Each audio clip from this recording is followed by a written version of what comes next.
swear to God, I will hold you in my arms.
Welcome, ladies and gentlemen, to our English broadcast of the Chinese LPL. We're up to week 6, and it is day number 4, the final day of the LPL for this week. I am Max Atlas Anderson, and I am joined by the wonderful Indiana Frosker in black, and of course, Zach Rusty Pie up the end there. And look, we had a very interesting day yesterday. Day number 3. I want to go back to it. I want to start talking about this. Of course, we've got cross conferences to talk about, but LGD won a series, and they won it 2-0. So let's have a discussion, because I actually sort of went back, had to think about how it all went last night. I was lying in bed, and I was like, yes, they're back. I'm ready. What you came to. Yep, that's what I came to. In the dark of the night, by yourself, all alone. You're just like, yes, this is it. LGD are back. LGD are not back. They did win.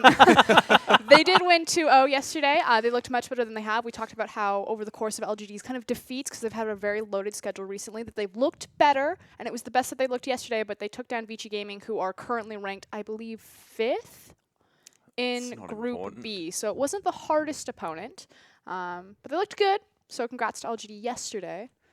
But I'm sorry. Look, one thing I wanted to, because, you know, I did put a lot of thought into this, as I just explained, but Wayless didn't play all that well. Honestly, Wayless was making some very interesting teleport plays. Often when we saw LGD playing poorly, in like even when they were very, very strong towards the end of last split, it was off the back of Wayless not looking so well. And look, that was another performance where Wayless wasn't looking great, but they still managed to win. The rest of the team are pulling up, and we'll see whether, you know, when Wayless is in form again, which is going to happen very soon. I think that they were actually playing around Myron really well, which is the big thing to me as to why they were actually winning these games. Is Wayless didn't need to play well. Myron's always been playing well this split. It's just that the team wasn't there to let Myron shine the brightest. And now they managed to draft themselves into a victory, I will say. Cogmore actually won a 1v2 where he got destroyed and still just stood still and became a machine gun. The rest of the map was still winning in a 4v4, though. So credit to the top side of the map for LGD. I think they performed well. Yeah, I think they most certainly did. And I think, look, we need to talk about some of the other matchups that happened yesterday as well, because Xiaogu managed to take down EDG in a 2-0 finish towards the end there. But the games weren't necessarily as convincing as other Xiaogu victories are. That game number 1 where Deft was on the Cogmore, somehow Swift and crew, I mean, the whole team was just MVP. They played incredibly well.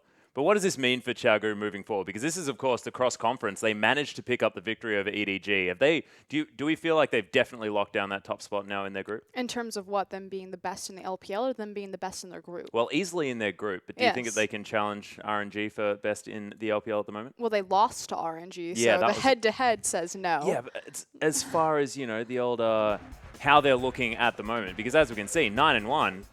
I mean, RNG are the only loss that they have suffered thus far. And, there's growing pains into Uzi. They dropped a game to Vici. There's also positive growing, though, from QG since IAM. So there's good signs, and maybe they have learnt from their lesson. Of course, RNG also went over and performed at IAM, so there's a chance they've both grown, maybe leaps and bounds above the rest of the LPL as a whole. Yet to see RNG with their full 5-man, as they had 5 subs. Yeah, and Group B is so incredibly interesting here as well. EDG in 4th position. This group is stacked like you wouldn't believe. But let's have a look at today's games. Of course, Hyper Youth Gaming are going to be taking on WE first up. A WE that is looking fired up after their victory just recently, as IG are then going to take to the stage versus M3. M3, a team struggling just a little bit, but they've got some shining lights there. I'm excited to see how they're going to go against Rookie and friends over on the side of Invictus Gaming. Rookie and crew. Yeah. No, but as we're talking about the strength of Group B, we really need to talk about Hyper Youth Gaming. Yeah. Obviously representing Group B this time around, whereas WE will be representing Group A. Hyper Youth Gaming, I think, are easily the weakest team in the LPL. They did finally manage to get on the board, just like LGD, so success is there, but it's really kind of trying to pick up the pieces and put them together and finding the victories where they can. Unfortunately, today is still an uphill climb for them because, like you said, Team WE looking really strong, especially their recent victory over Invictus Gaming. Yeah, of course, Invictus Gaming are going to be playing as well. We'll see how they bounce back from that, but we are going to go through the KDA rankings. V still at the top in the top lane, because Looper and Jiang still bringing up the rear. Of course, like the next 2 spots, and I find that really interesting. Jiang and Looper. You wouldn't have expected that last split, but Clearlove still at the top of the jungle KDA rankings, even after yesterday, as Swift still hot on his heels. In the mid lane, Zhao's actually moved up as Doinby didn't get quite as many of those kills and assists yesterday. Doinby's still doing his job, but definitely facilitating for the rest of his team more so, as these 2 are the shining lights. Yeah, and Uzi actually, Uzi launched his KDA up. 12-0-11 or something? 11-0-12? I think going, a 24 KDA is probably going to help you out, something like that. Pretty ludicrous stuff from the AD carry that stepped in over Pekko, still at the top. As now 5 for OMG has actually taken Moore's position as the top support. That is the first time so far this split that Moore hasn't been the top of the support KDA ranking. Interesting. Which is, to me, it's funny because Moore is actually probably the least deserving of the top of KDA rankings for any support, because he is directly related to the performance of QG. We mentioned it yesterday. If they lose, he's like 0-8, but if they win, he's got all of the assists and no deaths. So QG's performance right now is reflective of his KDA score, and if they start losing games, he will go down further. Yeah.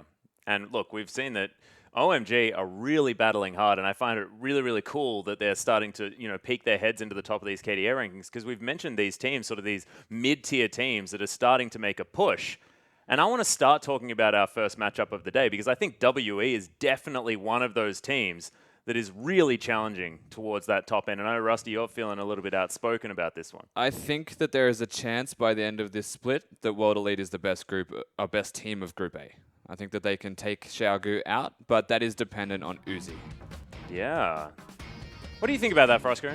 What are your feelings, musings, as we have a look at HYG first up? My only issue with that is that it happens to be Xiaogu in their group, and unless Team WE can stylistically outmaneuver Xiaogu, I just don't think pound for pound they have the resources available to them. I mean, you're looking at 957 in the top lane, who's completely hit or miss. Xie in the mid lane, who's nowhere near Doinby's caliber. Mystic, an AD carry who's competing against the 2 of the best AD carries in the league, in Pekko and Uzi. I don't think that they have the roster ceiling to compete. Well, speaking of not having a roster ceiling to compete, let's have a look at HYG. As there's S17 in the top lane, it's going to be the numbers battle as he goes up against 957, as you mentioned. So much. And Chimin, what? So we've got a new jungler or a name change? No, so the one time that HYG actually won a series was with Chimin in the jungle. I believe opposed to March. So no surprises to see him added to the roster. Which is very interesting because they sort of play around March a whole lot. The man had been playing a heck of a lot of carries, but we'll see how they do go back to Chimin in the jungle, of course, after picking up their victory. And XQ there in the bottom lane. The man, the myth, the maverick, the one that I don't believe in at all, but Frosker and assures me has some hope. Well, his support, Shu, is definitely picking up the slack where XQ has dropped it. He currently boasts the highest support gold share of any support in the LPL. Like, think about that. Like, Moore has a ridiculous KDA, and this guy gets more of the gold share than Moore does. I think we can attribute that to being if your AD carry is not there to take the farm, you kind of have to as a support. I was waiting for that. My AD carry's dead, time to farm. Yeah, exactly right. He's just much better at last hitting than a lot of other supports. But let's go over to the other side of the rift and have a look at Team WE. Keep your dreams alive. Yeah, damn right. The team that managed to take down Invictus Gaming yesterday, or not yesterday, the day before. There's a lot of games here, and Zero, the man that we're looking at right now, soon to be classified as a Chinese resident. So if he declares himself Chinese. Yes, he can. So will mean that there is more room. These Korean imports that the Chinese teams do like so much. Will be very interesting to see whether they do decide to go with that, but this is going to be the standard WE roster. No changes. There's 957 in the top lane. It's been a while since we saw the Rammus. Definitely sticking to the tanks, apart from that cheeky Lulu game that's been popped in there. Again, the preparation that went into 17 versus 957. Good luck, casters. In particular, play-by-play caster. Oh, goodness. Yeah. But in the jungle, this is the guy that you need to be watching on this team. Condi, he was formerly Masters 3's jungler. He's now jungling for Team WE, and he is the rising jewel of this team. Playing incredibly well. And when you're stepping into a team that recently had Spirit, I mean, some big shoes to fill, and he's filling them as best as he possibly can. Let's put it this way. Condi makes Team WE look better than Spirit did. That's how well he's syncing with the team. Pretty ridiculous stuff. There's Zero on your screen right now, the man that has been pretty strong down in the bottom lane. Of course, both of the bottom laners able to speak Korean, which does allow for that sort of slightly advanced synergy there in the bottom lane, which we're looking to see from WE, and we'll see whether they can really put on a clinic here against HYG, because this is going to be WE's game to lose. I mean, we're not going to be beating around the bush here. Like, it's about how WE managed to take down HYG and how clean it is on the Rift, because I want to see WE really show us that they've developed the strategy, developed their synergy, and got to the point where they're not going to be able to take anything for granted here in this game. Nope, completely agree. And if we talk about, the swaps made in the offseason, Team WE are one of the most proactive teams in addressing their weaknesses. Obviously, replacing Aluka in the top lane for 957, kind of this solo queue upstart. Do we need to... I know. I'm going to be sad for the rest of the broadcast. I know he's your favorite, Yes, Atlas. we needed to. Oh, man. Well, I mean, the point was made that Condi makes World Elite look better. Well, Spirit was with a different World Elite. One of them had a Luca. That's all I'll have to say. Yeah, I think I've stuck to that meme for a little bit long. I'm glad that we managed to get it in there. But we do have Champ Select, and we do have bans coming through thick and fast as Braum, LeBlanc, and Lissandra are taken away from WE by Hyperyouth Gaming. Lulu has been left open, now being considered, as it was Nidalee, Corki, and Callista taken away on the side of Team WE. So interesting bans. The Lulu gets locked in, that pretty much forces Team WE Kog'Maw. into a second rotation Kog'Maw. Absolutely correct, because obviously you cannot allow Lulu to make that champion even stronger. To be fair, they can still get Kog'Maw Gragas in one rotation if they would choose, which is still very scary. They should, probably. Or they can just give Kog'Maw to HYG, This is so... We've seen so many LPL teams give away Kog'Maw. We haven't seen them give away Kog'Maw Lulu, though. I don't think yet. Well, Lulu's been mostly banned because the idea is you're going to ban one half of it. See, I thought it was a pact. Like, all LPL teams just ban Lulu. Like, there was this sacred... the sacred oath that you take. Yeah. Like, you swore to ban it. And it's just so bizarre because not only is Kog'Maw just ridiculously strong, again, this is 6.4, so some of the adjustments have gone in, but not the big 6.5 nerf. But you also have incredible Kog'Maw players throughout the LPL, like legacy Kog'Maw players. And we've seen it demonstrated. It's not like no one's touched it and they just don't know yet. Yeah. We saw Imp just straight up stand still and 2v1 people while being exhausted. which was completely ludicrous because we saw it off screen and we're expecting the sick mechanical outplay. No, gets hit by everything, still manages to kill the Eddie carry. Never mind. Pulverized. Yeah. Hit by all of Siva's combos. It's just like, bah. Yeah, and just vomits on her and she dies. But so far... What do they know that we don't? Yeah, HYG haven't decided to lock in the Kog'Maw. I think this might be another one of those gentlemen's agreements. It's like, no. Lulu Kog'Maw's too strong. Just, we can't lock it in. That would be unfair. Because right now, they're not going to be taking it away. Now, man, let's keep it fair. Yeah, exactly. HYG, come on, guys. It's not about fair right now. It's about getting those wins. They are going to lock in the Alistar and the Poppy, though, so not going to be looking towards that Kog'Maw. The priority... Okay, so Braum's banned, but that's not so bad. But there's also been a big priority of Alistar over Braum in the LPL. Yeah, and that's Bard Siva. I'm a fan. And that's Zero's Bard as well, which I am a massive fan of. What's really cool about how Bard and Siva are working, and again, 6.4, so check out the AoE crits coming out of Siva. That's pretty fair. Is the long-range engage potential from these two. I like to call it the Hail Mary comp. So you throw the little Bard ult, Siva props her ultimate, and suddenly you got 10 people on top of you from halfway across the map. And Condi has been playing exceptionally well, but when you've got a Tempered Fate, just sets up the barrel like nobody's business. You can just say, all right, well, I think I might just put it here. I can separate the fighting You're like this playing way. golf. You're just kind of setting up your shot. Yeah, exactly really right. Take your time.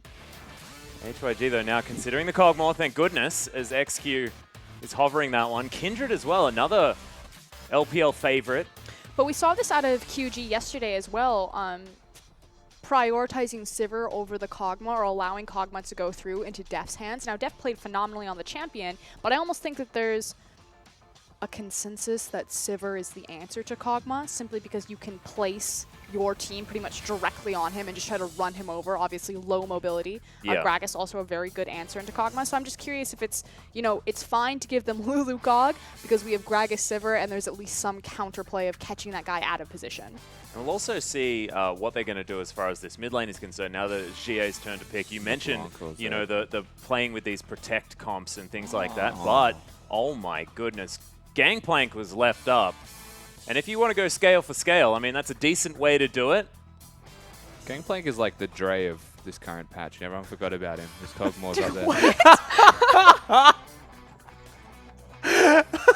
He's still good, you know? Like he just drops the record and just AoE crit. Yeah, exactly.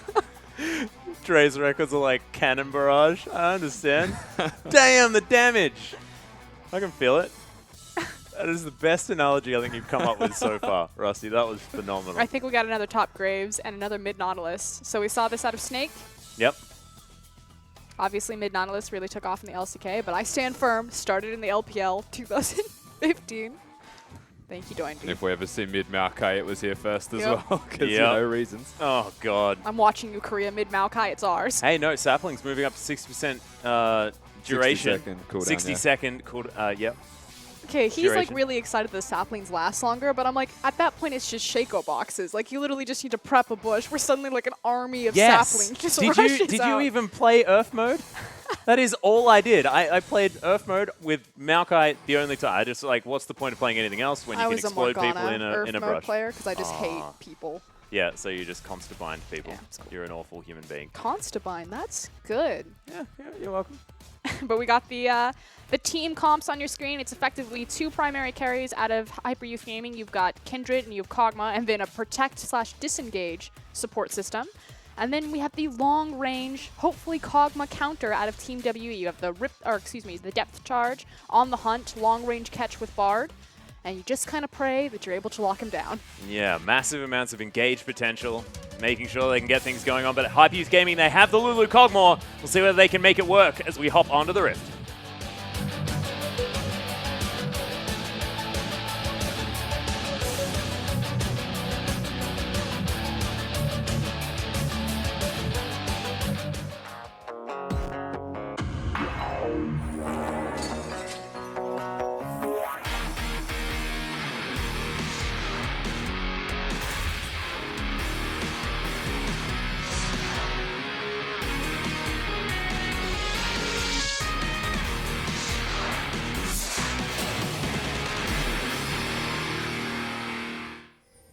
And here we are, ladies and gentlemen, onto the Rift for Hyper Youth Gaming versus WE for our first matchup of the day. Of course, week 6, day number 4, our final day for this week. Not quite the final day of the cross-conference, but we're getting towards the end.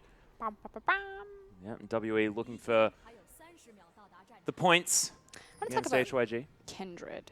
Talk about Kindred, Frostgreen. Okay, so I was actually quite invested in this, that Kindred has been recently spiking in the LPL. Speaking of weird things that they do. There we go. Yep.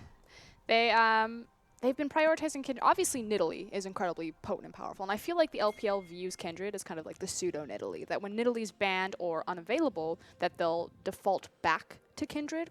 Obviously, a very high mobility, carry-oriented jungler. Obviously, you're not getting the same strength out of like a Runic Echoes or anything like that. It's mostly Devour, so we look at the Keystone Masteries.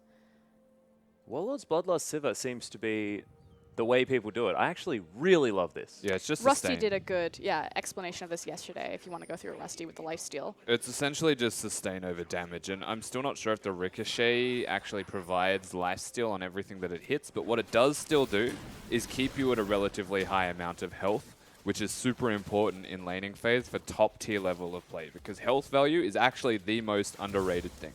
It also makes a lot of sense as opposed to stacking Fervor, because obviously when you're trading with Sivir, it's not necessarily having that stack and walking up and trying to proc it, but you're trying to chip away with them with the Ricochet. So You're not hitting them directly. Yeah, she doesn't necessarily get as much out of that. The one thing that I actually personally love about it is the fact that it lets you not go for the lifesteal until your 4th item. So you can get the Essence Reaver and the Static Shiv or the Phantom Dancer and then go straight into the Infinity Edge without having to worry about getting that extra sustain. That's like the Yasuo theory, though, above all else. Yeah. We just recently had a conversation about it, so that is not actually my theory, guys. That is still Rusty. Atlas is actually a genius.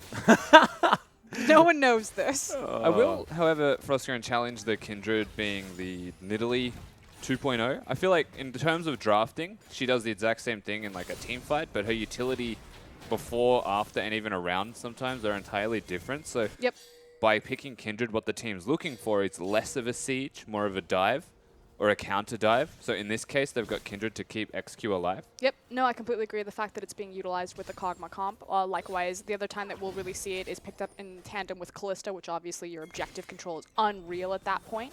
My big complaint, though, is that they constantly pick it into Gragas. And Gragas is pretty much like the Kindred counter. Gragas and Lee Sin, yeah, because you lay down the Lambs or Spite, and Gragas is like, guess what? I don't care. You can get out of it. But we do have a lane swap, so we can quickly kind of cover this, although it's actually just more important how they deal with this tower going down. Who gets the experience and who bounces the wave appropriately.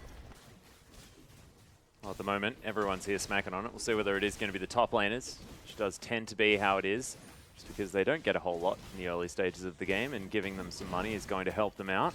Looks like we're actually going to split, at least on WE's side.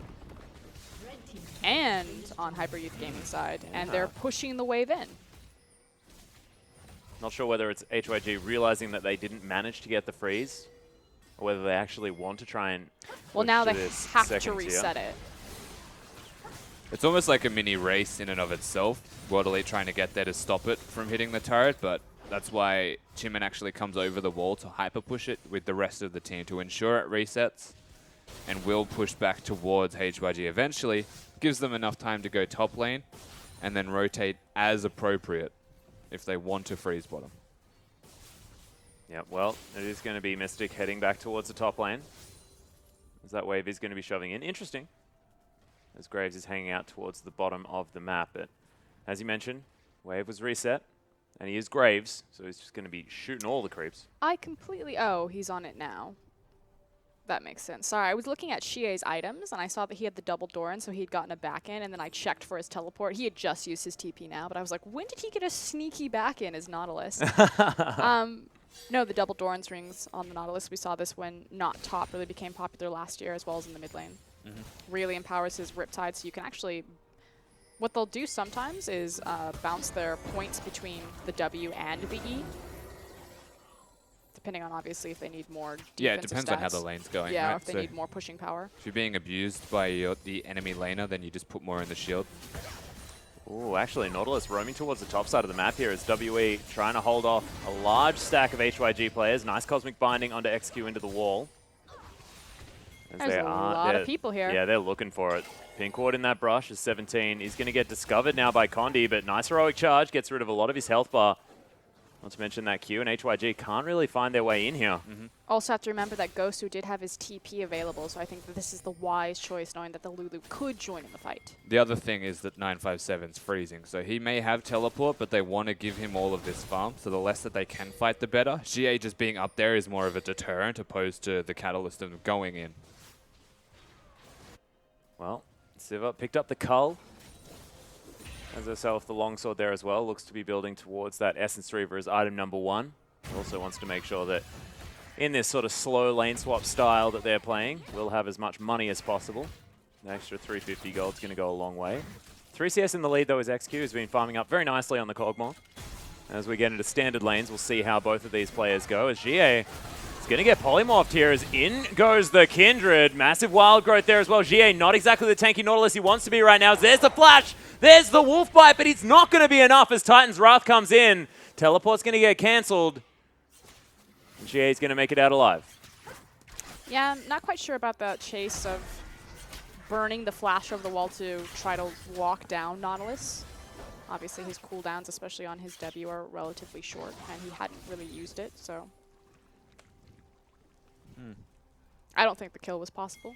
I think it was. Really? The teleport scared the crap out of him. He hadn't used his W, I don't think, to effectively catch up. I think there was a chance. Didn't he throw the W on him as he came around the corner? Oh, was it in the lane that he did it? Yeah, he threw the W down in the lane. Okay. I just saw it used afterwards. That was all. Must be a low cooldown. It's just a weird engagement. Obviously, though, as Rusty said, they do trade the TP, so 957 doesn't have that available. He is really far forward in his lane. See, Chimin's a smart jungler. See what he did there? He took the 2 small blue ones. Yeah, take them beforehand. Don't let the stupid Lulu pick it up. Exactly, because they're 20 gold each now. It's not the old blue buff, where it's like 4 gold. They mean something. Damn right they do. Well, 957. Still here towards the bottom side of the map, overextended quite far. Has some information as to where the rest of the team is, though, so he's more than happy to put some pressure onto this turret. It's a huge lead, though. Yeah. 7 CS differential between the two is unrivaled on this map. Condi as well, taking down the red buff now. We'll see whether he's going to be able to get amongst it. Of course, 0-0-0 so far. Condi known for early aggression and power. So far hasn't been able to exert very much of it. I'm more so perplexed on this top lane. Mystic and Zero. They have control of the wave now, but they're actually getting bullied out quite a bit by XQ and Shu, which anytime Bard's in a lane, you pretty much have the winning matchup, especially against an Alistar. They got through the early stage, though, with the lane swap. Yeah, and now XQ has the power spike of having the level 6, but... But even like level 3, usually the Bard and Several win up until that level, and the enemy is either zoned or forced to take farm and lose health for it. So the fact that they hid the lanes and came back around the level 3 mark actually evens it out to a somewhat good lane here for HYG. I also really love the recurve bow pickup. Just because your W makes you hit so many times. As opposed having to a bit of splitting extra your damage between magic and like pickaxe and blasting wand. But the on-hit damage that you get now from a recurve bow is utilized to great effect with Kog'Maw. Like the synergy. Yeah, he's still going to have to get it does his Rage Blade, and that puts his Rage Blade behind. Yeah, that puts the spike that is very hard to get to because of how long it takes and how inefficient the build path is. Takes longer to get now, and he hasn't even worked towards it yet. Doesn't even have a cull to try and help him out. So realistically, what he should be doing now is extending the laning phase in top lane so he can get as much gold as possible out of it before they recall for the first time. Or Siva will be leaps and bounds ahead of him, who will be in an interim item build.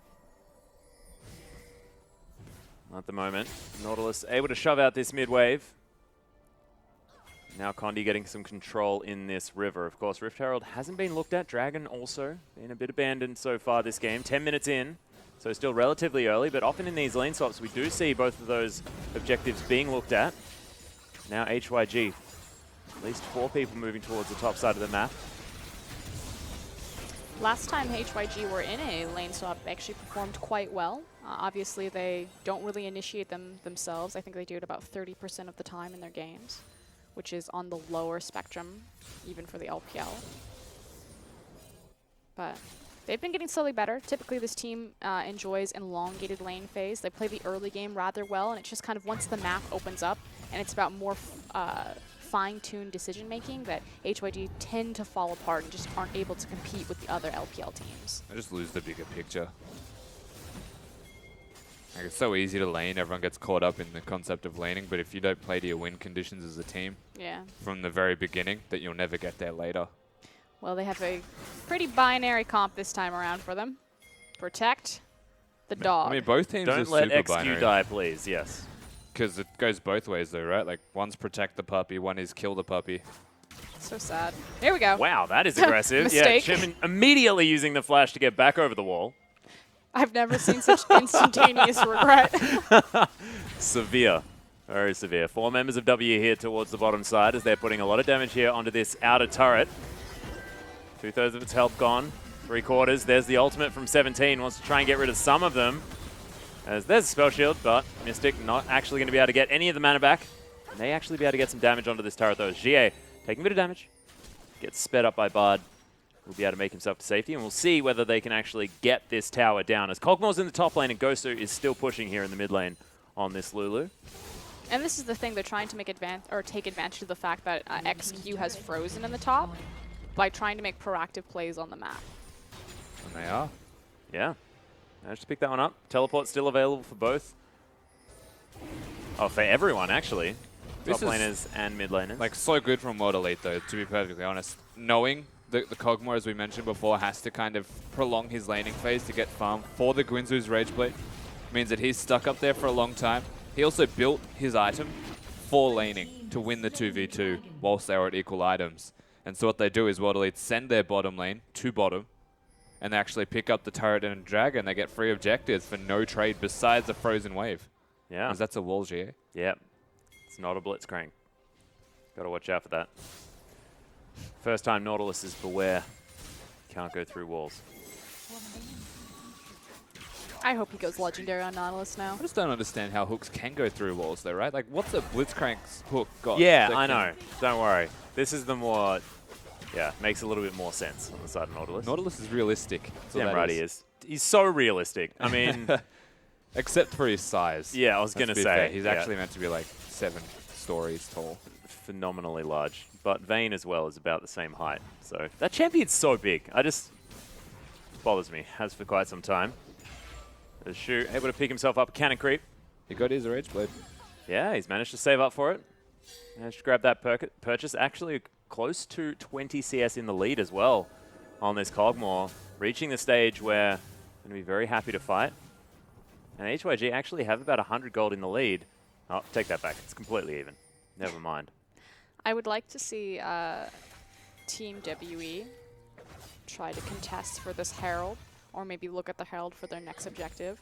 They are doing this interesting thing where they've now sent Xie. He can't decide which side lane he wants to be in. He was in the top, and now he's in the bottom. My God, that's an item build on Nautilus, isn't it? I know, right? Look at him go. Abyssal Swifties. Oh, man. That is how you do it. Is it? Give me the damage. Yep. Well, there's the ultimate. Actually, My God. manages to take down the puppy God. relatively easily. He's going to get head-rutted back. There's the not teleport, done. though. He's trying to get out of here.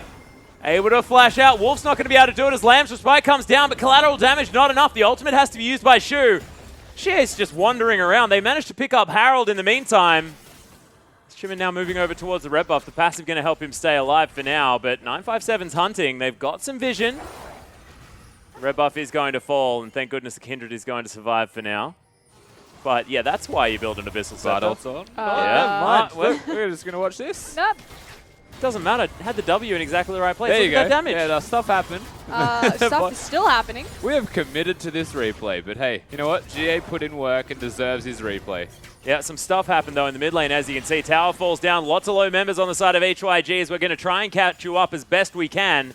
That is XQ dying, though, so the Kill the Puppy comp actually reigning supreme right now because he's not being protected. I'll tell you that much. This tower now down to about 1/4 health, 1/5, 1/6.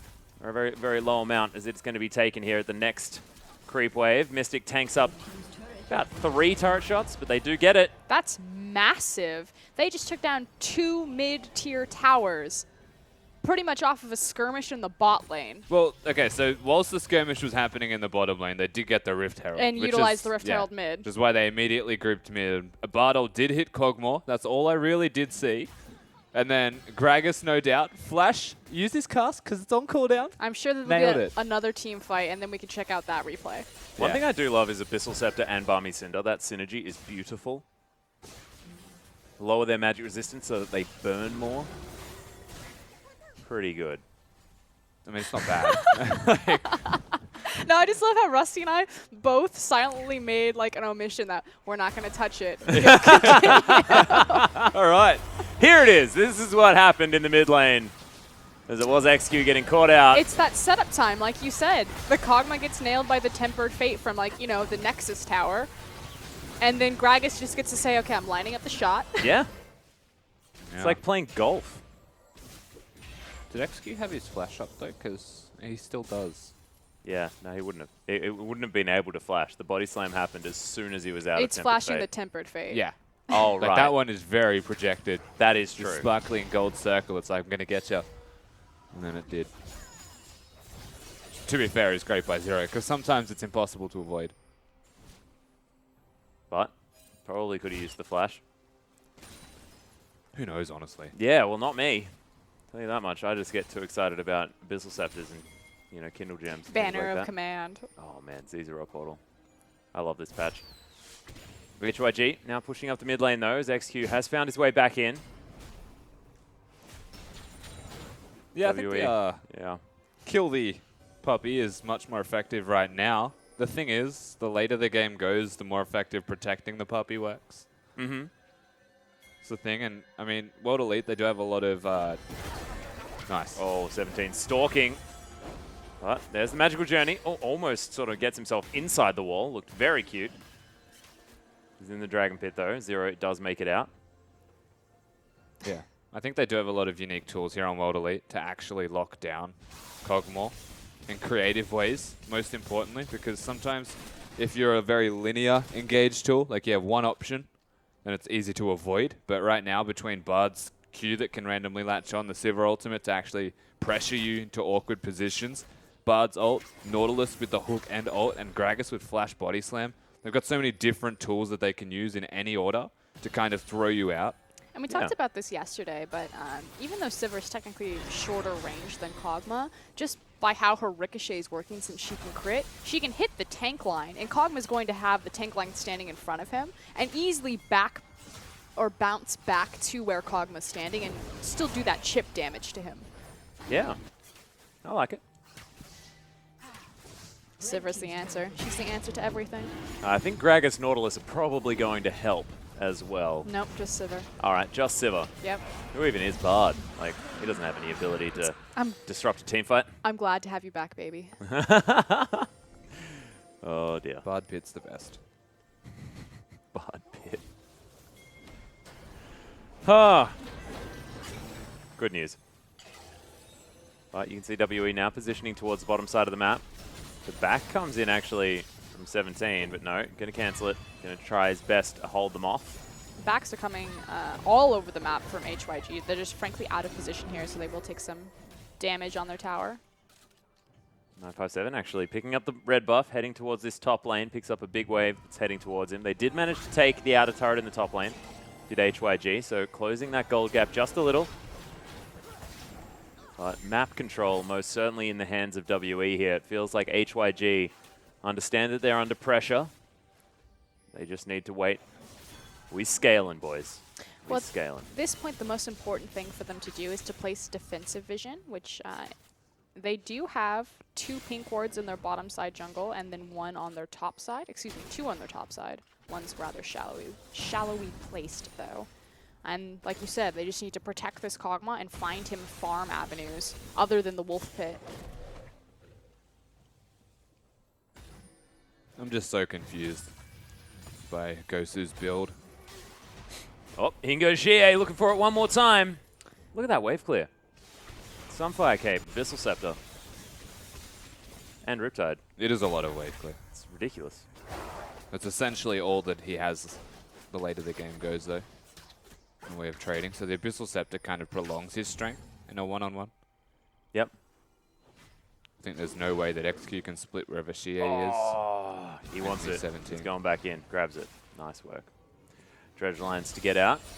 Xie behind enemy lines at the moment.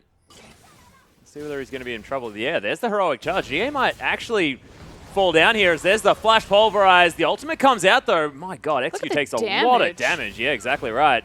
Riptide comes in again. There's the ultimate. Living Artillery comes through. Nice use of the dredge line onto a minion there as he's Riptiding, slowing them down. The flash forward from the Cogmore. Voidooz comes in. Another Riptide. Multiple flashes all over the place. As that is a 3-on-1. They managed to get the kill, but what are they going to lose for it? Exactly, and meanwhile, Team W are in the top lane, and they will trade it for a tower. Big issue also is the fact that Shu picked up the kill as opposed to XQ, so the Alistar. Yeah. Making his stat, you know? More gold than any other support.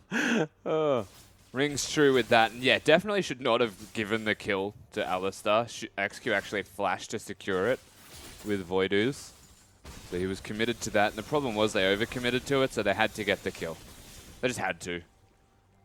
Well, it was actually 3 flashes used to secure Xie as well. So he'll be happy with that. Next team fight, if they can do it within the next 5 minutes, could be in favor of WE. That flash on Cogmore is just such a big deal. Especially against the Bard. Yeah. Oh, darkness.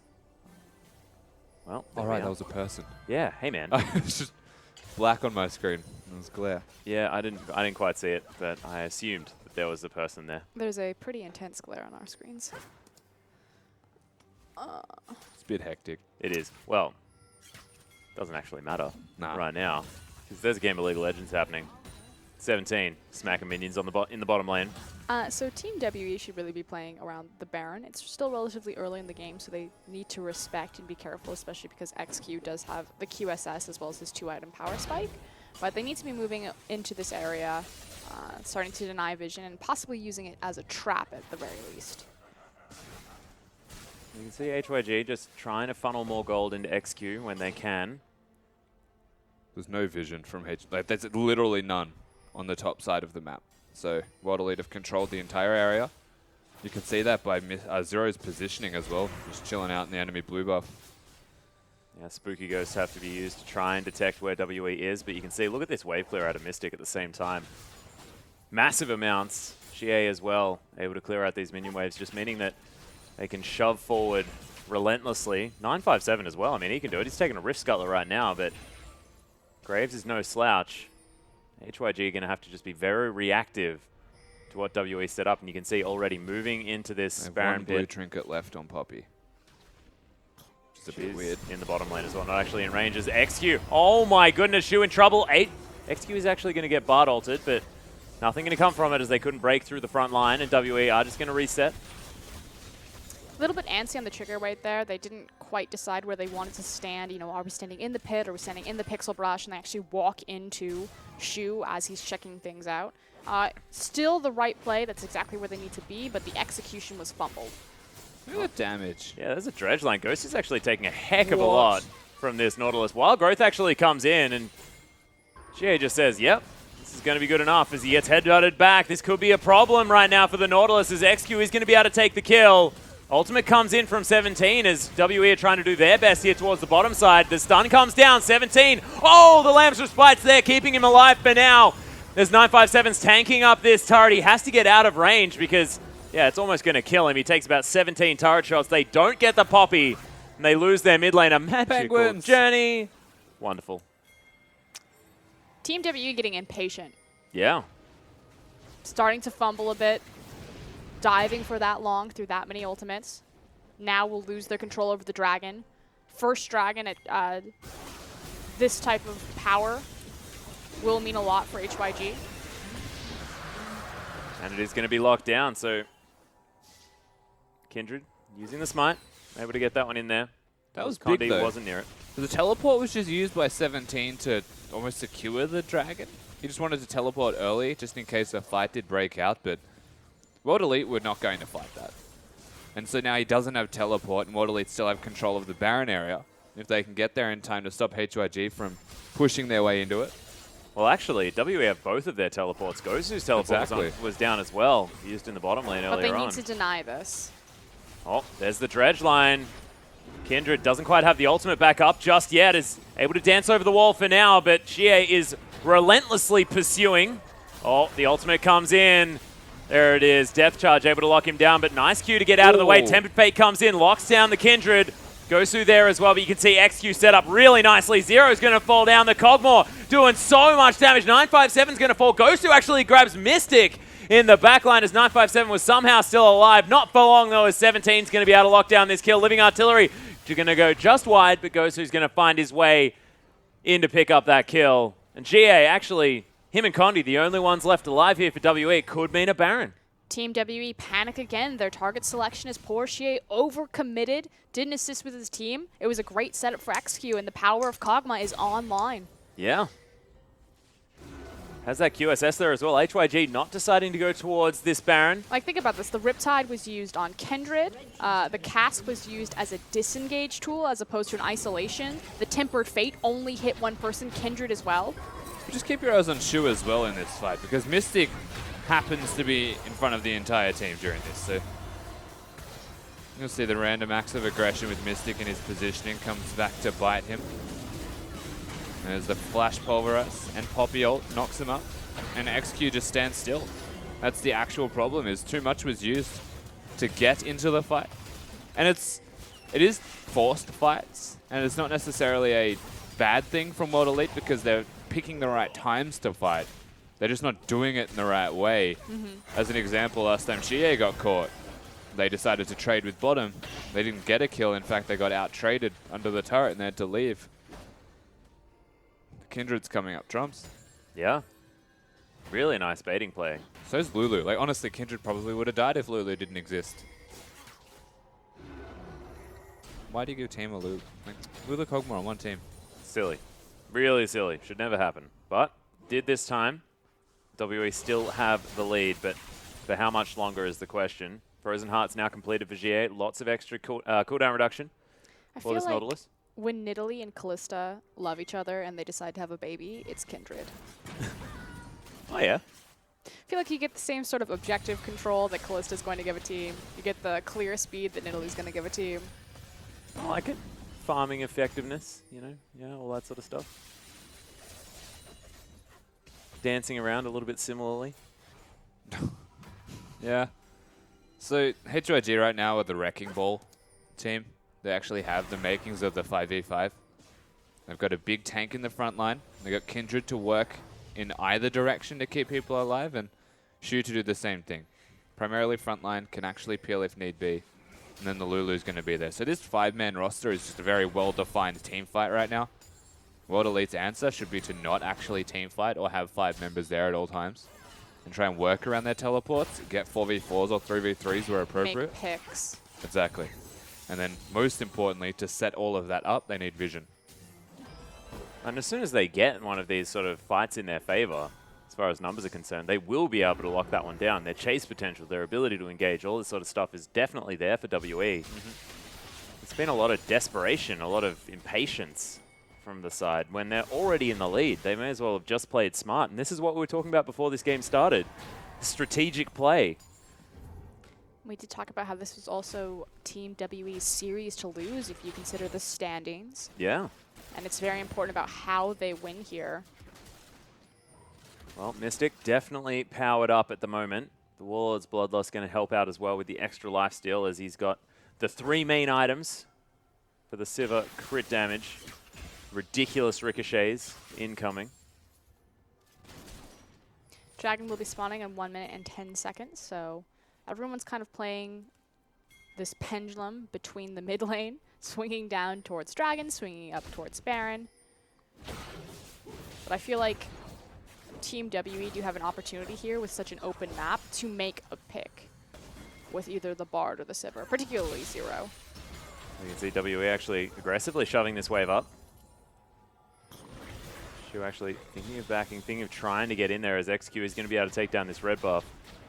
WE now transitioning over what looks like to be the top lane.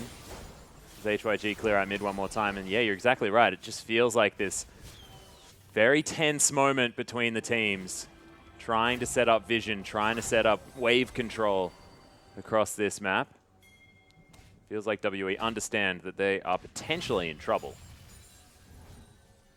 Everyone's setting up for the dragon fight, though. So HYG made sure that they backed accordingly. They're now walking towards the pit. Hopefully, or maybe, we'll see a 5v5 here. Well, it's a Luden's Echo on Gosu as well. It's an interesting build for the Lulu. Frost Queen's claim into Lichbane into Luden's Echo. You learn to just love Lulu. Gosu for what he is, honestly. Yeah. It's interesting. I haven't not seen a Frost Queen's claim in such a long time. And then he manages to go Frost Queens into Lichbane's Ludens. Yeah. There is a ward behind, and we do have 17 set up for the home guard TP play. Jie is making his way in as well. Massive amount of creeps here towards the bottom side of the map as there's no teleport to be used just yet. So he's going to home guard out, try and deal with that minion wave. WE setting up 5-man strong over on this dragon. They are going to start it. Now HYG thinking about what they want to do. They can't decide if they want to push mid or if they want to contest this. And they're now trying to pull the trigger on contesting. Well, smoke screen does come down. It is going to be Condi locking down the dragon. And HYG are just going to back away. So that's dragon number 3. Extra movement speed for WE. One step closer towards dragon number 5 as well. Burn, baby, burn. Yeah, they use that dragon 3 to walk away successfully. No fight actually achieved. HYG now threatening red buff. There's a stun to the wall as Shu, very tanky cow. Not going to be in too much trouble as there is the steal. Condi just going to body slam, pick himself up some Cinderlings, but nice movements here from HYG, but we'll see whether they can actually get any objectives because the dragon, which was exactly what WE wanted, is going to be picked up by them for free. I just feel like red buff. HYG are being a bit indecisive right now. Well, they want World Elite to engage on them. Yeah. So they're meeting them at the dragon saying, I want you guys to come off the dragon and fight us so that we can win because that's where we're strong. But like HYG's engage is going to be Lulu speeding up an Alistar or Poppy getting a really good flank. I feel like they just don't understand how to pull the trigger on aggression with this composition that they have. They only know reactive play, and so far, when HYG have been winning fights, it's World Elite blundering on the proactive play. Well, 957 hasn't actually bought in a very long time. We'll see whether he's actually going to head back to the shop and pick himself up that Sterix Gauge, which looks to be his 3rd item of choice. Spirit Visage just got completed here for GA, so that is a big 4 items and some boots.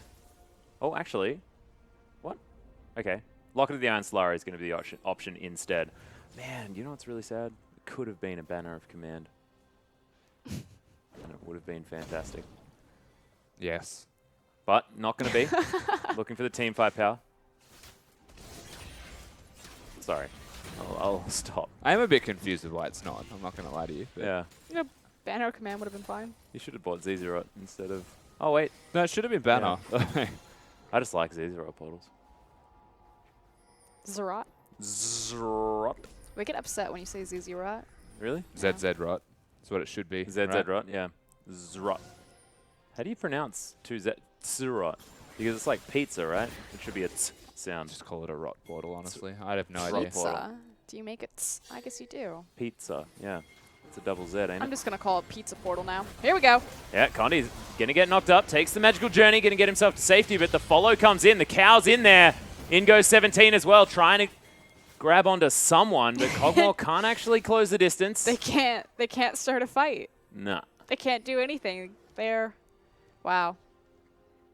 All right, so they're going to head back, It's see like if they can catch WE. This game is literally 2 people sitting on a sofa looking at each other and be like, so what do you want to eat? I don't know, what do you want? Do you want like tacos or something? No, I was actually feeling pizza. Okay, why don't we do pizza? Why don't we do sushi? Dude, what does mine say? Dude, that's sweet.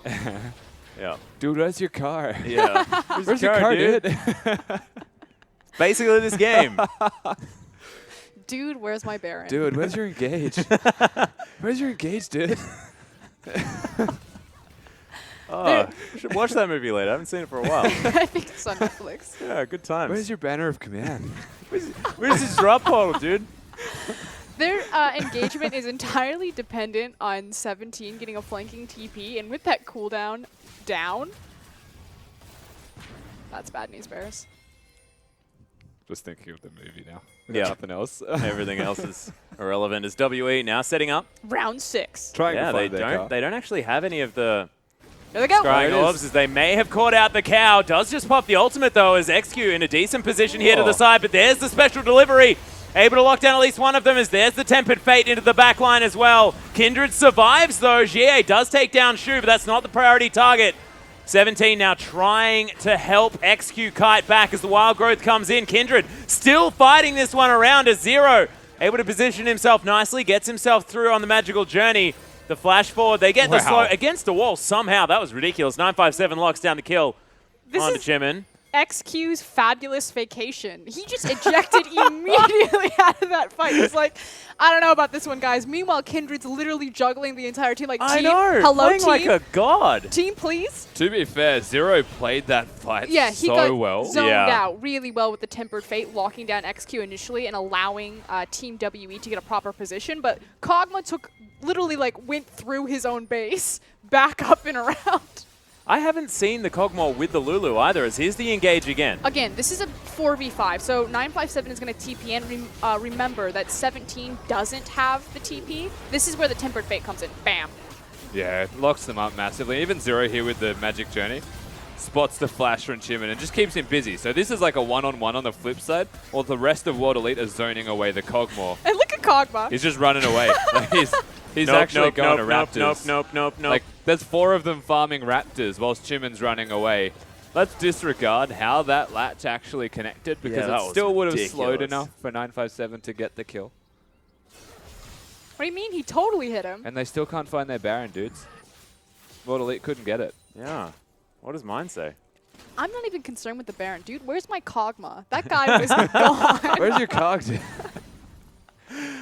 Oh. It's sadly true. We made it. Dude, where's my cog? Yeah. We've got it. Finally, it's actually relevant instead of us just losing our minds on the desk. While WE and HYG try and find the fight that both teams are looking for. Bloodthirst are now completed here for Mystic, as the Sivir is getting more and more frightening. Now the staying power in these team fights definitely moving up, as Dragon number 2 is to be started up for HYG. Gragas not going to be able to get there in time. Jimin is able to lock that one down, as HYG now trying to start up the fight. This is your time, XQ. Yeah, Wild Growth actually comes in there as Jimin just dashes over. XQ able to help him dance over the wall. I've defended you all season. This is your time to shine. You are the Kog'Maw. You are the beast. World Elite didn't actually pull the trigger there at all. They poked their way in to try and steal it, and one of the smaller things there, 17 used his W to stop Gragas body slamming in, so he couldn't get the smite still. World Elite's response was not to engage after that. They did actually just want the 4th dragon and then to get out. Otherwise, Bard would have used his ultimate. So the second Bard or Nort use their ults, there is a real chance of engage. Everything's saved. This is so strange from Gosu. He's going Battle Lulu. Like, that's the build, right? He's like Battle Lulu. He's going for the the penetration, the extra AoE, like the auto attack damage.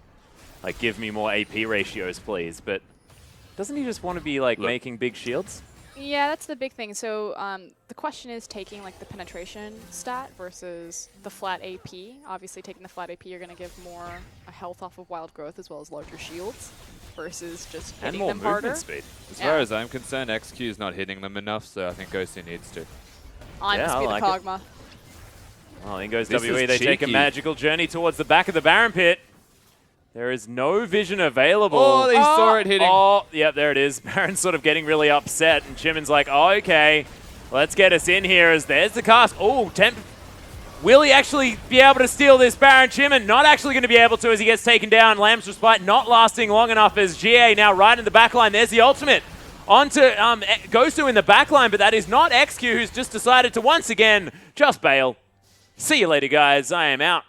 Brilliantly. And the Kog'Maw survives. Brilliantly played by Team WE as soon as they saw the Tempered Fate come down. Because obviously, Kindred is just trying to survive the burst damage, so she didn't attempt to smite steal that. The cask was fumbled and not able to disengage. They immediately step off the Baron and just wait it out. They're not done. Yeah, they're looking for the engagement here as well as Condi right in amongst it, but they just take down this turret. Mystic is so huge as, XQ in a lot of trouble. Wild Growth comes down onto the Cogmore now to try and keep him alive, but he's still walking. Mystic able to take down Shu. Huge moves from Jie here on this Nautilus as it's now only the Cogmore alive. WE just smashing through the base. And on the hunt's been popped. They're looking to try and take this one down. This is the push that they needed. Baron buff is going to be enough. And Cogmore or not, it doesn't matter. You are going to die as the magical journey is taken through the Nexus to deliver them over to the other side. The Nexus is going to die, and WE managed to get the fight they want, the Baron that they want. And they find their car, I think, ladies and gentlemen. It took a little while. They played the early game really strong, a bit of a fumble in the mid game, but I like the fact that teams like Team WE and throughout the LPL are experimenting with ways to beat the Kog'Maw, have the Kog'Maw solution, and it seems to be in these really creative engagement comps with Bard, Sivir, and Gragas. Yeah. It's also meeting in choke points is the other crazy thing that we've seen so far. And like if HYG were to get into the Baron River and actually fight in the pit, I think HYG could have won a team fight. But Tempered Fate was massive at zoning away XQ. Time and again, it's still connected. And he had a decision every single time it connected. Is, do I actually go for this? Do I fight? Or do I run away? And by that time, Chimin was dead every single time. Because it's 4 people hitting him, XQ had to run. But I want to say, Chimin's Kindred looked fantastic in that game. He honestly looked like the player on HYG that was actually trying to win that game. And this is what Rusty's talking about on your screen. As we go through these highlights, I guarantee every single time we're going to see the Tempered Fate come down in these tiny little choke points, which effectively is splitting Team WE's, at least their damage output, in half for a big portion of these fights. Now, this time around, it was executed poorly, but again, another really tiny choke point is the Tempered Fate will come over the back and land on XQ and Ghostu, I believe. Yeah, so they're working around vision control. You can see HYG had no idea how to get into the Baron if Baron was being started. The second they walk in is when World Elite engaged. That last one in particular was just like, let's just cheese the Baron, magical journey. They made an aggressive decision that paid off. It did, and they managed to get the Baron, and like you said, in the middle of it, they had the fantastic use of the communication that they have as well. WE saying, no, don't kill the Baron, make sure you wait out the Lamb's Respite, kill the Kindred, take the Baron, win the team fight, and win the game. And that is exactly what they did. WE actually playing that last sort of 10 minutes of play beautifully and very well coordinated as a team. Yeah, once they decided to finally pull the trigger with the cute creative play and obviously also with some of their dragon fights, they looked great. It was just kind of that getting them there. You could see that they were in the right place at the right time, constantly moving over into that Baron pit, setting down the vision, but the execution on some of the team fights, it's just like, okay, Shia, you chased a little bit too deep, and the Tempered Fate didn't hit the correct targets this time around, but once they got them all on the same page. And that composition in general is very hard to execute. You have to think of how many working pieces you have. Yeah. And we spoke about this even during the game, is like they had many moving and working pieces to get together. The Bard ult was one of the biggest things, because if that missed, they may not have been able to end the game, right? So credit to all of World Elite as a team. Yeah, and a lot of faith in World Elite's late game power as well, because World Elite, they weren't exactly playing that hard and fast. But that being said, we do have a best of 3 series to get through, ladies and gentlemen. We are going to go to a short break, but when we get back, HYG going to try and battle back against WE.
Welcome back, ladies and gentlemen, to our English broadcast of the Chinese LPL. It is going to be GA picking up the MVP for his Nautilus play. And look, he played well. I find it interesting. But I guess who else do you give it to? I don't have any disagreements. I think GA. Zero. Yeah, I was going to say the Bard. It's pretty damn good. This guy obviously has some disagreements. I'm just a Bard main. I mean, I think that Zero played phenomenal. I think that he was actually the most deserving. But for what it's worth, from what we did see of GA playing the Nautilus, he even got a solo kill and then managed to almost get out in like a 1v3. All of the emphasis that HYG were putting on was GA. And this is one of the best examples of it. This one was pretty good. Gets the kill, and the next fight you see, like, he's engaging really well. He's doing his job. I will give credit to GA. I just think that Zero did the same thing, but better. Yeah. Because, like, let's be honest, GA gets caught bottom. World Elite makes something happen on the other side of the map, and that is through Bard. And that is where the game was unlocked. That was actually pretty ludicrous as well, because the depth charge out of GA traveled for like 14 kilometers. Because of the interaction that happened with the explosive cask. I didn't actually see it last time, but it managed to knock up like so many different people on its way to the cow. I had to like actually take a moment and be like, 14 kilometers. Yeah, okay, probably wasn't quite that long. It was like 20 miles? 14 kilometers? That's not 20 miles. Idea. No, that'd be like closer to 8 miles, something like that. Oh yeah, that's sorry. I went the other way. I think when in doubt, just go Close with 8 enough. miles. You know Just go higher. We've been talking about Dre. You know, let's just include everyone who really who minds. From here to the trailer park. That's how far. Yeah, exactly. Right. But ladies and gentlemen, let's talk about what HYG can do, because they got the Lulu, they got the Cogmore, they didn't manage to find a win, and I think it was basically to do with the fact that they didn't have enough engage. Guys, just pull yourselves together. You're looking at me like I got something on my face. Did I have something on my face? No, Just looking past the laughing for going to get to you, so not gonna lie. Never mind. So, right, game 2, Atlas. Yeah, game 2, guys. I'm trying to get there. Trying to get there. What does HYG do? Do they pick up more engage? What do they do? What do HYG? Yeah, what do they do? First and foremost, Kog'Maw needs to actually fight if they're going to get a Yeah, Kog'Maw the auto-attacking needs to happen, I think. I should have run in and checked how much damage he did to champions. It must have not been a lot, would be my assumption. He spent so much of his time running away and not enough of his time actually auto-attacking. But you have to say, like, composition-wise, they got a really easy-to-execute comp because it was very clear in what it needed to do. Very clear win conditions. And unfortunately, again, once the map gets unlocked, HYG just have a really hard time with this really fine-tuned decision-making. And until they can figure that out, they don't have much farther to rise in the LPL, unfortunately. Yeah, and WE, of course, they did take the game very, very slow. One thing that was very, very interesting, we actually just found out the Cogmore did less damage to champions than Lulu did. The Battle Lulu. Yeah, we made fun of Gosu's, we didn't make fun, we commented on his build path. He went for a Void Scepter into a Luden's Echo with a Frost Queen claim. Someone had to do the damage. Yeah, he was definitely doing the best that he possibly could. We are in Champion Select for game number 2. WE actually going to take away the Gragas that Condi did play pretty well in the last game. They don't want to be first picking that one. It's Italy going to be taken away on the side of HYG. And we'll see what changes in the draft and what HYG are now going to do with a couple more priority picks, possibly. Apologies for the alliteration. They are going to be on the red side. Gragas ban is just so unusual to me because Condi played it. Yeah. Especially from blue side. Yeah. Which means they obviously have a defined first pick that they would like to get, but they showed no inclination towards the Cogmore. So unless it is Lulu, or they just really want Nautilus. Potentially Braum. Well, the Nautilus was very good. Wow. They banned the Sivir as They're well. just banning themselves out. It's like 957 said, but guys, we're doing a different team comp. And they all just wanted those champions. That is different. Well, HYG probably want to ban, like, the Lulu right here. And what does that leave WE? The Nautilus? Well, that definitely is one of them. So banning Sivir is like, we want Cogmore. Yeah, that was right? the counter to Kog'Maw. Yeah. But then HYG have got rid of the Lulu, so it kind of denies a lot of that strength. Still the makings of a good comp, though. I think We did see Cogmore a couple of times yesterday without the Lulu and still did pretty well. Yes. LeBlanc as well. Lissandra. Yeah, Lissandra. Kindred. I thought it was going to be Kindred, but I was like, no, there's no way they'll I didn't do it. think they would, but, you know, Nidalee's gone. It is the second Nidalee. Oh my goodness. The so poor Condi, man's Nidalee. yeah, he's going to prioritize it. But again, so Condi really went off in the Invictus Gaming set that Team WE took victory over with Kindred. He's a phenomenal Kindred player. It was mostly kind of a camp rookie mentality. Yep. But to prioritize Kindred by banning, like, the fact that you banned Gragas and Sivir from blue side, like, yes, it's because I want the Kindred. Very interesting. Lysandra, of course, was banned away in the last series, but is now being considered by HYG. For what it's worth, Gragas counters Kindred. Yep. I just feel like they're giving HYG the best draft that they want. Well, Braum was, of course, banned as well, so yeah, you're exactly right. So was Lysandra. Yeah. Looking good so far for HYG as far as picking up what they want. To be fair, I think Lysandra's actually a counter pick away from 957. Who showed a lot of proficiency on that champion. Yeah, very true. It's going to be locked in here. We'll see. Could be Gosu playing it in the mid lane. Could also be 17 in the top lane. Lots of versatility. You have to pick up Kog'Maw here. You can't give them Kog'Maw and Braum. Nah, they'll go Alistar. I actually agree with you, but I'm just like, come on. I know. You can't do this twice. Wow. They can do it twice, ladies and gentlemen. And they're looking for the Ezreal here, actually denying the Ezreal Braum comp, which has been quite successful. Ah, the legendary I pick Ezreal into Braum. Yeah. This will go well. Yeah. Well, it's denying the combination. Look, I'm trying to work some sense into this WE Unfortunately, Lucian does the same thing, but better. So, where is the sense in Ezreal unless they are going for like a desperation flex pick with mid lane? Don't know, man. Mystic's has a good played Ezreal. it a lot. Yeah. She is a great Ezreal, but it's weird. Super weird.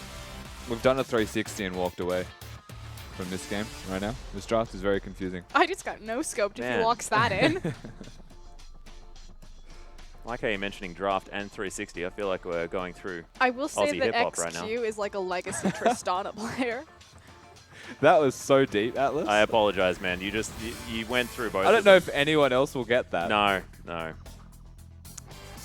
No, they shouldn't either because it was just ridiculous. Yeah, no. Never mind. Hopefully I've derailed this enough because we do have some picks coming in now for HYG as Elise is being looked at.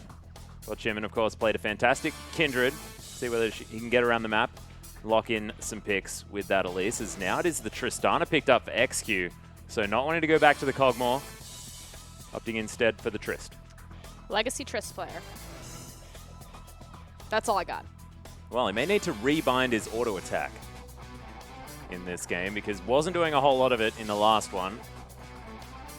Was definitely what the team had built around. Now on the Tristana, see whether he has a little bit more comfort, whether he is able to get his face into these fights a little bit further.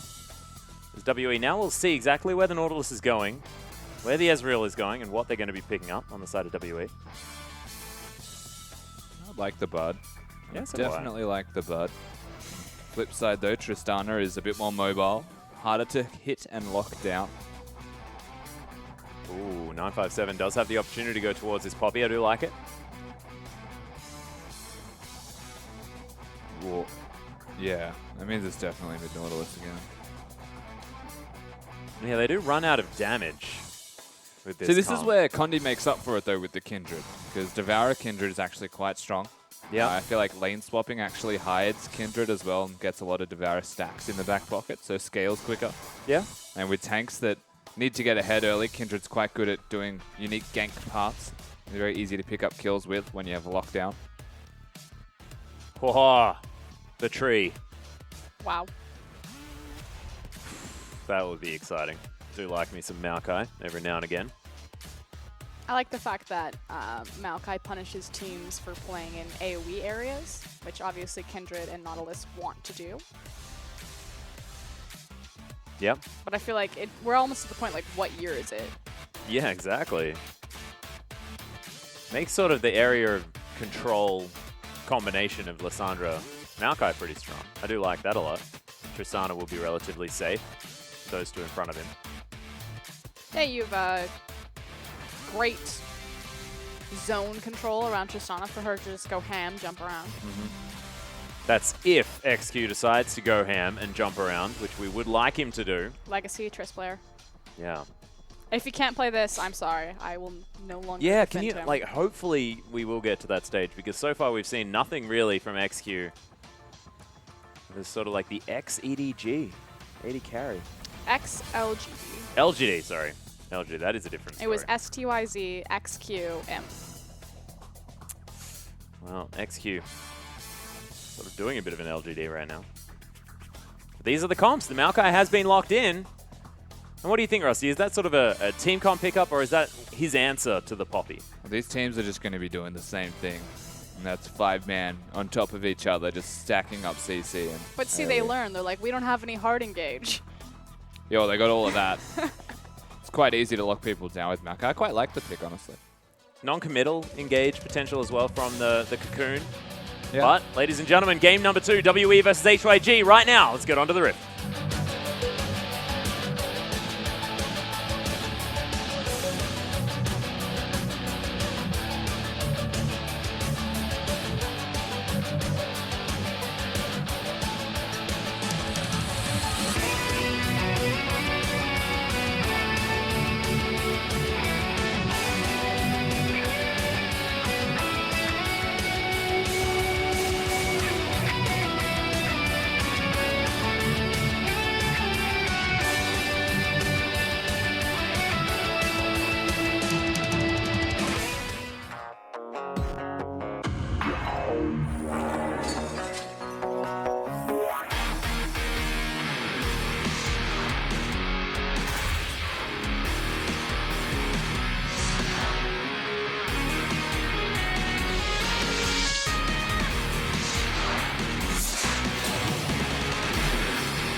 And we're onto the Rift, ladies and gentlemen, for WE versus HYG. Game number 2 for our final day of the LPL for week 6.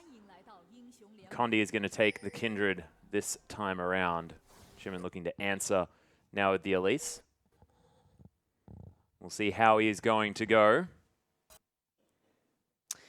So we talked about how both these compositions have, I guess, fixed their issue of drafting hard engage. So hopefully we won't have another mid-game stall out that we did in the last game, as we get a little bit of a zoom in on XQ. That's such an adorable skin. I love that skin so much, but I really hope he never dies, because it is the saddest moment ever. Oh. In a death animation. There's also Warlord's Bloodlust on the Ezreal there, which is quite interesting. Very peculiar. Like, the sustain's always great. It just comes down to a decision now. Like, do you want to live through laning phase, or are you going to take poke and need to stay healthy? Opposed to, do you want to stack it up now? Forever Battle is actually the best mastery to go on Ezreal because of how easily you can stack it. A Q counts as a spell and an auto attack, so it's double. Yeah. Get a couple in there each time. Exactly, but instead he just wants to sustain. Doesn't want to die. You can also, like, keep it up for so long as well, just because Q has so much range. Like, silly. Anyway. Why do you keep laughing at me, Froscarin? I have no idea. I don't understand. I seriously think like I've got something on my face right now. No, we're good. Are we, though? Yeah, I'm an adult. I'm sure you are. Sure you are. Okay, well, Dad's we do have not a foe. Wow, how did we get there? They're just, it's getting deep. I am an adult. Okay, got it. There it is. That's how you got there. Yeah. Never mind. We do have a slight pause, ladies and gentlemen. 17 is trying to get back into this one ASAP, but we're going to be with you while we get back there. But the team comps have been assigned. Both teams now looking to try and fix their engage issues, and I believe that did happen. So is this going to be down to like which team can execute these team fights better, or who can orchestrate where they're team fighting better? How does this one work? I mean, I just feel like HYG can orchestrate their team fight so much more effectively this time around than they otherwise could have. Cogmore was super position reliant, but this time they've got the front line to actually be in front of him and a Tristana to be mobile enough to get into the front line and be an appropriate target. Yep. Oh, this is cute. So 17 setting up all of his saplings to take away the popcorn chickens. He knows that the Maokai changes are coming. Yeah, he's preparing himself for Maokai. Meow. Maokai. Oh, there it is. All that popcorn already picked up as they go into this double jungle. Looks like a lane swap has been started up here, but Mystic and Zero going to be starting on the Krugs. That's underestimated from Maokai in the current iteration of the meta, since lane swaps are being more prevalent in a structure-focused meta. How easy it is for him to double jungle. Well, double jungling when he doesn't even really have to here, as he does head straight back to the top lane with a slight CS lead of 5-2 now before he even gets into the lane. Not too bad. Now HYG going aggressive here towards the bottom side. Nice use of the Unbreakable there by Shu, but it's a brilliant Cosmic Binding by Zero so far, and there's a lot of harassment onto XQ so far. Mystic and Zero controlling this lane. Yeah, look at how aggressive they stand, knowing that they have the range advantage.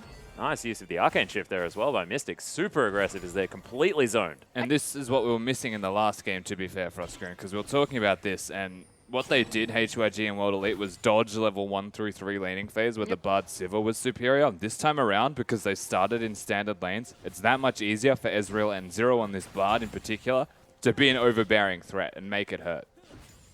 No, completely agree. Just have to emphasize again that Bard is so strong in the lane phase. Yep, Sapling goes down looking for some vision onto Condi here. I believe he's able to actually skirt it effectively. Gets the ward down himself. He's just going to be heading back to base now as 17. Going to throw down another one. Oh, there he is. There's the Twisted Advance as well, just to get over the side of Condi, but does actually half of the health bar of 17 before he leaves. So nice work. 957 now with a bit of extra control. Still going. Yeah, Cocoon actually going to stop GA from getting off any of his combo. Spiderling's being quite frustrating. But Titan's Wrath keeping him healthy. So aggressive from GA. That was just a big get out of my jungle. He's the mid laner, so found enough time to get out of his lane. Of course, Nautilus with a lot of wave clear. Doesn't always need to be in lane. Generally speaking, the minion's already dead. Quite mobile and has a lot of utility behind his kit. Yeah, we'll see whether he goes for the same item build this time around with the Abyssal Scepter and the Army Cinder. Swifties. Yeah. I kind of want to sing the praises of Condi while we do have a bit of a slow startup to this game. So Condi, again, was on Masters 3 last year, and unfortunately Masters 3 didn't have the greatest record, slumping actually pretty hard. But Condi, on a team with Dade on it, Condi was like the shining light. Yeah. And didn't get a lot of the credit that he really deserved. He had the highest kill participation of any jungler in the LPL. And this is, you know, with Swift, Clearlove, and Dandy running around a league. And he's actually translated that quite nicely coming onto Team WE and really coming into his own. Again, if we talk about like upstarting junglers, MLXG and Condi need to be in the conversation with the likes of Swift and Clearlove now. It's also funny because that M3 experience has almost burnt Condi into taking all of the kills opposed to actually giving them out to his team. I believe he did get a very early, what was it, pentakill in the bottom lane on his Rek'Sai. Yeah, and I think the coolest thing about that is we've seen a lot of growth from Condi in this team, not just as a jungler, to actually give kills over. Like, it's a small thing, but that's 300 gold that the laners can have that he's now willingly giving, opposed to making sure that he gets the kill. Yeah. That being said, I actually liked it when he was taking kills, when he was playing things like Rengar and just carrying games. It's fun to watch. All about the Lee Sin. Don't see a lot of those. Yeah, it's still playing the Lee Sin as well. It's not just Xuan. As, geez, this WE bottom lane, so much power out of the Ezreal Braum in the early game. Really starting to see that open up in the CS discrepancy as well, but here comes a Spider. Yep, Cocoon just going to whiff completely. That was gorgeous from Zero, though. Yeah? Actually placed a Caretaker Shrine in the bush and it got instantly killed, so he knew someone was there. Very cute. Whoa. Yeah. Wow, that is aggressive. Going He's for the dead. solo queue. Titan's Wrath picks it up. Okay. Got him. That's how you do it. That's not his side of the map. Holy crap. GA is a man. He is the Nautilus god. Well, he had a level advantage as well onto Gosu, and notably is And able the back to take advantage him down. as well. So Oh, hold on. Saving Private Tree. Where's a creep? Here comes a TP. Yep, behind enemy lines. I've seen this movie before as well. Oh. HYG, Gosu's there's here, though. the dredge line comes in though at 17, very, very low. Able to get in there, but Condi picks up the kill already. all the way underneath Whoa. the turret. The Kindred is going to survive as the Heroic Charge does some very, very interesting things. So 17 falls down. Gosu back to lane with the teleport. And GA is now 1-0-1. And has the EXP advantage. We're going to take a look at this replay. And this is just GA being a man. Yeah, spot on. And it's actually the perfect positioning in between turrets to not take any aggro. I don't know if GA was particularly worried of taking turret aggro, but worked out impeccably for him. And it's not a big deal in terms of mid lane control, but tell you what, how does your mentality feel after you get solo dove by a Nautilus? In between your mid lane turrets. At 6 minutes and 30 seconds. Yeah. It's not okay. And I think he also used his flash at the same time. So this guy thought he wasn't going to die. Like, that was a panic maneuver. Gosu really struggling here in this lane at the moment. But will still be able to sit back and farm. He's Lissandra. Still will have all of that utility. So like you said, not exactly time for panic stations. See whether he can mentally move on. And naturally, as a team, the only leftover or remaining members from the previous WE squad are going to be Mystic and Xie from, after their legacy days. Yep. And Mystic and Xie were kind of respected as B-tier carries and finally started to come into being A-tier carries. And Xie, if he keeps playing like that. Yeah. Xie's... I've always been a fan of Xie. He's got a little Doinby in him. Yeah, he's always been, damn right he does. He's always been good, right? But he's never shone. I think it was his decision-making was probably the largest issue. Like, he's always been mechanically talented. You're absolutely right. Like, think back to IM. His IM was brilliant. Yeah, it's Diana was really what launched him into favor. But Xie now moving in, getting some vision down. 957 clearing out the top lane. So we do just have movement around the map. Laning phase just progressing, and WE capitalizing on their lead early. And when the Claw of Doom has to be used to farm, there's dangerous times. Not always. So at level 7 maybe, but it's also just used as a farming tool when you know you're safe anyway. It's it's the longest range spell that Lissandra has, so very relative and context appropriate. Lissandra's max E second as well, so you can afford to start using it more often. Yeah, because it reduces the cooldown by such a large amount. Safety. I like that. Also does ridiculous damage. Yeah, I understand that the ratios are ridiculous. With 5.5 seconds at level 5, I believe 5.5. the Claw is. Thanks, Froscarin. I have a parrot to the left of me. Ridiculous. Soldiers to the right, here I am. Windows of time. Stuck in the to middle proc the with E. you two. Okay, well, WE now starting up a fight here on the bottom side. It's like slam poetry. Yeah, it's really weird. True Shot Barrage comes down, doesn't quite hit XQ. Would have taken a heck of a lot of damage from that one. Would have almost threatened his life. What's weird is why XQ and Shu keep thinking that this is a good idea. They're like, is today the day that we can approach the creep wave? No, today is not the day. Well, back again to base. XQ does have the Cull conceding the lane here just a little bit. Only 20 CS behind after what looks like... Yeah, well, I say only because I'm not sure how he managed to get any of the 75 creeps that he's managed to pick up so far this game. Wave gets pushed into him each time, which also means that they're getting excellent chip damage on the structure, as we now see Condi and Caller ID picking up the Rift Herald. Yes. Caller ID is of course, 957. There's the rocket jump. What is you doing, XQ? Okay, teleport comes down, but it's not actually going to find it. Tempered Fate comes in as 17, not going to be able to find his way through. Now they're in trouble. Yeah, that was super aggressive. Oh, he's out. Yep, and we get the speed up. Legend. What just happened? Why did he Zero's flash? ridiculous. 17 still trying to get in there as XQ moving up one more time. Slow comes down from the Cosmic Who's Binding. next? Yeah, Jimin's everyone's committed.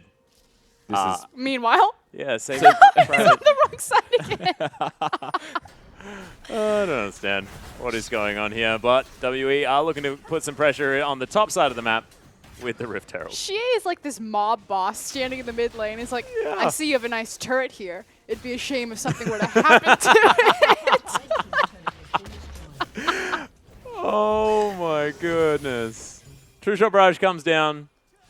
WE able to at least clear this bottom lane. I'm just so impressed that Zero and Mystic live. Like, let's be honest, that was amazing. It's Jimin. Yeah, the repel comes in. Uh-oh. There's the There ultimate. you go. Cool guys don't look at explosions, ladies and gentlemen. GA able to pick up that kill. 3-0 now in favor of WE as they're approaching 4,000 gold in the lead at the same time. It's a team just mucking around in the laning phase. GA is a cool dude. He is a cool damn dude. I wonder if we're ever going to get a replay of XQ leaping forward.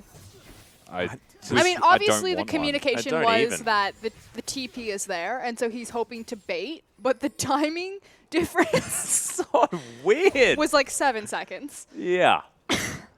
Well, Ghost is like, yeah, no. You know I'm what the not coming comms were? towards this lane. Huh? The comms were, I have teleport. Oh, XQ was jumps saying, forward. All okay, right, go. let's go. Just Get jump. me in there.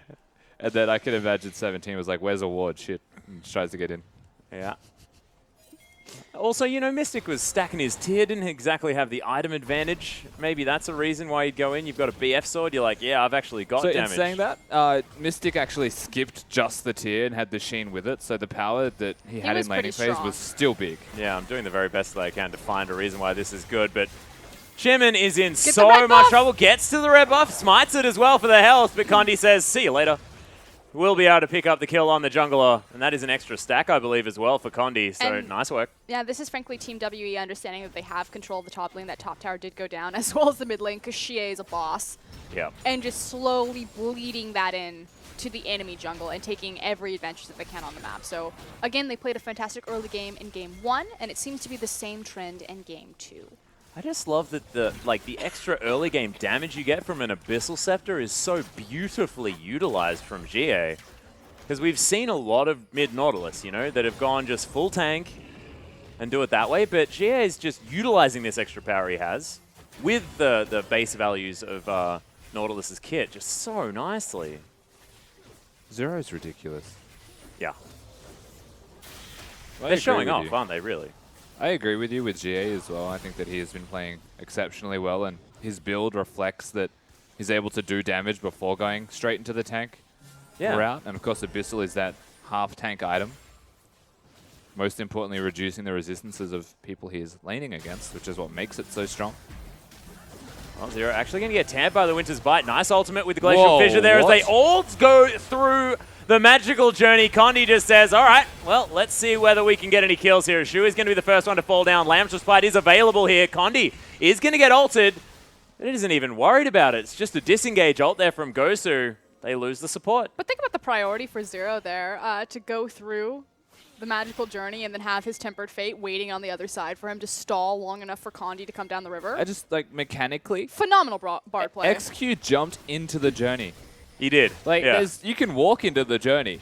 Like, you can just click the start of the portal and it puts you inside it. You don't need to jump.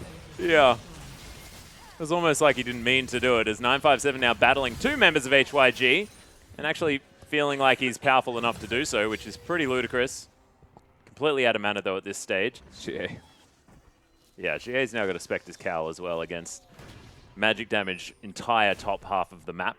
Magic damage pretty much entire map except for XQ, and it's now the question of, dude, where's my auto attacks? Yeah, exactly.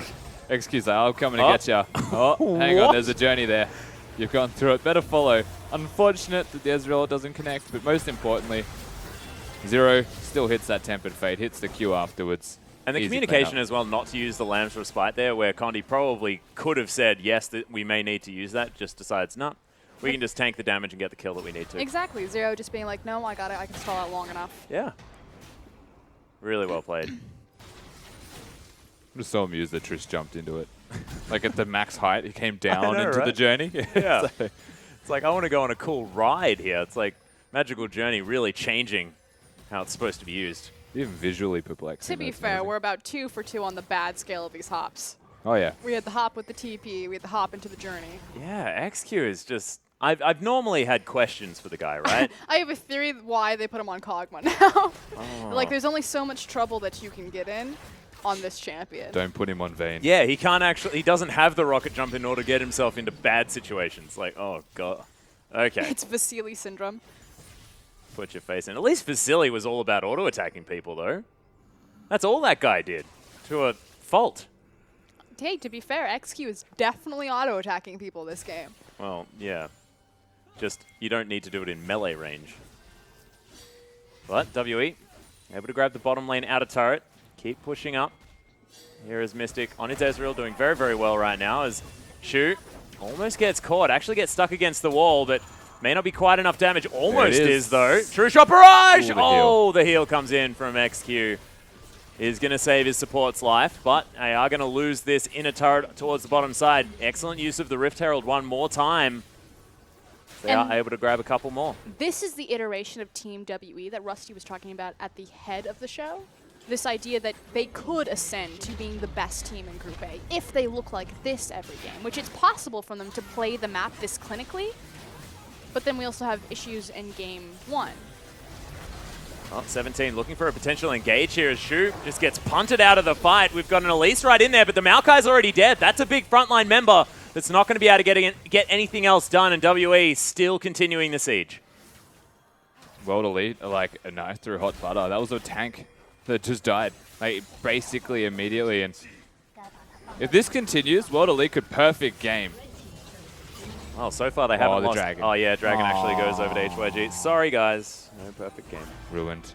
It's a 10K, excuse me, 9.9K gold lead at 18 minutes in the game. And it's 5 towers to 0.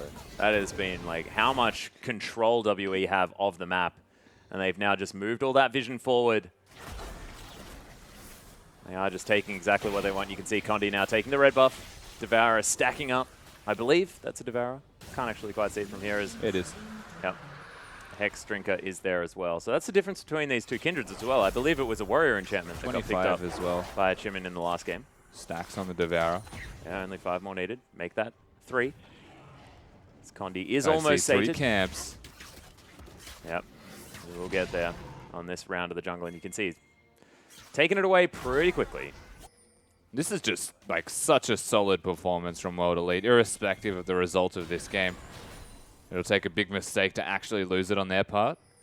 And from what we've seen of this early game, this is the World Elite that was mentioned can challenge the top of the tables. Yeah, and I'm really glad that you started the show with that as well, Rusty, just because this team is just looking so, so strong. So we tie up this series, and we'll see whether HYG are going to be able to make a valiant push to the end of this game. They do have the hyperscaling power of the Tristana. I'm trying to look for some sort of positive, but at the moment, WE with so much control over this map. Well, Lord's Bloodlust kind of lets you go Cull first, right? Think about it.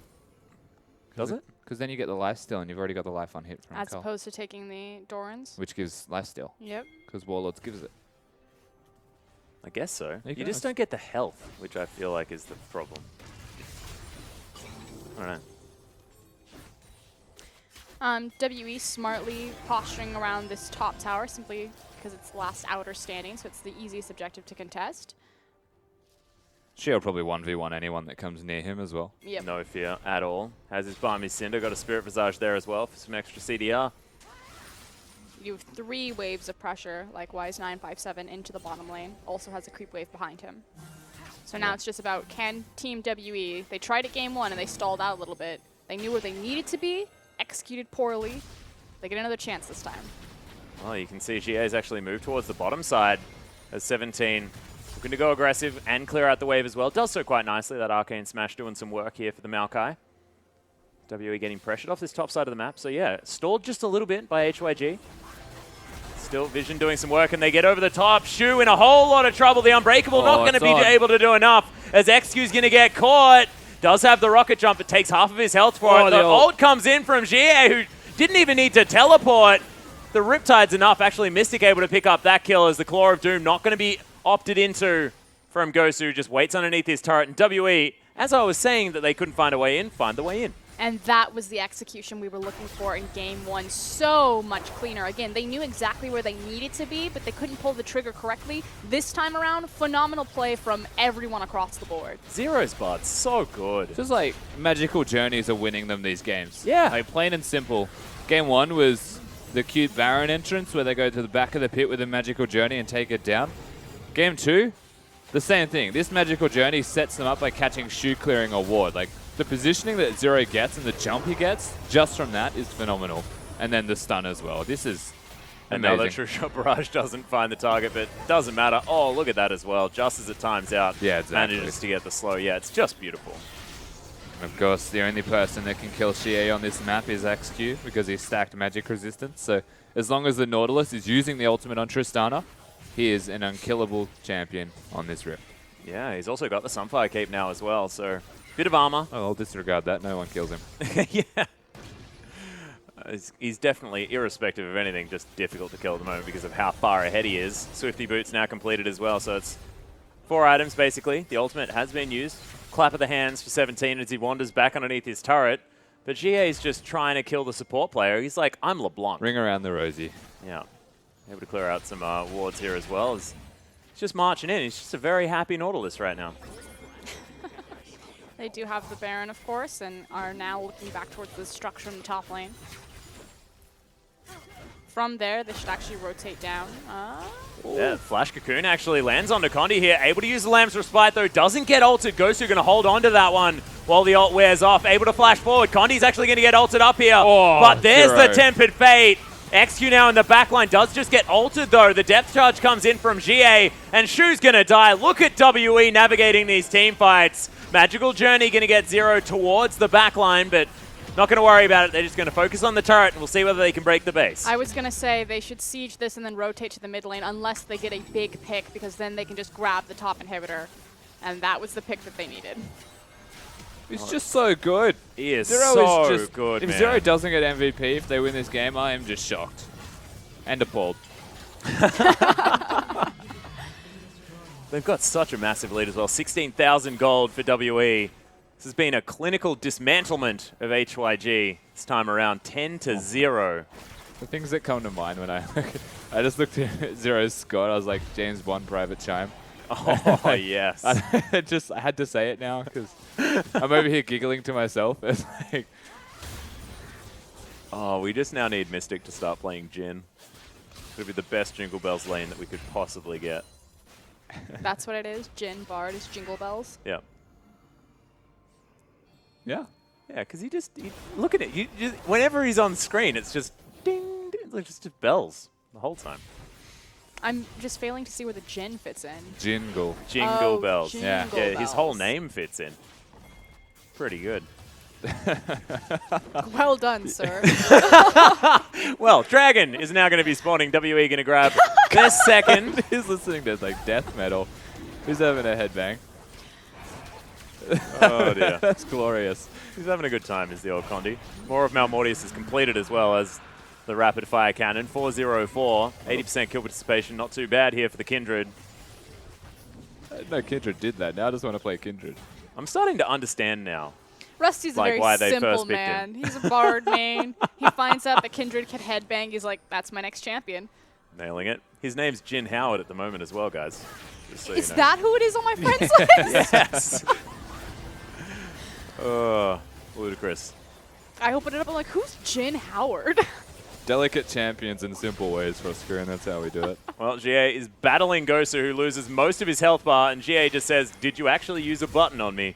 Because I'm not entirely sure. It does have his flash. We'll see whether it actually goes over the wall here as Shimon just not going to do anything. XQ gets hit by the hook! Wow. And he can't jump out because the Poppy's there. Immediately to a dead. The turret falls as well. The Spider, you ain't getting out of nowhere, as it is going to be Condi picking that one up. It's all too easy as the Tempered Fate comes in.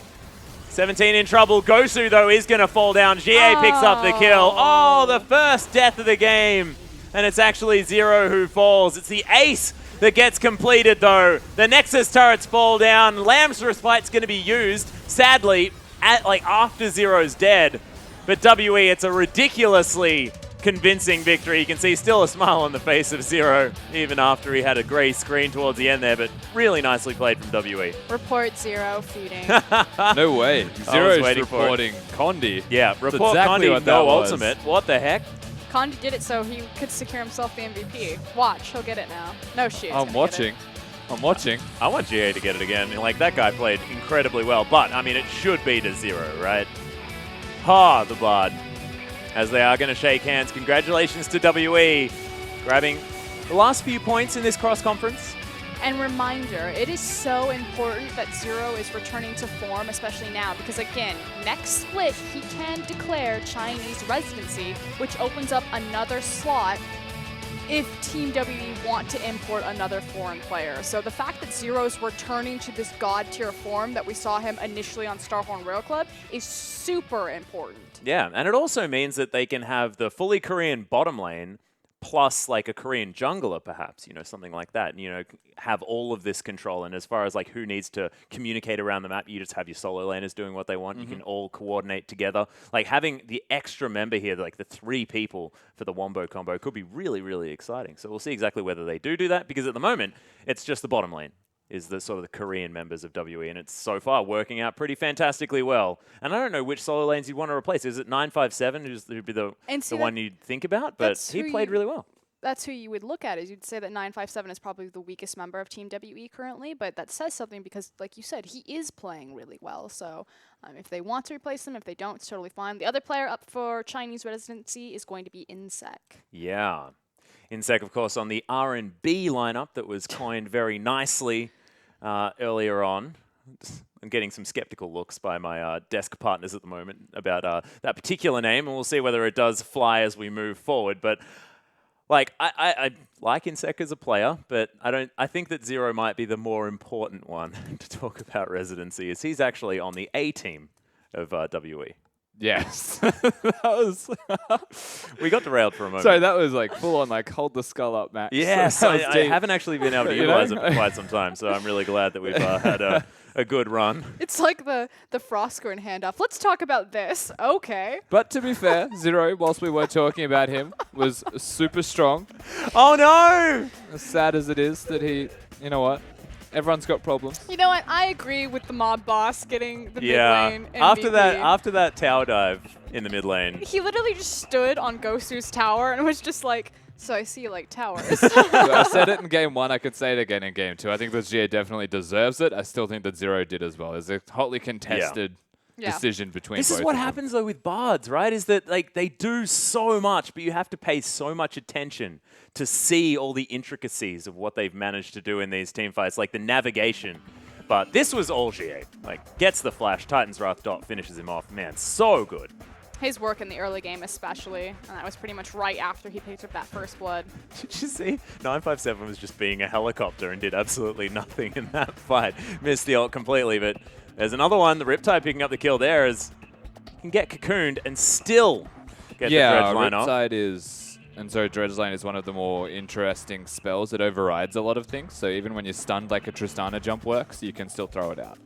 Oh, 957 and GA played that so nicely. Being able to pick up the Dredge Line, of course, but then having the Poppy W there to stop the rocket jump to make sure that XQ couldn't do anything. And then it was all that magic resist that GA managed to pick up, making him completely unkillable in that last fight. Just really nicely done. And WE just looked like an unstoppable unit. And when I say unit, I think that is the most important part, because it was their coordination and team play that really allowed them to steamroll that game. Yeah. Isn't it funny, though, if you look at the differences between Group A and Group B and how you kind of classify those teams? The fact that Group A has Snake, Team WE, and QG is kind of like their top tier, and you would consider all these teams are on that top half because of their team play and how they work as a unit rather than individual pieces. Whereas in Group B, you look at people like Invictus Gaming, you're like, okay, that team is succeeding because of one player. Yeah, it's literally just Rookie. Yeah. Oh, sorry, Rookie. Right. My bad. Yeah. Kid. Come on, man. You are like resident. You're like the first member of the Rookie hype train. Like you are actually driving the dang train. I'm just having a laugh. Having a laugh. It's definitely Rookie. I think Rookie is the stellar performer in Invictus Gaming.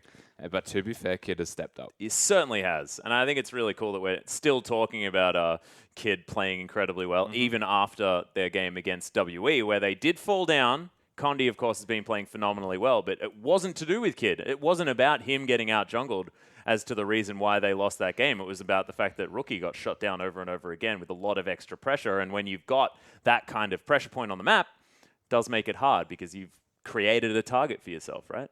Yeah. I think so it's good to know. The best thing about World Elite for me as well right now, especially after watching this series, is where their pressure points do lie. And I think that from top, middle, and bottom, every respective lane right now is considered a threat. And that is what separates World Elite from potentially Invictus Gaming and why these games against better teams start to go in their favor. 957 can carry if he starts getting ahead. GA, we've just seen it from him, can carry even on Nautilus. Yeah, and this bottom lane of Mystic and Zero, they stepped up to the plate and they were winning these 2v2s. And I just think that World Elite, as a cohesive unit right now, variable in where they have to put all of their power. It's much like QG and EDG, with respective lanes being able to carry at different times of the game. Yeah, and I really like that we saw both the lane swap and the standard lanes out of these teams at the same time. So, like, both of them were able to demonstrate they could get this one done. Of course, HYG struggling just a little bit in both of them, but the standard lanes for WE was terrifying. And when you've got so many teams in the LPL that do love these standard lanes. We're looking at things like EDG that just love to go standard and then just dominate their lanes because they're so powerful in that regard. Free up Clear Love to get the work done. WE will be able to dance that dance with them, I have a feeling. Yeah. We'll see whether they can. HYG are interesting, I think is the best way to describe it. I think even their lane swap was actually okay. It was executed decently. Yeah. They just started to lose a bit of control as it hit mid-game. So they've got a lot to work on. Personally, HYG, I don't think it's even coming down to how they play lanes out. There's no excuse for Gosu getting solo killed by a Nautilus. He had Flash. He saved Flash for too long. And maybe it's a lack of respect. Gosu, personally, for the mid laner, needs to play less champions. He's played 11 champions throughout this, including Veigar, which makes no sense. He's played a Varus game as well, mid lane, which is definitely not a thing that is used anymore. So just kind of living on what used to be strong, I think, is Gosu's problem right now. Yeah, and it's not even necessarily to do with the fact that, he can't play these champions or anything like that. He just doesn't have to. It doesn't work with the team. Strong. Well, they haven't figured out what is kind of the win conditions for the team. I think it's kind of what Rusty's talking about. They don't know. Is our primary carry going to be Gosu as a champion working out for him? Like, if you look at Vici Gaming, okay, put Easy Hoon on Lysandre. Like, statistically, that is the champion to go for. And Hyper Youth Gaming, they just haven't figured it out. What is our carry option? The fact that their jungler is still a rotating door is a big red flag. The fact that XQ can't seem to get off the ground in pretty much any champion that he plays, and that Gosu is just hitting the random button. So, yeah, there are definite problems there for HYG. They do have a week, though, to go and sort of figure things out. We are going to go to a short break, ladies and gentlemen. When we get back, we are going to have Invictus Gaming taking on M3, and we'll see whether IG can bounce back in their last match of the week.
Welcome, ladies and gentlemen, to our English broadcast of the Chinese LPL. I am Max Atlas Anderson. I'm joined by Indiana Frosker in black and Zach Rusty Pie. As you can see, I'm very excited to get into our final game of the week. Of course, week number 6, day number 4, and now Invictus Gaming trying to take on M3 to bounce back after their loss against WE, a team which looked incredibly good in our last game. So what does this mean for IG? I mean, the fact that WE look really, really strong. Is this going to be an easy game for IG? Is this what we're expecting out of the M3 IG matchup? I think so. IG are the favorites coming into this once again. It's almost similar to the first set that we saw where World Elite were the favorites indefinitely coming into it. I think that M3 have a higher chance of upset if I was to give a rating in comparison to that of HYG. So IG, I think it's going to be something that, like, even comparing their loss to World Elite shouldn't be too important coming into this Masters 3 game because stylistically they're all entirely different. Well, yeah, speaking of these stylistic differences, there are a lot of sort of fun matchups in this particular series as well because I want to look in the bottom lane because I feel like M3, when they do find victory, it's off the back of Savoki. The man with the engage, the man who's able to pick Blitzcrank, make it look like he did it on purpose. Like, really, really cool stuff comes out of this guy. And then he's up against Kitty, sort of the disengage lord, the man that really likes to pick up the Trundle. The Janna was always known for that. Plays Thresh like a disengaged champion as well. We are going to have a look at Invictus Gaming, and it is going to be Rain back on the roster, so no time this time. And that's the issue here. So if we look at Savoki and PentaQ, the bot lane for Masters 3, they're pretty much up against the weakest portion of Invictus Gaming currently as we go ahead and look at the tie up here on the top lane. Yep. And it's Kitties plus random AD carry of choice, which is effectively either Time or Rain. Rain is Korean. Yep.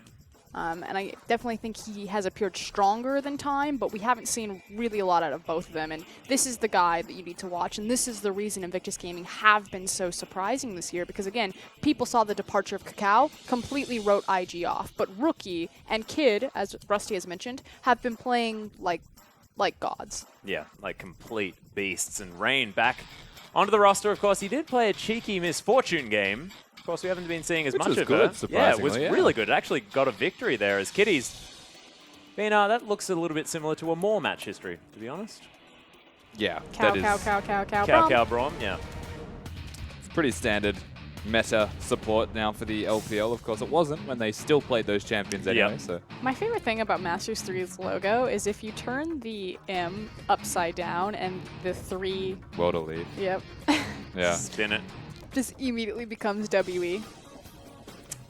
Not for any reason, of course, no, ladies never. and gentlemen. We are going to see them. There's the man giggling as well. That is Savoki. That is the man that we're looking at. From Masters 3 is now jungling for Team WE.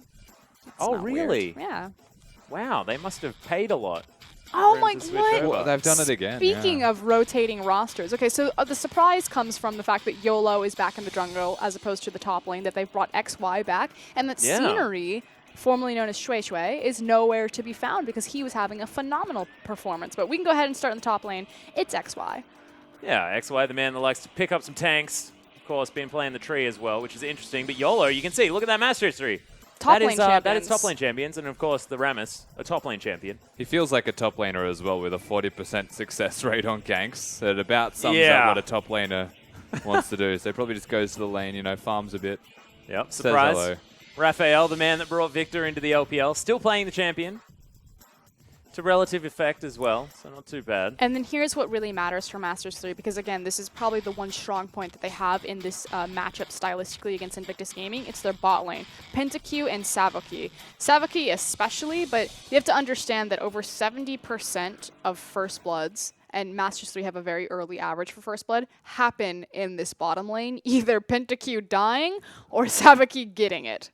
Yeah, it is definitely do or die with this bottom lane. That's why I love watching them as well, is because Savoki, the man, is not afraid to go in, and he will go in every single time. And I want to see whether they can actually bring it here to Rain and Kitties. A bottom lane that is sort of very passive, and it will allow M3's bottom lane to really try and orchestrate some sort of ganks, as we are going to have a look at the team story here.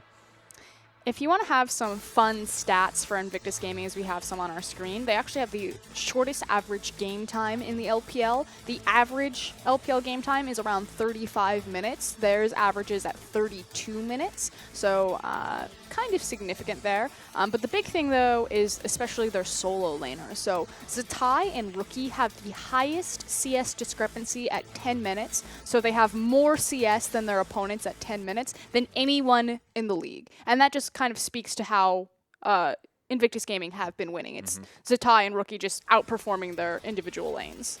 Well, this sums it up, doesn't it? Yep.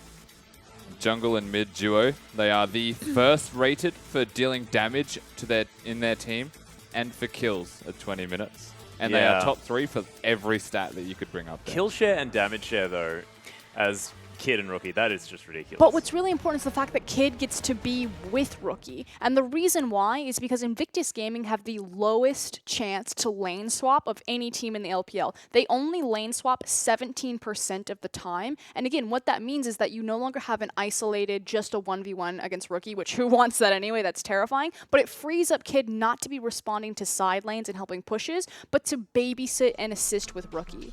Yeah, and it's not even necessarily babysitting. It's more like forcing him to get ahead, basically, giving him all of the space that he needs in order to win that 1v1, just because Rookie is such an incredible 1v1 player. Well, we are in Champion Select. Lysandra and Lulu have both been banned away. IG looking at their second ban now. Of course, game number 1 of our final series of the LPL for this week, week number 6. The cross-conference is almost over. IG really need the points from this victory, and Master 3, they're not going to have another opportunity in this stage of the LPL bracket go up against IG, and if they can sneak a win here, it could mean big things as they go back into their group. So yeah, we can kind of quickly touch on the league. Invictus Gaming are currently sitting second in their group, so firmly in their playoff position. Masters 3, EPA, and LGD all kind of battling out to be that last spot to go into playoffs from Group A. So this actually matters quite a bit because, again, you only play the cross-conference teams once. You play everyone in your other group twice. Well, IG, the Lulu was banned away, but it doesn't matter. They're going to pick up the Kog'Maw, of course. Rain, if he wants to play anything, it is a hyper carry. Most recent champions that he has picked up, I believe, were Kalista, Jinx, and the Kog'Maw, and they're going to grab the Kog'Maw again. But here is a problem. Invictus Gaming, out of all teams in the LPL, their AD carry gets the least amount of gold. I mean, obviously, you're competing with less games. True. But you're also competing with less games, so that your stat should individually be higher. Let's also give that a contrast, though, because Agundu's Rageblade Hurricane is not that expensive. And Kog'Maw still comes online at a reasonable time. That's a fair point. That being said, people that run Kog'Maw comps want a lane swap. It's more about a play style as well. Like, you can go standard lanes depending on what the support is. So if they actually get Braum, they can standard lane. Okay. Well, at the moment, it's looking like they may actually get it as Corki's going to get locked in. Gragas as well for YOLO. And that is going to be the priority. That Corki is a straight denial from Rookie. Yeah. Like, we just need to clarify that, because normally you would think second rotation you're going to pick up Braum Gragas to deny the Braum Kog'Maw lane, although for whatever reason LPL's like, we don't care. But taking Corki this high in rotation is because you're against Rookie. I feel like the Braum needs to be taken here, right? I've given up. You'd think so, but Rookie's going through all of his own champions. And whilst he is, we can touch on the fact that LeBlanc wasn't banned from him, which is one of the more often banned champions from Rookie with that Corki. Oh, having a big giggle there as well as he looks back at Zatai. Just like, I'm being serious, playing the Poppy, as Raphael's going to hover Yasuo as well. Yeah. Adorable. You can make the assumption that Raphael's the one playing the Corki. Of course, PentaQ could do it. Do you know what would be awesome? A Jinx? If you could last breath off a Poppy ultimate. Yasuo just launches himself all the way up into the sky. Then they would be targetable, so that's... Yeah, I know. It's a little bit unfortunate. Yeah. Well, M3, 20 seconds. Lock in their next round of picks. Braum is now going to be picked up. A fourth rotation Braum pickup. Pretty ridiculous. But definitely a good pickup here for Savoki. I don't know if the Z will go through. That's the real question mark. I predicted that Corki would be mid. Yeah. Wow. They tricked you. Oh, no, they tricked What? us. Oh, the double fake out. I like it. Tree going to get picked up, though, for XY in the top lane. Of course, he's been playing it a heck of a lot, irrespective of what everybody else has been doing, as Morgana already locked in. And that is the lane that IG were looking for, as Orianna picked up for Rookie. Putting on the Wayless pants. Grabbing that Ori. This is very different, though. So again, I've talked about this in the past, that LPL teams, when they run to protect the AD carry comp, they typically run an assassin in the mid lane so they can allocate more resources to the AD carry as opposed to their mid laner getting caught out of position. Obviously, it makes sense to have an Orianna because you're just adding another layer of protect. She even yells protect a whole lot of the time. Yeah, but it's just a little bit different. It's a little bit unique, so flavorful. It's positionally much different to any other champion that would protect the Kog'Maw, because if Orianna gets caught, Orianna will die. Yep. And you have to be very careful with where you're standing, because it actually will be in front of the Kog'Maw anyway. And it just means that, like, whilst the emphasis is on Rain, and they will be protecting Rain, Rookie, it needs to be perfect also. Well, Raphael is actually thinking about whether he wants to play the Corki or whether they want to grab another AD carry, and it is going to be the Ezreal going into the hands of PentaQ. So Savoki with the Braum means that they will have that Ezreal Braum lane, which is quite strong. Sivir was up and available, and we've seen that kind of be the response from LPL teams to counter out the Kog'Maw by putting your team on top of him. But no, not happening this time around. I will give the big tick, however, to Kitties on the Morgana. I think that Morgana is the lane that you should be picking into Braum. Yep. Also has the added utility with the Kog'Maw of keeping him alive, stopping Gragas from using his cast, stopping Braum from getting a stun, Maokai engage, you know. Very targeted and predictable stuff here from M3, can be stopped. Yeah, and I like the fact that Gragas and Morgana tend to sort of counter each other just a little bit. It's because, you know, Soul Shackle's so reliant on having everyone clumped up. YOLO does have the explosive casting in order to displace everyone, but the Black Shield is just so brilliant at stopping that AD carry, the Kog'Maw, from getting knocked out of position. So both of them with tools And to Morgana remove each other's things. does have a very weird history with the LPL. For the longest time, they never played it, and then OMG went to All-Stars and just got spanked by Cloud9 and Limit Nations Morgana, and suddenly we came back and everyone was playing it. And Kitties was one of the first Chinese supports to pick up the support. Well, we'll see whether it is going to go well as we hop onto the Rift.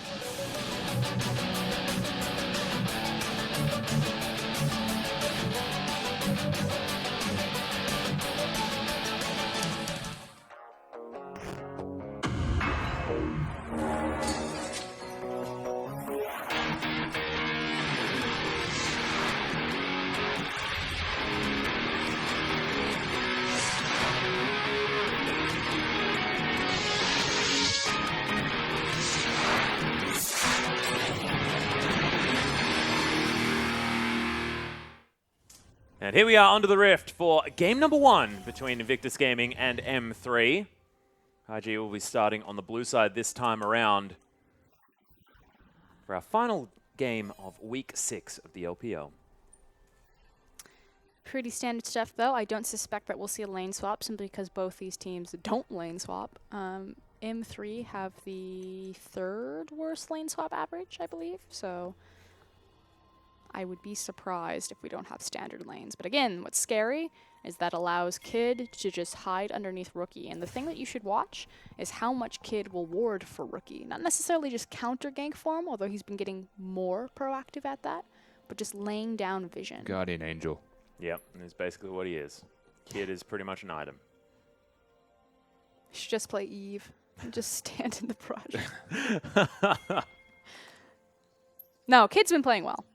He has, but that has been his style. And look, that's what works for IG, is He keeping him buys in Rookie's pocket. more wards than any other jungler. This is interesting as well. Rookie has taken the cleanse, trying to get out of, not sure. Well, it's the as slow from YOLO. Rusty said, he has to be that much, he has to be perfect, and obviously the cleanse is going to assist him there. I agree that there's not a ton of CC for him to cleanse out of. It's pretty much like the concussive blows, but just having a more defensive summoner. I mean, you can cleanse out of the Twisted Advance. Yeah. So let you flash afterwards as well. Well, it's not recommended, but it does its purpose. And my only concern about going the cleanse is you're up against a Corki in lane, which means trading becomes very difficult as the Orianna. I guess it's kind of further implications on the perfection that Rookie needs to acquire. But hey, of all people to do it in the LPL, it's IG's mid laner. Damn right it is. Something looking to try and just equalize as well a lot of this game. I want to talk about something interesting in terms of the experience. It doesn't necessarily matter in the end, but the fact that Rain was given the experience from the Krug camp to initially have that level 2 right into lane phase. Yeah. Ooh, Rookie as well, trading nicely with Raphael here. Hits the level 2, grabs their Commander Protect. Help him use that Clockwork wind up in lane a little bit to get some harass down. Yeah, so the way that this mid lane works between an Orianna and a Corki is heavily on auto attacks. And if you dodge the Phosphorus bombs, Orianna wins the trades early, as Kid is in. Yeah, Kid looking for it onto Zatai. Nice use of the flash there, but that Cocoon did some interesting stuff. Just disappeared, but XY is not going to be in range of it. But that's an easy flash for IG. Early advantage. That was interesting. Yeah, very strange. One word for it. Yeah. And despite the fact that Rookie is the standout player on the team, it's actually Zatai that more often than not ends up with the first blood. So nothing out of the ordinary there to see some pressure and an advantage given top. And Invictus Gaming have said it themselves in interviews. They have a very simple way to play. They see an advantage and they take it. Well, they're going to see whether they can here as Raphael actually taking a lot of damage from Rookie. YOLO in exactly the right position, though, to save his mid laner. Not too much aggression to come out of IG. Rookie completely out of mana, though. Yeah, so Kid didn't want to flash aggressively, and I suspect that is because Rookie is out of mana and has no ignite for a kill pressure. Here comes Zatai. Yeah. Well, catches him. There's the Cocoon. First blood goes to Kid. Fantastic coordinated play into the mid lane for Invictus Gaming. The heroic charge to interrupt the Valkyrie right there was beautifully played, but I feel so bad for Raphael. Puppy beats all. Yep. Priorities. That hasn't changed. That's for certain. But this is what we were talking about. Typically, First Blood happens around Zatai, and even though it was technically in the mid lane, and Kid who got the gold for it, it was really on the back of Zatai's play. And Zatai does not play the lane phase to play lane phase. He plays it to kill people. But let's think about why Zatai actually was even able to come down, solely off the fact that Kid ganked it in the first place. So this team is working cohesively in a very impressive way. It's almost refreshing to see from them. Yeah, it's all about win conditions in the end, right? So the win condition for them as a team stylistically is get Rookie ahead, play around the mid lane, make sure that you've got Kid there providing it. And have Zatai not behind a split push. Yeah. And look, they are just playing towards that and orchestrating it nicely. Yeah, exactly right. So Kid playing the ganking jungler role very effectively, and you can see the tree moving very far back in this lane. No vision available as the itsy bitsy spider is moving up towards the top side, but nice back timing here from XY. He's just going to wander back, grab some items, head back towards his top lane. Should be the catalyst. Oh, he's going to go buy me Cinder. Who knows anymore? I'm so used to the Righteous Glory. Yeah, exactly right. I think Rod of Ages is still I'm a big fan of Rod of Ages as well. Yeah. It's so good. Well, people are still building that even when Righteous Glory was ridiculous. I mean, as far as I'm concerned, the optimal Maokai build is 3 Rod of Ages. It's just that you can't scale for that long. Dang it. Well, see what he does decide to build. Classic Rookie. Stands on his back, caster creeps, contests you for every CS you want to take. The Uzi of mid lane. I was about to say that. Yeah. Yep, beautiful. I feel like we've finally found the synergy, guys. We made it. Yeah, it's all about the dude where's my car that helped us get there. Got us over the line. Yep. A lot of lane control, though, from M3's bottom lane as they push that one in. You can see 43 to 53 as far as that CS, but there's a lot of creeps about to smash into IG's turret. They'd be more than happy to play defensively in this lane. I think he was spotted. Yeah, there was a back ping on him. Yeah, there's a back ping on him. Yeah, get out, buddy. Soccer ball going to chase down the spider, but Kid is now going to be spotted. Wasted a fair bit of time towards that top side of the map, and we'll see whether anything is going to come. Yeah, Kid is completely out of position. Does have the flash, but isn't going to use it. PentaQ able to just pick up the kill. Now Rain going to head back to base. Kid still wandering around towards the top side of the map. He's going to take himself a Rift Scuttler, but nice pickup from M3 on the bottom side of the map. And I like the confidence in pulling the trigger, knowing that Kid is on top side, so it was a numbers disadvantage on the bottom. YOLO? Was spotted. Yeah, just pegs a barrel at Rookie, but not going to find too much. He really needs to get away from top lane. Like, plain and simple, Kid has overstayed his welcome up here. Yeah, and it's like Zatai's a Poppy who got first blood, or helped get first blood. Well, so most importantly, Zatai is freezing. And so what he's actually achieving by being up there is just making Maokai get away from the minions. And it's invisible pressure now because he doesn't have enough warding to accurately spot Kid at all times. But, like, he has been there way too many times now. And it's not really reflecting in the discrepancy between CS, the fact that he's sitting 52 to 52 right now, so they're not getting a measurable advantage out of this pressure. None at all. Kid now moving back towards the mid lane as Raphael is going to make his way back in. Savoki with some warding. Sometimes Kid just gets lost. And this is one of those times. Oh, he's getting completely out-farmed in the jungle as well as YOLO getting towards that jungle item. Completion almost there of the Runic Echoes. He should be helping bottom. Well, yeah, I mean, that's what this comp's built around, right? But even Rain isn't doing too badly. And it's not that he's doing poorly either, it's just that he should be getting them ahead and post the top lane. He just needs to be doing something else. I think the logic behind it is that because Maokai has the teleport, he's worried that ganking elsewhere will actually backfire due to that teleport.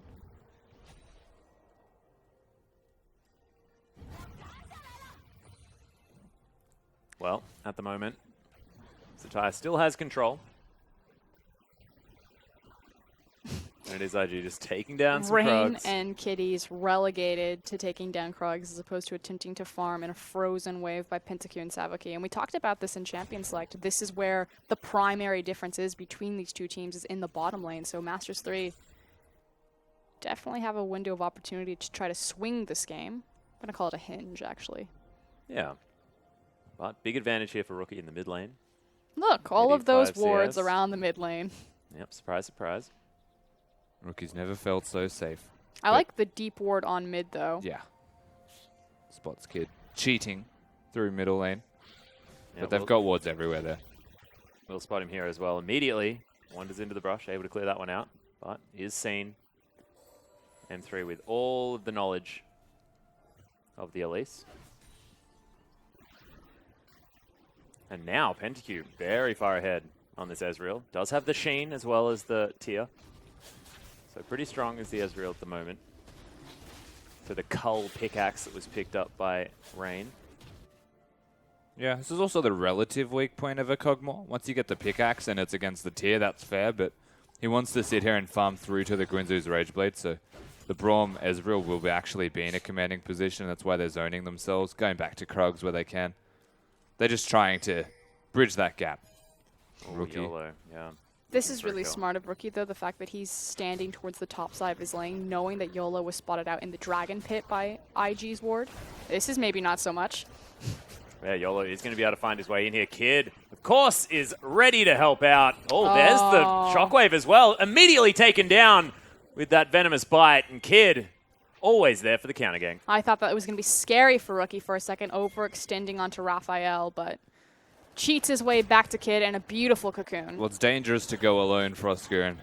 He's got his partner in crime sitting around. There's a pink ward in that bush, most importantly. So actually going in there is running a risk because they had no knowledge of the Elise in positioning. They pay for it. Rookie, 0-0-2. Kid's actually caught up in relative farm given the kills he has. Yeah, with the extra money, definitely not going to be falling as behind as what the creep score looks like. That is a Runic Echoes completed, though, for YOLO. So pretty strong is the Gragas. The scary thing is the massive amount of farm that's now on Rookie here in the mid lane on a scaling champion that will just have so much impact in the late game. I'm more concerned about the mid game for Masters 3 because Rookie being ahead and the fact that top laner goes for health. Whoop! I can't Darkness. even. Yes, the jungler goes to AP. And the AD carry is relatively squishy as well in the way of magic resistance. I think that like mid-game fights actually still favor Invictus Gaming if Rookie hits the Shockwave because they all take a lot of damage. Just randomly saw someone's face come up on our screen, you know? I was more like, kid wants to take Herald, and he's like, you know, maybe not. Yeah. He just has no idea what he's doing this game. He's just he ganks really well and he wards really well. The jungling part, we're still working on it. Yeah, hit some camps, man. Well, YOLO is just going to find a big raptor. Of course, the little popcorn chickens are probably taken by Rookie. Round 2. Yeah. Here we go. Oh, you missed. Oh, dear. The package not going to find it. Nice two-man shockwave there from Rookie, who's still going aggressive. Raphael could be in trouble. Dodges the rocket. The flash cocoon is going to miss, though, from Kid. The fact that Rookie had the stones to just go back in against two people was brilliant, and dodging all the skill shots. Fantastic play from the mid laner of IG. He's the best mid laner in the LPL, and that is exactly why. But you know what wasn't the best was the Gragas ultimate. Whiffing. Yeah, he actually cleansed nothing on the assumption that it was going to hit. So Rookie maybe regretting actually having cleanse in the first place. Still manages to outplay the 1v2. Be very happy now. As the reset. Not sure why that. Yeah, Kid finally gets some help, and then it just resets on him anyway. Frustrating. What an angry Herald. Well, we'll see what Kid does do with the Herald buff. Typically, you put it bottom, but Kog'Maw also wants to extend his lane phase for as long as possible so he can get closer to his Rage Blade. About 1,100 gold away from that one. Is going to be stolen. YOLO picks that one up. His ranger says, come on, man. Can't farm their lane, can't farm their own jungle. Yeah. Awful. Rookie taking some wolves as well as this blue buff. Meanwhile, Kids ganked top river about 6 times. Well, IG are feast or famine right now, isn't it? Like, yeah. Mid lane and top lane are feasting. Bottom lane is famine. There's no happy medium for this Kog'Maw. Thankfully, and we did bring it up, the Kog'Maw's item build doesn't cost a whole lot. It's just awkward pathing. Because he still doesn't have a completed item. Yeah, 15 CS behind as well, so not too bad. As XY going aggressive onto Zatai, just trying to clear out the wave as well as hit the Poppy a bit. But Cocoon comes in. Oh, it's going to miss the untargetable member in the sky. So a little bit uncoordinated. There's the flash body slam, though. Nails it this time as Rookie teleport, though. Trying to run out of the way. Oh, Zatai able to pick that one up with the heroic charge. They grab the kill. Rookie's going to survive. Flashes over the wall. Dissonance for the speed up. And YOLO now with Savokia here. I just don't know how Rookie survived as we were watching. Are you kidding me right now? Like, think about the thought process there. As you're flying through the air in a cask to know that where you're going to land is going to then immediately ult Raphael because the ball's placed on top of him. It's also takes stock of the teleport timing from Zatai and the communication from IG as a whole is they instant. Were not aware that YOLO was ganking mid lane. But the second they were aware, they reacted well. Well, speaking of reactions, XY going to take a trip underneath the turret here as Kitties could be in trouble. They do manage to lock down the kill. Savoki is incredibly low. Caster creep not going to be enough. And XY makes his teleport work, so that's the second kill for M3. But it's not on the Kog'Maw. They get both of his summoners, though. Yeah, again, Masters 3 just understanding that they have control of this bottom lane, continuing to apply pressure there. But meanwhile, Invictus Gaming are winning the rest of the map off a phenomenal Rookie play. And Kid Isn't also. this funny, though? Because like the stylistic, I guess, strengths of M3 and IG are definitely flourishing right now. Yeah, it's exactly what we're talking about, right? Like mid lane, top lane, they're doing their job, whereas M3, their bottom lane's winning. And that's actually not a surprise. Yep. That's a tie. Farming in between turrets now on this Poppy. It's a lot of control. Rookie moving up towards there. Looking to try and get some pressure down as ult's being popped. XY just taking harassment underneath the turret. Not a necessary risk. Well, True Shot Barrage comes through. Zatai says, all right. Why are we diving the tree? Yeah. Completely out of mana, though. Rookie just going to wander back towards his mid lane. Just trying to get something done with his time as Rain struggling just a little bit. Oh, Raphael moving back towards the mid lane as well. Rain's like, day 16. Yeah, exactly. The ganks aren't here. Dear diary. I still don't know where my jungler is. If anyone sees him, please let me know. I'm not sure whether they loaded into the same game as me. I missed my support. Full Skarner mode. Oh, dear. Well, he does get his support. The only member of the team that he's actually seen this game. He's had to watch him die before his eyes. Yeah, exactly. Traumatized. No help is coming. This is actually IG punishing Rain for not playing the last time that they played. It's like, no, Rain, you're not getting any support this time. We're going to put you on Cogmore and then leave you out to dry. How's that? Back in Korea, they care about their 80 carries. Welcome to China. Well, Kid, actually, is going to land the Cocoon onto Savoki, but that's 3 members he has to contend with. They already pick up the kill, and IG unable to collapse in time this time around. And again, the big issue is the fact that, hold on. Yeah, YOLO actually managing to get the inside track here as Rain in a whole host of trouble. Oh my goodness, a Cathian surprise might be enough here to grab himself a kill, but there's the explosive cast Kid. He's going to fall down as well. A Cathian surprise wasn't enough as YOLO is able to pick up another kill. And the reason that happens is because Savoki is unlocked from the lane, so you're able to get that deep river vision, but we are going to go ahead and see the replay of Rain getting caught out. But like, this is Kid's dead. Kid is long gone, and they still choose to be in the river at all. The threat of Dragon seems to be enough to draw them in that direction, and it's not going to stop the Dragon from going down by any means, and in fact, they just give them the 2 kills with it. M3 controlling this bottom lane.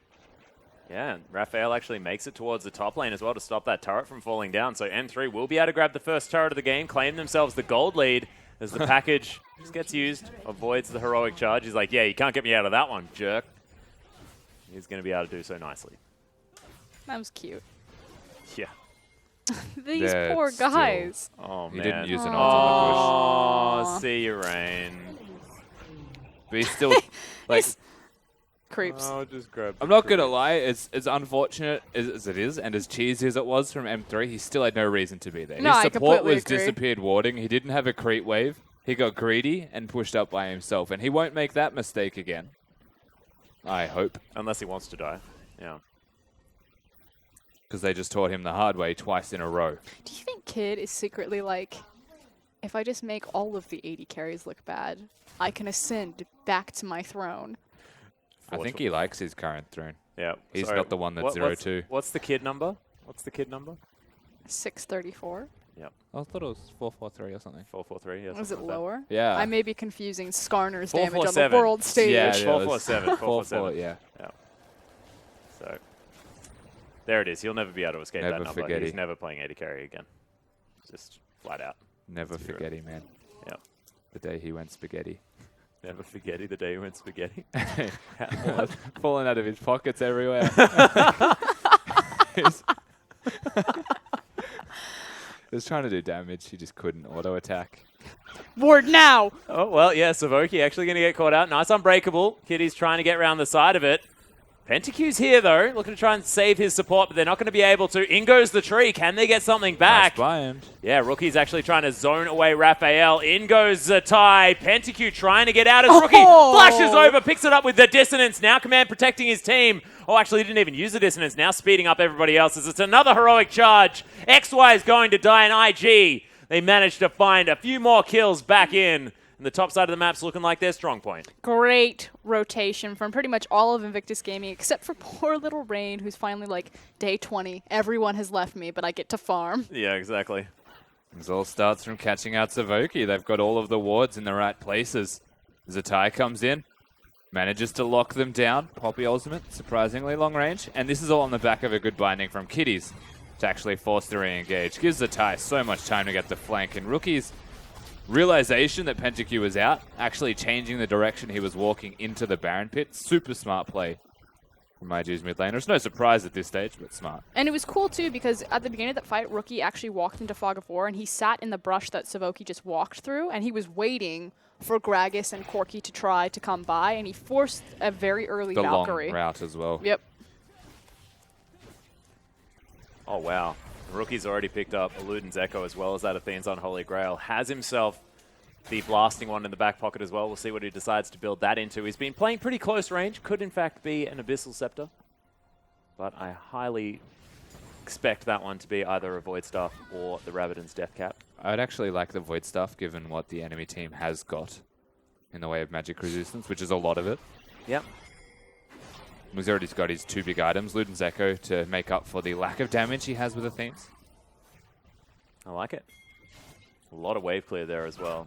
My thing about Ori is I've always felt that she was kind of like a, you know how majority of AD carries before now everyone has a 2-item power spike, where like the core, the triple items. I feel like Orianna was that of the mages. Like she almost needed to have the death cap. And she always has been, yeah. Yeah. Better went ahead. Before she starts really coming online. Used to always be Athene's death cap void staff before you were able to. Close. Oh, yeah.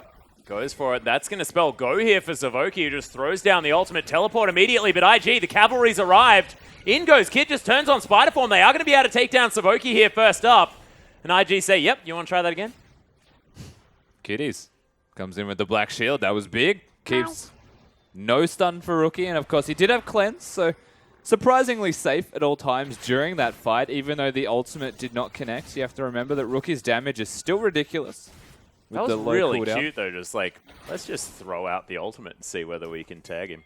It's picking up on tendencies of the enemy AD carry where he was going for last hits. So he wasn't actually using his Q. He was auto-attacking.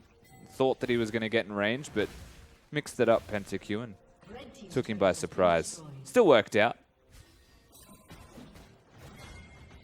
I like it. Make sure you're as unprepared as possible for the aggression. Pink Ward is going to get removed here by Kid as he's in the enemy jungle, clearing out vision. PentaQ still strong, though.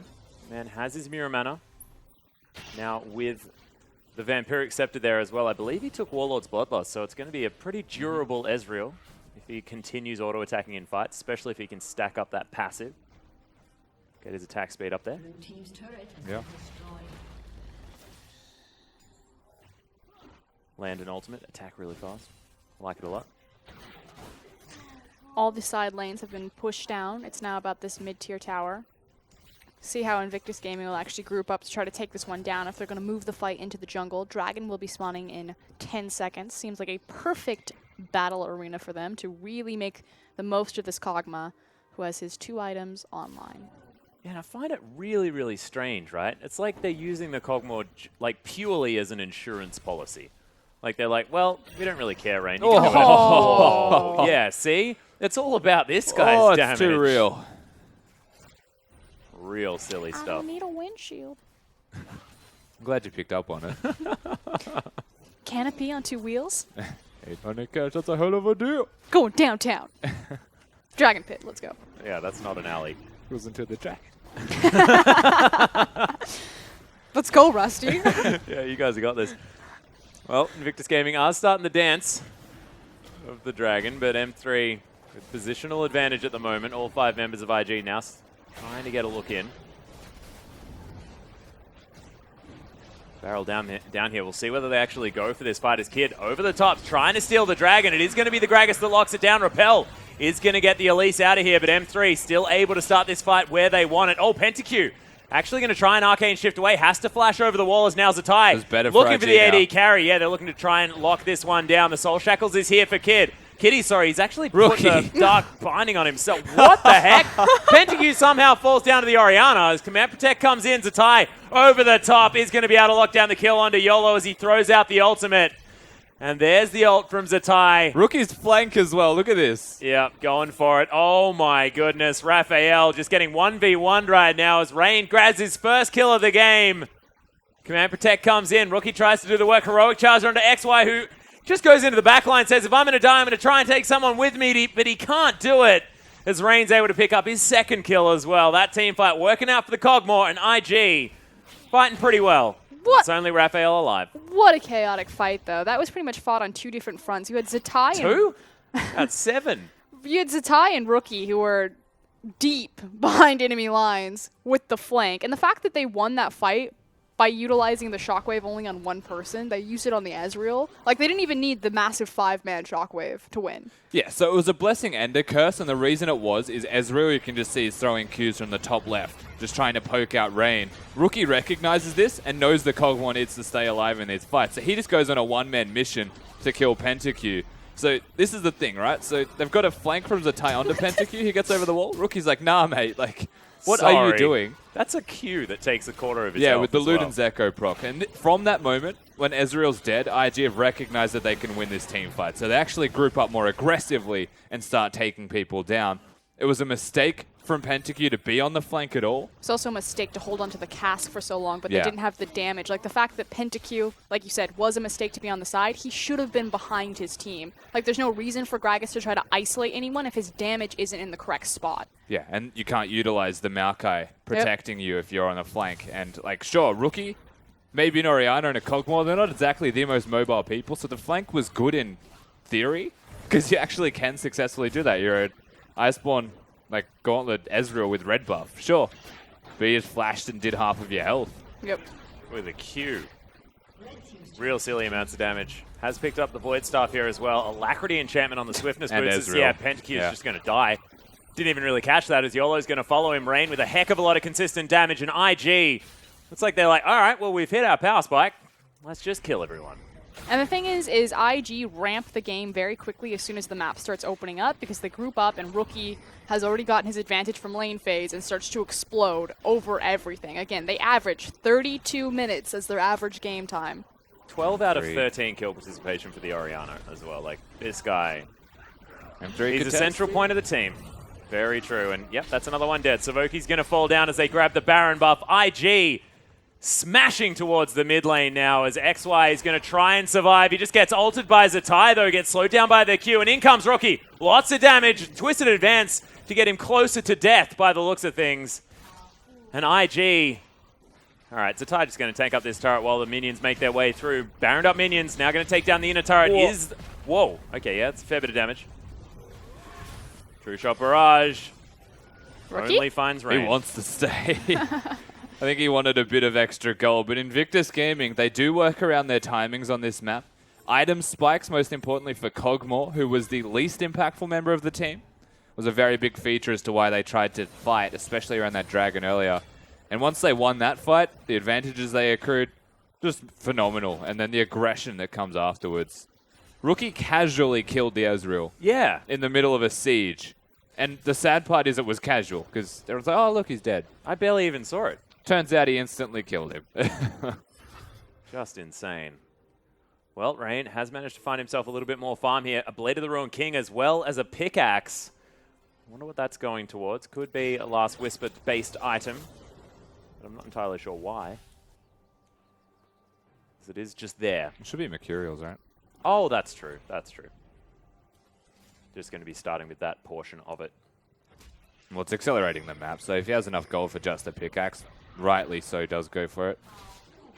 Yeah, well, Dark Binding was used, but IG not winning to fight 3v3 at this stage with out a lot of their members over here. Zatai has the teleport available, so he's just going to be split pushing as they have set up the siege towards the top side of the map. Inner turret, the last remaining, actually the second last remaining, is going to be under fire. So Kid moving his way through the jungle. YOLO's going to be discovered. Phosphorus Bomb and Rocket's going to be used. Actually, a True Shot Barrage as well to clear out this minion wave, but there's still a siege minion. And there's a Zatai smacking down this bot lane inner turret. That's a Trinity Force Ghostblade Poppy, by the way. Oh my god, he went full Zatai. Just doing Zatai things. What? Yeah. Okay, he's 1-0-11. I don't even mind. You can do whatever you want. Yeah, that is just so Zatai. The better to chase. Oh, there's the shockwave, actually, as Raphael has to use the Valkyrie to get himself out of the way.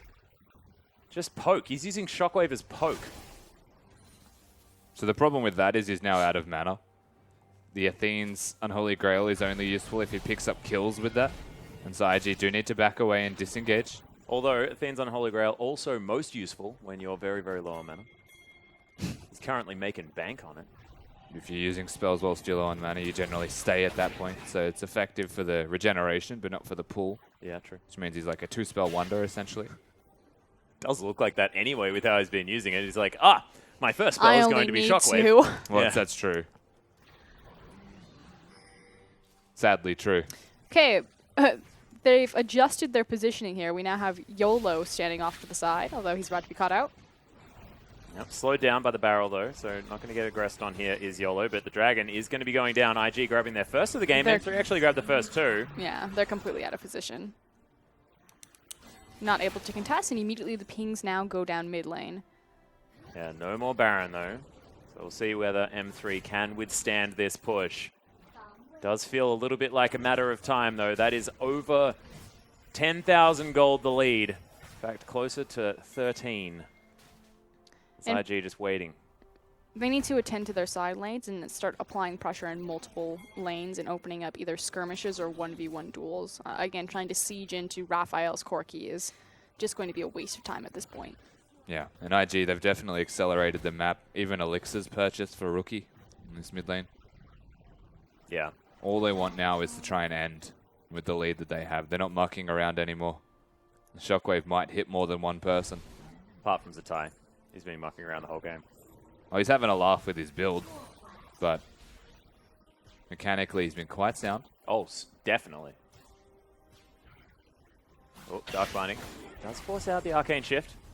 Cocoon not going to find the mark, though, as IG just continue to clear out minion wave after minion wave, allowing space for Poppy on the top side of the map. This turret is already under half health. It is a very good pick comp from Invictus Gaming also between the Morgana and Elise in a 4v4 scenario. So they can continue to siege this. Oh, they've actually popped the locket here as well, so IG thinking about starting something up. YOLO actually moving to the side. But the ball is going to zone him out just a little bit. Dissonance there just for the slow. You can see the flank coming in from the Poppy. Zatai just clearing out wave after wave on these side lanes. Just watching Rookie weave in between every single skill shot. Ducks underneath the Braum Q, sidesteps the Ezreal Q, punches Ezreal in the mouth. It's also because he's so confident that they won't engage on him. If they go hard, he's got kitties with the Black Shield. And it just makes so much sense in terms of his itemization with the Luden's Echo to utilize the movement speed for like how far forward he pushes forward, knowing that they're not going to be able to hit him as he gets nailed. It's actually really similar to a Wayless style of Orianna build, like super movement speed focused, has the Swifty Boots, has the Alacrity enchantment. And the reason why is obviously you decrease the travel time of the Q, depending on how close you're standing to the ball. Yeah. And the distance that it travels, so Rookie and Wayless play this very battle ball Orianna. I love it. Well, nice slow from the Voidoos there as the inhibitor now under fire as IG. They are getting poked down. PentaQ actually doing some work here with these Mystic shots. Zatai playing up in the front line, but he's not necessarily the durable Poppy that we're expecting. No, but it's hit the point now, like, if IG overcommit and they don't actually outright kill somebody, they could get poked out. Well, yeah, Ingo's Rain, but Ingo's XY as well. He's just going to get deleted.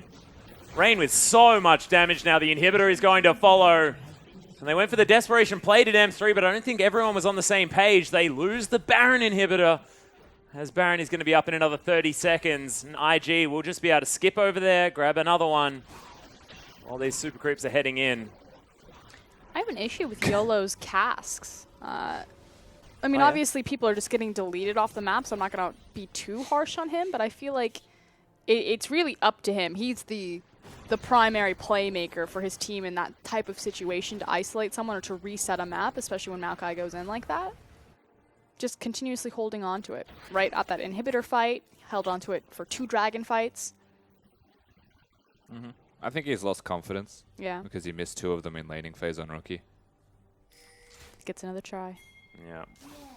Oh, they're going for it. They want to try and get at least 1 death onto Rookie this game. As he gets flash body slammed, immediately flashes out of the way, dodges the cask. Oh, wait, actually doesn't. That was just a regular barrel. But again, the thing is the cask is never used offensively. He just hit a flash body slam and didn't instantly throw the cask. He threw the Q. Yeah, that was really strange. I was expecting the cask. That's why I even said it. Looked like the same move, but very, very strange stuff. Duskblade of Drakthar is going to be the next item for Zatai. Like it a lot. Of course. Yeah. Teleport comes in from M3, though. They want to stop this Baron. It's going down incredibly low. Zatai is not going to find the ultimate as the barrel comes in. YOLO wants to try and steal this. He can't, though, as Kid. He's able to lock down the barrel. And look at how much damage this Kog'Maw's doing. Instant double kill already as Raphael gets hit by the binding. That is going to be a triple kill now for Rain as PentaQ is the last man standing. He wants to take down a kill onto Rookie, but it's a quadra kill for Rain. And look, when Rookie is drawing so much attention, it just allows Rain to kill everyone. Rookie is doing so much work in these fights, though. Let's not forget the Duskblade to be Zatai, who has been completely left unattended in these fights as a frontline member, locking them down. IG, what a game 1. Yeah, and I love this. This is how they run a Kog'Maw comp, is they use him as a distraction. We're going to completely ignore you, and then we're going to come pick you up at like 25 minutes and win the game. Oh, man. So that is another way that you can utilize him. But, I mean, this was all about the solo laners for IG. And Zatai stepping up, helps grab the first blood. You know what that was? What was that? Where's your cog, man? Where's your cog, dude? We don't care. Dude, where's your cog? We just flat out don't care where the Kog'Maw is whatsoever because... There's a cog mine in this game. Yeah, it was basically an insurance policy. That Orianna play was ridiculous. The fact that he got to that 4-item stage in that last fight as well. I mean, we did see the quadra kill come out of the Kog'Maw, but you're exactly right. It's all about Rookie, and here's IG. Fights towards the top side of the map. Definitely looking good for them. And look at Rookie in this this replay. He's just zoned off Gragas and Corki. He's not going to flash this wall and be see ya. Yep. Auto attack. Oh, that was just a Q. Yeah, absolutely. I mean, like, Invictus Gaming and Rookie was the standout performer. That goes without saying. I do still want to give credit to Kiddies, who played this game so well to actually keep people alive. All of his black shields in these fights where M3 were engaging was phenomenal. I feel like without those, honestly, M3 could have won some team fights where they didn't. But Rookie still existed. No, I agree, and I think that's kind of the big turning point. Again, Ready? Invictus Gaming. Oh, here we are. And Shockwave Q. Oh. See ya. Invictus Gaming have said it themselves that they believe that they are a stronger team without Cacao. Like, this iteration of them, they believe is stronger than the Cacao iteration. And I definitely think that shows, in particular in their teamwork, like what Rusty was talking about. They look so much more comfortable with each other. Yeah. Kid in particular stepping up in his performance, as well as Kiddies. And, you know, Rain, we still don't know. I'm still like, is he good? Is he...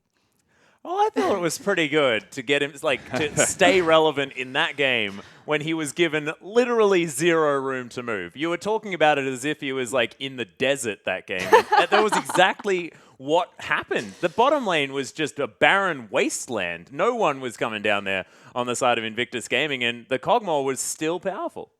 No. Absolutely. That was a great performance still all around from IG. Yeah. Very impressed. Nicely done. But, ladies and gentlemen, this is a best-of-3 series, so we are going to go to a short break. When we come back, we'll see whether M3 can try and pick up a victory, get themselves closer to something here in this series against IG.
Welcome back, ladies and gentlemen, to our English broadcast of the Chinese LPL. Rookie picks up the MVP. Surprise, surprise, 95% kill participation, didn't die. Utterly ridiculous mechanical play on that Orianna.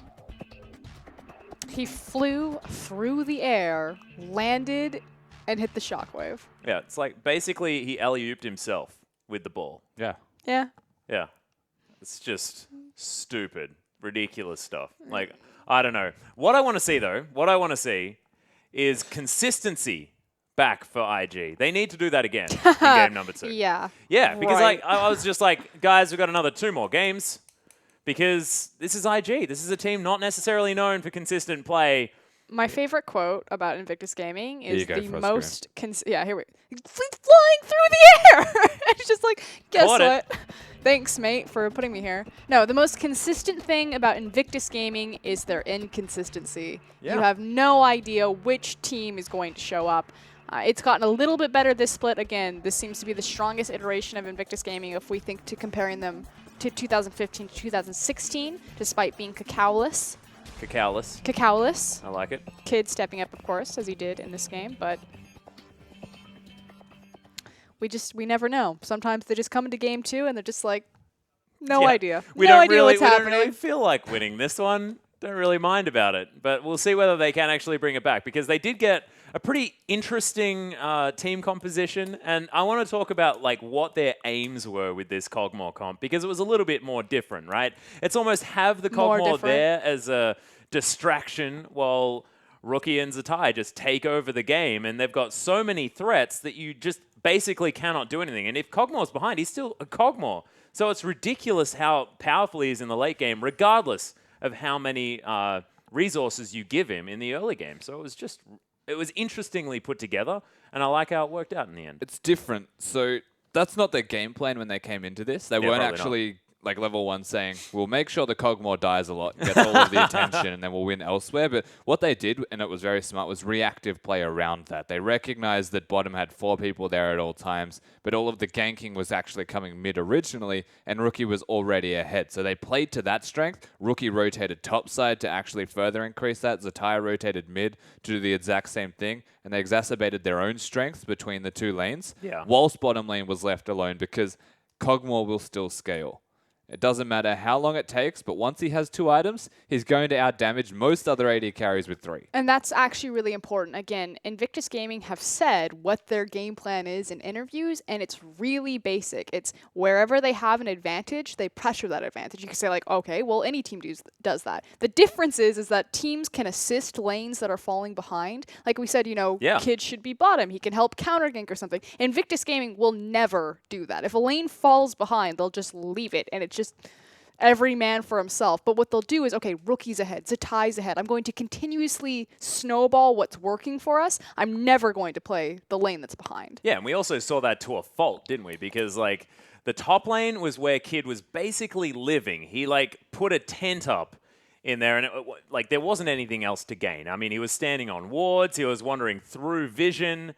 Didn't matter. He's still in the top lane because Zatai was the one that managed to help get the first kill. He was ahead, ganked the teleport, all this sort of stuff. He was behind in the jungle, but it didn't seem to matter. Yeah, so he was actually picking up the kills, which kind of evened the jungle out. And it was interesting because that's the curious thing about Invictus Gaming is if they play to the lane that's ahead, what happens when the jungler's ahead? They don't have a lane to play to. So he just picks the lane that can most snowball. And that's why he stays around mid lane, places all the vision there, and gets Rookie going. Well, Master 3, this time going to be able to ban the Gangplank on the blue side. Nidalee going to be banned away from Invictus Gaming as we are into Champion Select. So we'll see exactly what changes this time around. Master 3 are going to adapt by banning the Poppy. The Nautilus going to be taken away from M3. So, Kalista still up, Lulu's still up, Kog'Maw still up. One of those 3 is going to get through. We'll see what the priority is going to be from M3 this time. Orianna's not something that'll be addressed either, is the funny thing.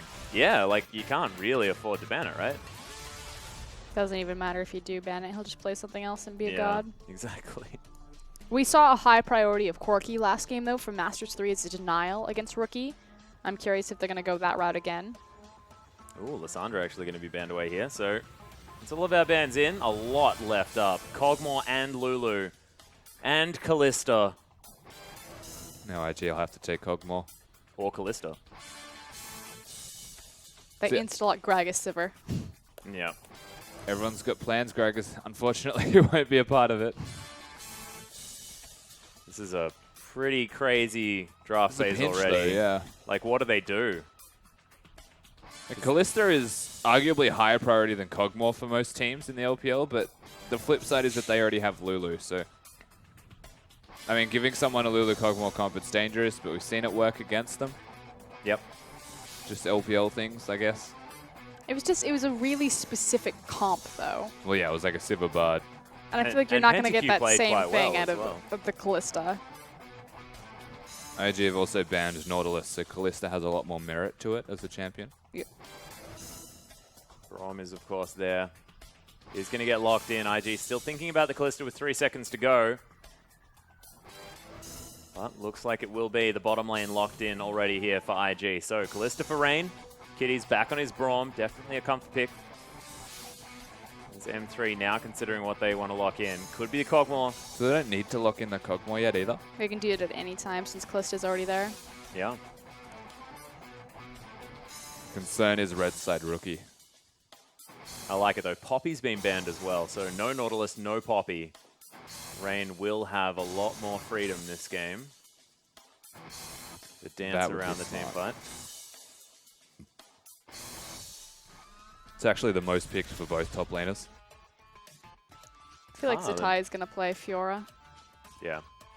Oh yeah. Just play a carry. Who knows, you could get a Trinity Force Ghostblade on that as well. Yeah. I think he could play anything really, couldn't he? Just build a Trinity Force Ghostblade on it. Can't stop that guy. Yeah, I just love the fact that, you know, it's IG building the Ghostblade. Oh, the history. Ridiculous item. Back when it wasn't picked up by anyone. Still. Coach Chris behind them, though. Yeah. Was that PDD? You used to just build Ghostblades? PDD build Bloodthirster Renekton. Nice. And Hurricane Kale. He was the first guy to do that as well. He was smart. Yeah, Hurricane Kale sounds good. That's a word Bloodthirster for Renekton it. sounds weird. Innovative. Yeah. Innovative. Perfect. Beautiful word. Ooh, triple AD carry comp. Potentially here from IG. As Rain is thinking about the Corki. Is this what Kindred gets to be now? Well, Kindred is going to be taken away. So Kid, once again, on an AD carry. Whoa, the Insta-Tom, Jinx. Whoa, okay. Why? What is the aversion to Kog'Maw? So if you're going to go Tahm Kench, I think Jinx is better. Much more mobile, and you can work around your position more actively. But Chris is leaning forward. Did they really pick that? But the lack of Kog'Maw in this game is a bit perplexing. But I guess Jinx does still fulfill the same thing. Like, it still works with the Lulu. It's still a hyper-scaling AD carry. They've still got the Trundle for disengage, the Tahm Kench for disengage as well. And it's most likely Savoki playing that Tahm. Yep. As he is the one inclined towards that. Yeah.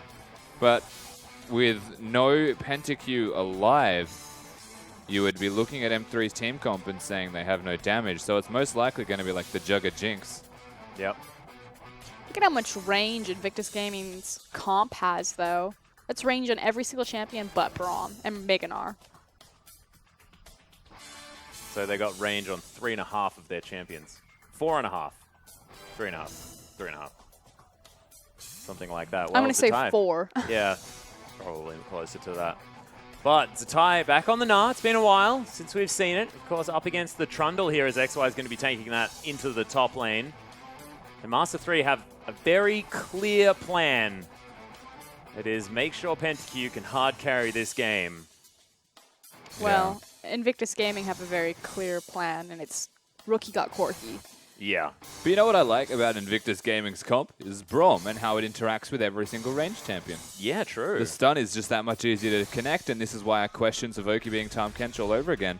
I understand that he is the Tahm Kench player in the support role, but imagine Morgana's Spell Shield would have been so much more useful. Yeah, and I also love this as well. Kid loved the Graves when he was able to pick that in the jungle. Of course, we haven't been seeing it as much anymore, but Kindred fits once again right into his hands as a former AD carry player. We'll see how he is going to play on the champion as Rookie's back on the Corki. There are so many comfort picks, so many powerful champions for this Invictus Gaming lineup, and we'll see how they're going to make it work against the Jugger Jinx comp. We'll have to find out as we hop onto the Rift.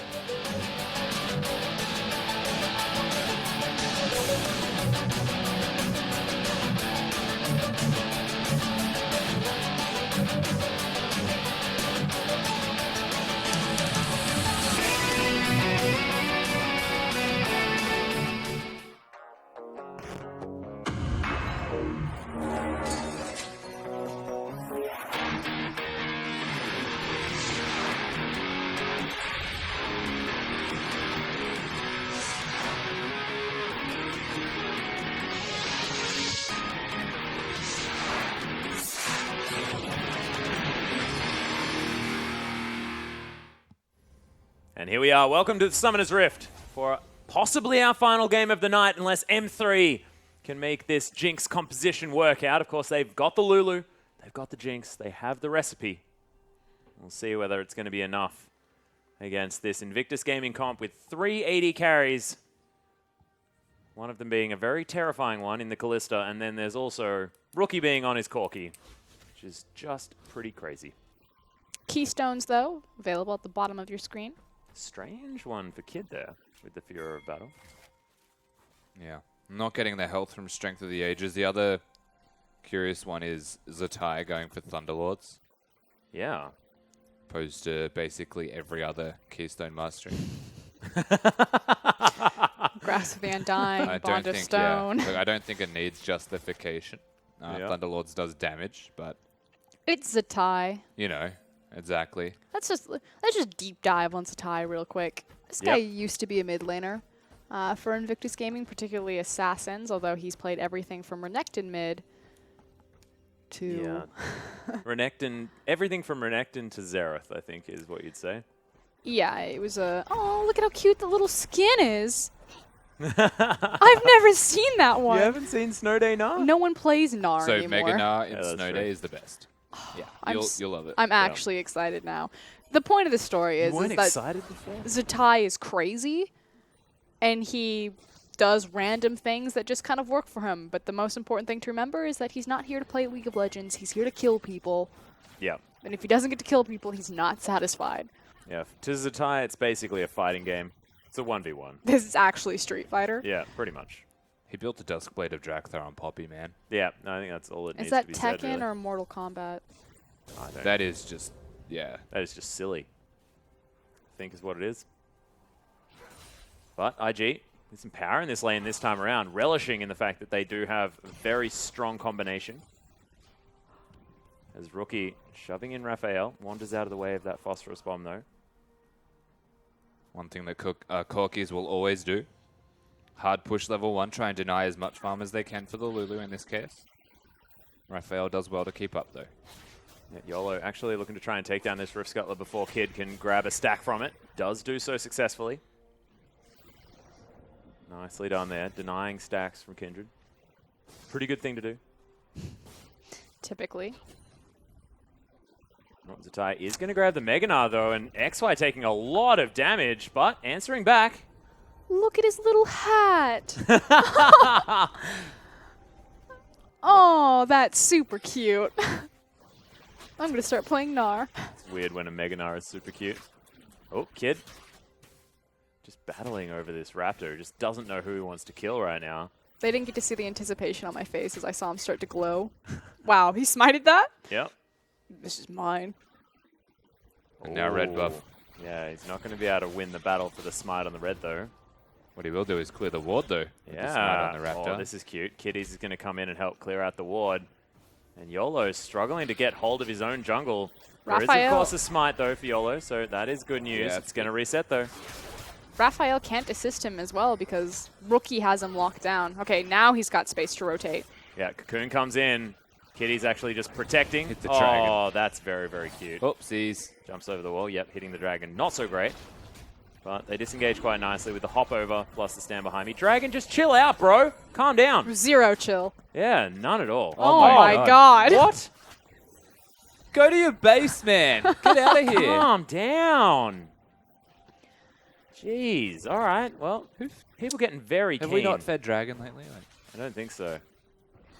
I thought NALCS had that covered. Yeah, I don't know. That was Harold. That was Harold. Harold and turrets. We're due for a dragon feed. Dragon's still upset about that. You know, didn't get any of it.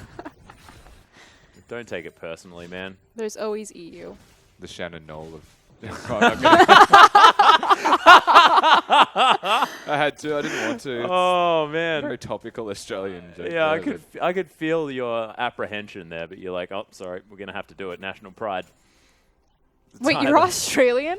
What? Hello? Shannon Knoll? I'm British. What? Fish and chops? What was that? That's a Kiwi accent. That was not a Kiwi accent. You just threw your pen at me.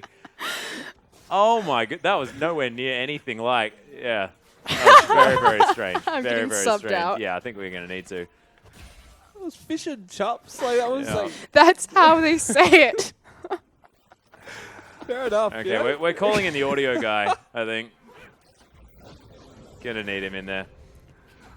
Oh boy. Anyway, we are. Yeah, let's go back to the video game at hand, shall we? As Jinx trying to throw down some rockets here in the bottom lane as YOLO is wandering across a ward, trying to get something done in the top lane as the Thai is pushing that one in relatively effectively. You can see there's a couple of creeps in the lead for Rookie in the mid lane, but Raphael's doing a decent job keeping up.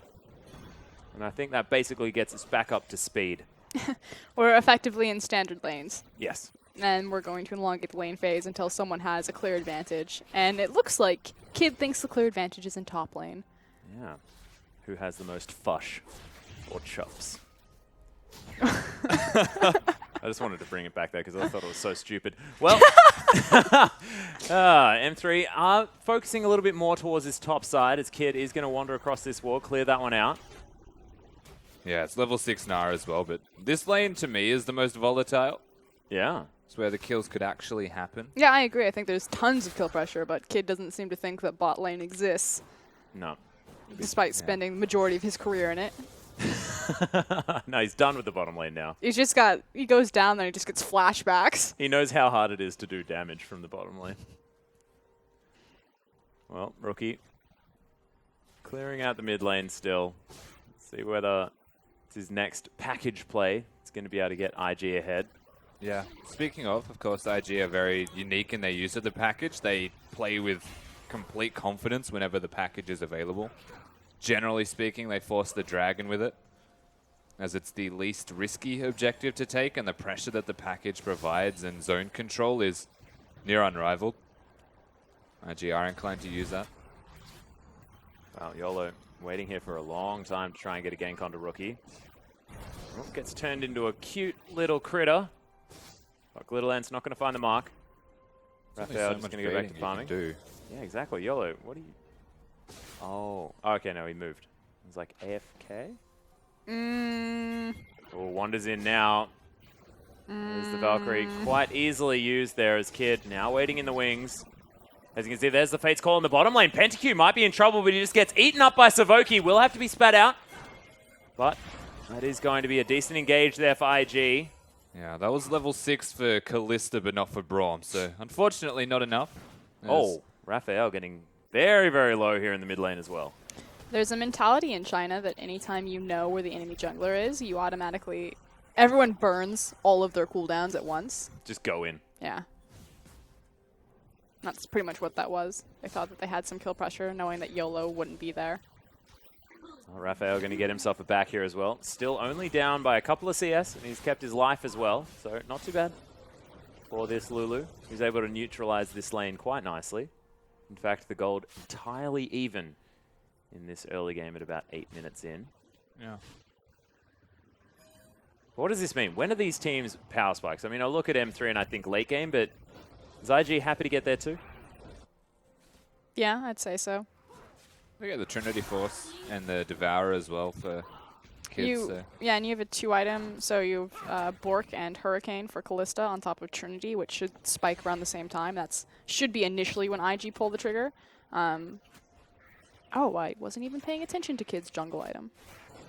Yeah. I was going to say, and typically Kindred goes for Devour, so you would be farming that up anyway. Yeah. See when he can get himself sated as well. At the moment, focusing on farming a little bit more than last game, most definitely. Ahead by a few CS. Savoki's going to get stunned. He's going to eat himself a Braum, though. This might be a kill for Pentakill. He throws out the Super Mega Death Rocket, and Kitty's still alive. Flashes out of the way. He's going to survive for now. As, oh my goodness, Rain doing so much work. Oh, so close. It is going to be first blood going down, but teleports are going to be utilized. In goes Zatai. He wants to get the kill on a Pentakill. He's going to grab it.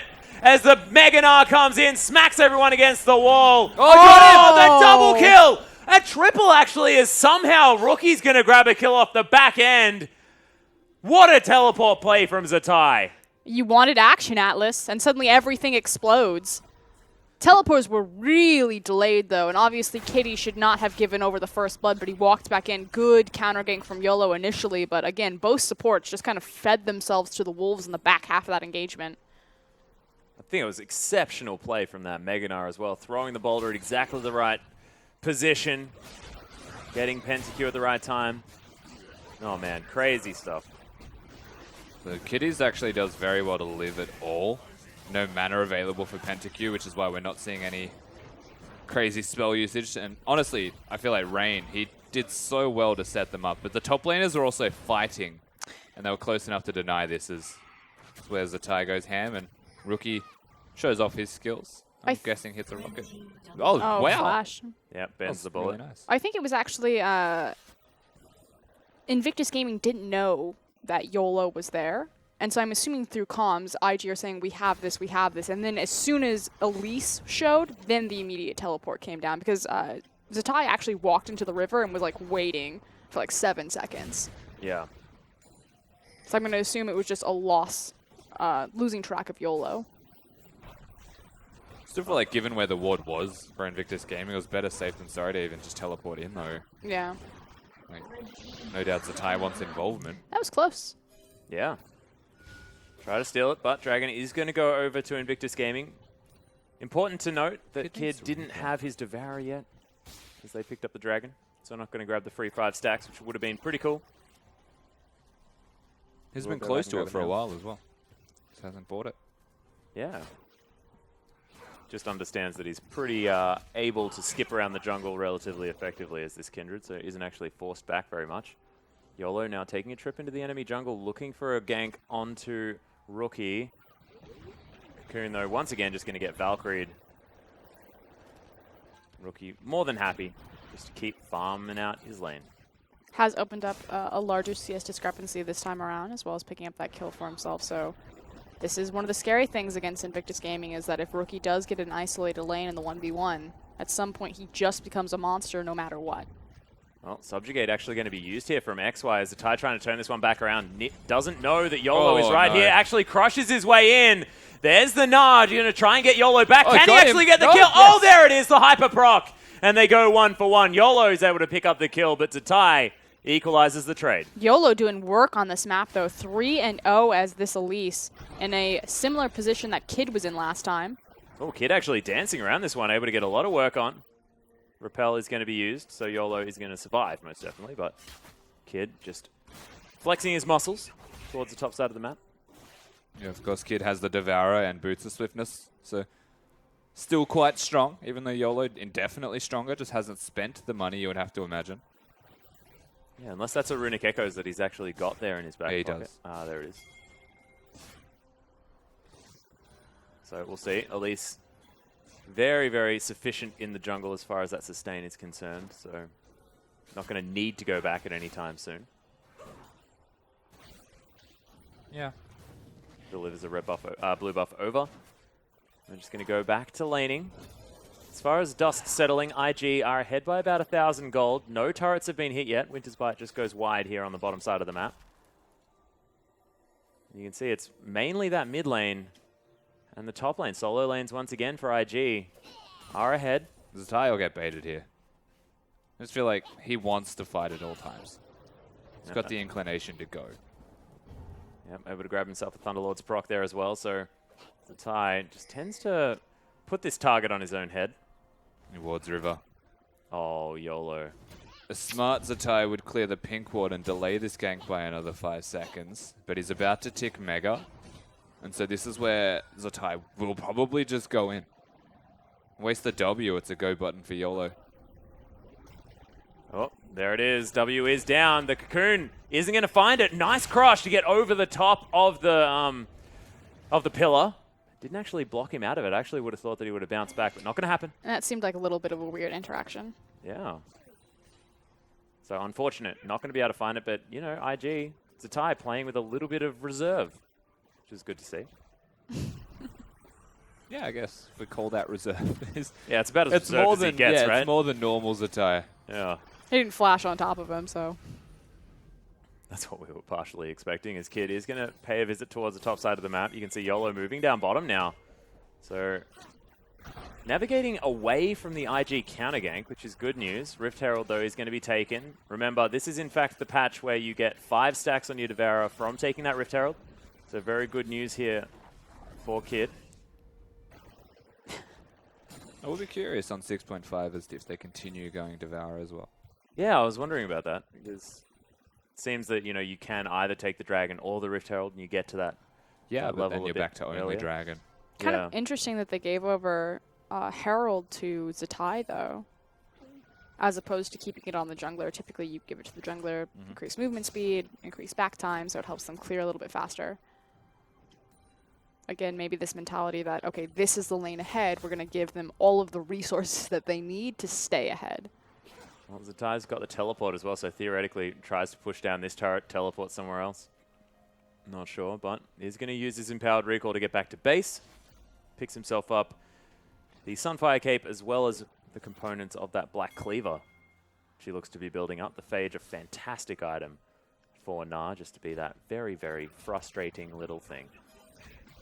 This Kitty's trying to clear out a pink ward. Unbreakable is down. Blocks both the zap and the auto attack there from Pentakill. It doesn't get too much work done. My favorite interaction between Tahm Kench and Jinx is Tahm Kench eating someone and then just dropping them on Jinx chompers. I think is rather cute. I think you can actually throw them through the chompers as well and they still get It still traps them, yeah. Really cute. But IG still more than happy.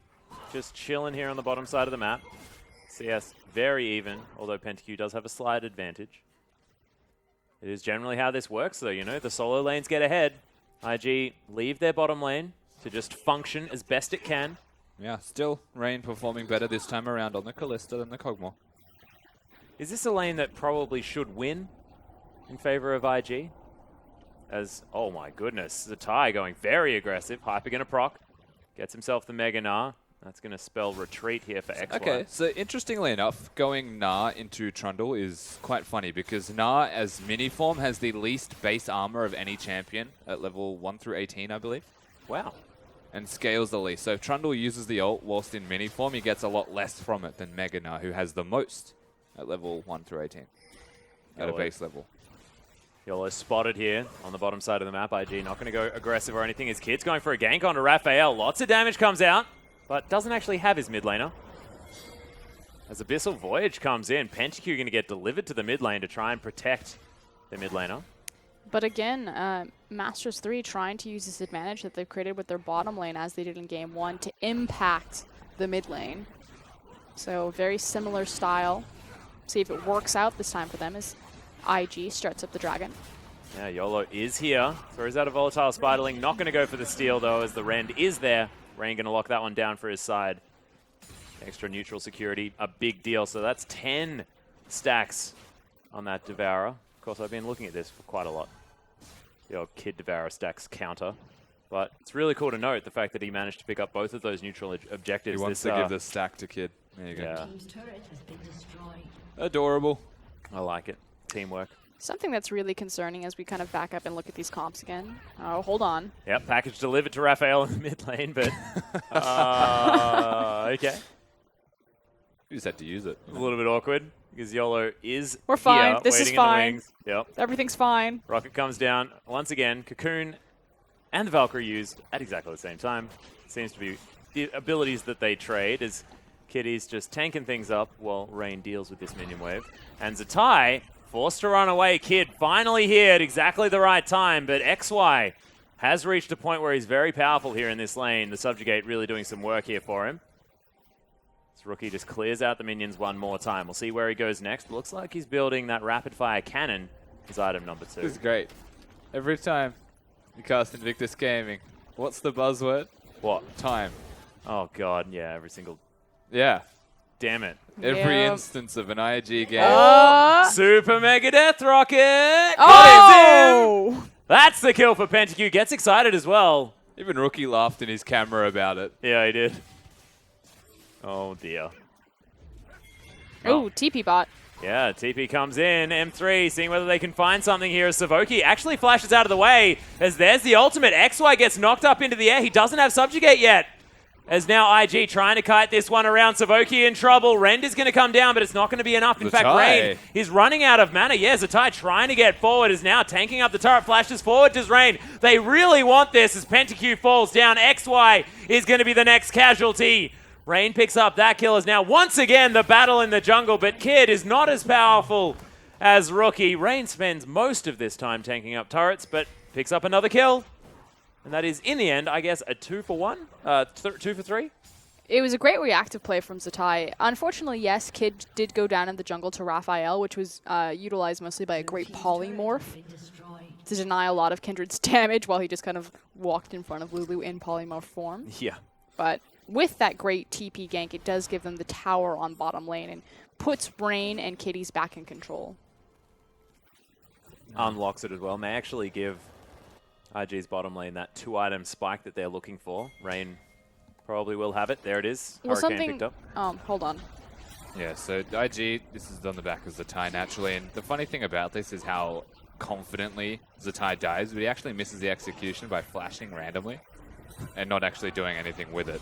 I think he was just trying to reposition Kitties. Sort of, and the other thing is, like, Rain in the middle of this presses W instead of Rend. And kind of just throws out a... I see you. I didn't notice that. Like that was really unusual. It still works, but you know, everyone makes mistakes. What?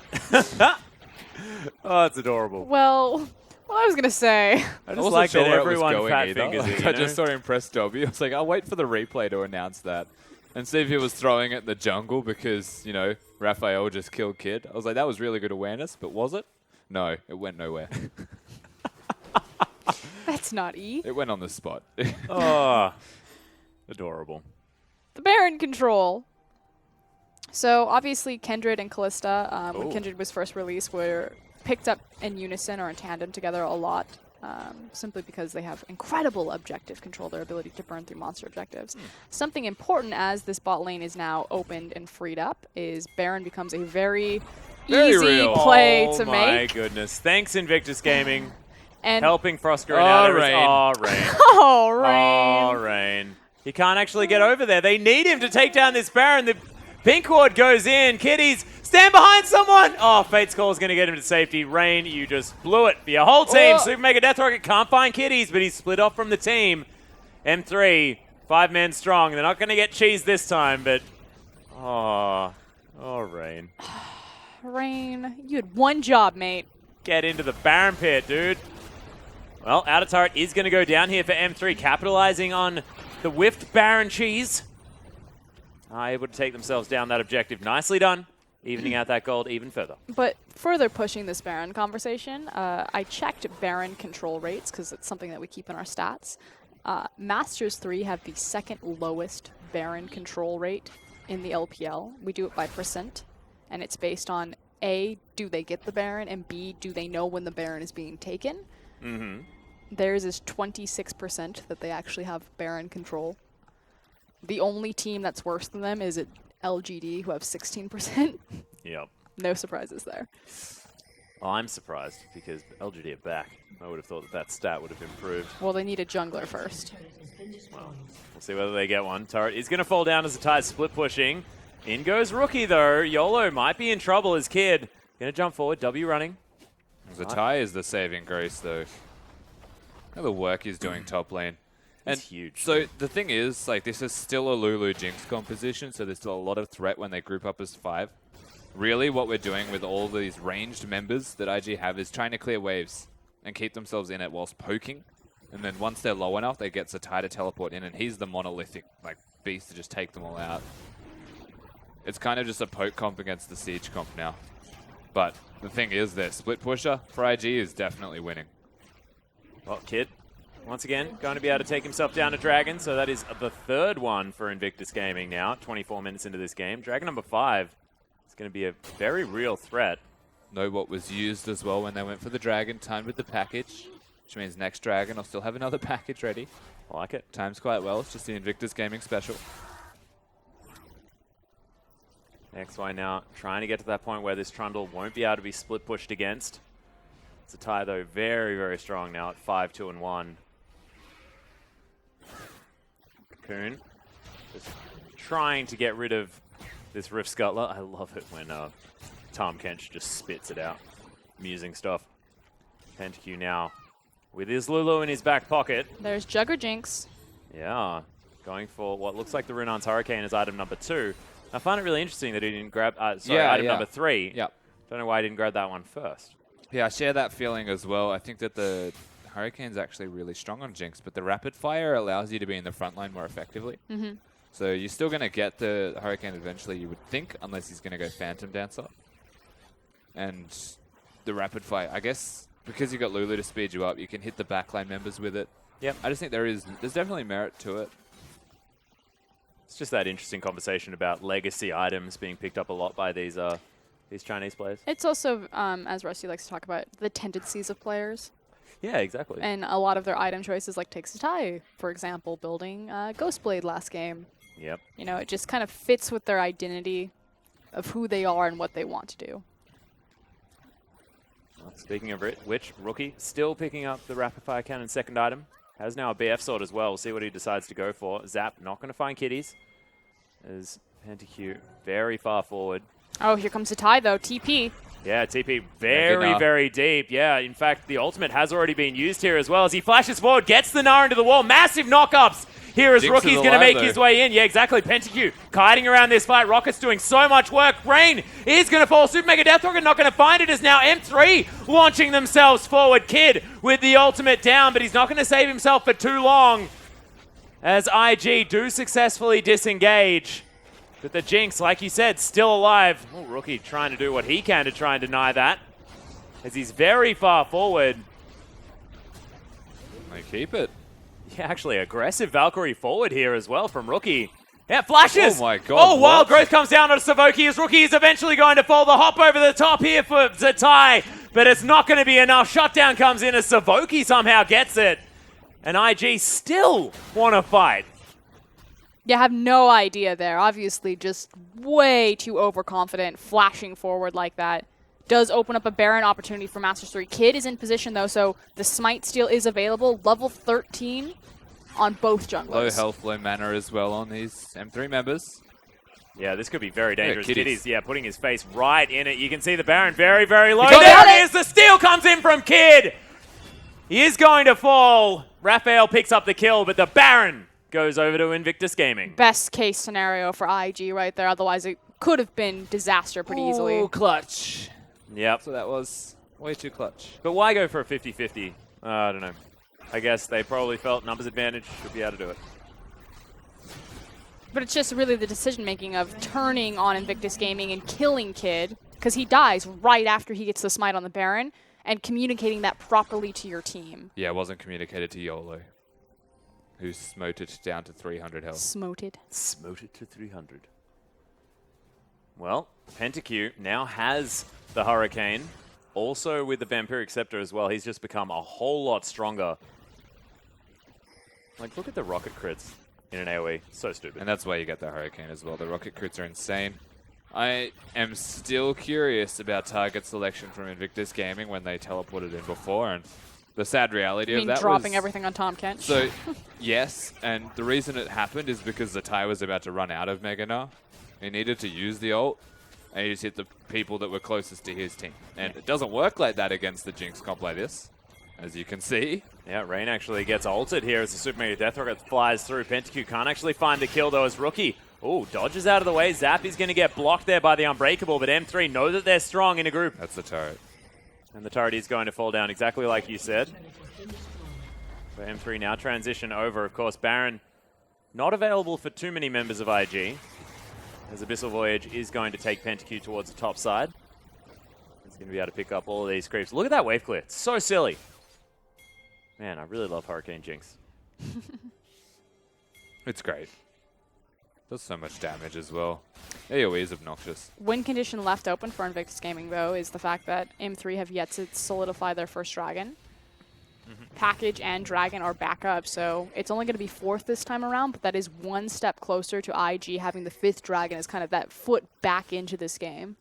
Yeah, and they need to try and create fights on their terms as well, where they can really set things up for Zatai to get in with Meganar. It's as it's as Rusty said, it's a poke composition. I'll take that. Yeah, I was going to say, Rusty's the happiest man alive right now. You mean Rookie? Yeah, Rookie. Sorry, Rookie. They need to lay down their damage before they really pull the trigger on Zatai's all-in engagement. And last time that went wrong, not only was the target selection poor onto the Tahm Kench, which Rusty, Rookie covered, but that they didn't lay down the poke. Well, Rusty going to head down the lane with his package ready. All right. Now I'm just confused. Very cute blind cocoon there. Going to come out, stuns Kitties. Rocket over the top takes the majority of Kid's health bar. So the goal here for Invictus Gaming is to separate Lulu and Jinx, or kill the Lulu so that PentaQ gets no support. Or insta-kill Jinx. Yeah, so the Corki package is actually quite important with that. Segregation of teamfight. Whoever gets separated needs to be immediately deleted. Here they go. Yeah, Zatai actually stacking up his passive here as well. The Meganar is going to be very important for this fight. Watch that. It is now available. Package actually going to be used defensively here from Rookie, but they do lock down the Dragon. That's number 4, as Kid may actually have to start off a fight here. Big Meganar into the backline as the ultimate has come down from Kid. They're saving the lives of everyone. Yeah, but PentaQ is just so massive. Look at these AoE crits out of the rocket launcher as Kid is going to fall down after Rookie. There it is. The Lulu's actually going to grab that one. 2 more members of IG alive, but there's the pillar. And M3 trying to lock this one down. PentaQ is actually grabbed it, but there it is. Rain grabs the kill. Kitties now is able to protect his AD carriers. Raphael right over the top. He gets turned into a little critter, but he will actually jump out of that as now Rain trying to do the work. Will be able to get the kill onto Raphael, but he's still kiting. Still trying to get the work done. XY is going to fall down as well. Rain trying to do what he can. The Korean AD carry grabs himself his triple kill. And it's only YOLO alive. Rain saves the team fight for IG. Almost too little too late there. Unfortunately, the package was not used to separate Masters 3. Instead, it was Invictus Gaming that really got separated. And Rain was forced out of that team fight so early. Full health for the longest time, but massive outplays on the back half. Yeah, so this is Zatai trying to engage. Does hit PentaQ, which is big. It's on top of the Braum ultimate. But the amount of shielding the PentaQ got actually kept him above full health with shield on him by the time the combo was finished. Because Rookie, and Rain's Kid, gone. and Rain were actually unable to assist. Kid put his ultimate on the enemy team instead of his own team. It didn't matter, unfortunately, because PentaQ was still full health, right? And he's the one member that needed to die, so irrespective of that ultimate usage, this is where Rain starts to put on that clinic. And seriously impressive stuff. Kid is selfless, I will say, running in front to protect his AD carry. And this is a Bloodthirster, Blade of the Ruined King, Kalista. So look at the lifesteal. It doesn't matter how low he gets. Oh, 150 every time he gets a crit. That's a lot of health back. Yeah. That was so well done. That is Kid. It is. That is not Rain. But that was a very vocal Kid enjoying what he was seeing from his current replacement in the AD carry position whilst he jungles. Interesting stuff as well. Kid's actually picked himself up the Phantom Dancer. That's bad. That's his item of choice. Well, he almost killed PentaQ with Rookie and him in the back of the pit. It was Savoki that actually saved the day. So he's doing quite a bit of damage when, you know, his ultimate's not destroying the team fight for him. Yeah. The only other genuine concern, though, is that IG have no armor, no resistances to deal with PentaQ. So if he gets into the front, the back line with a crit like that, and there's no Braum to save them, they will hurt. Yeah, they just have to destroy PentaQ. Every PentaQ shot will hurt. So will Raphael, honestly. He's gone a very offensive build. A lot of cooldown reduction and just raw AP, though. So Raphael going to be doing a lot of work here as Kid. Throws down the W. Rookie's just going to back. They want to fight.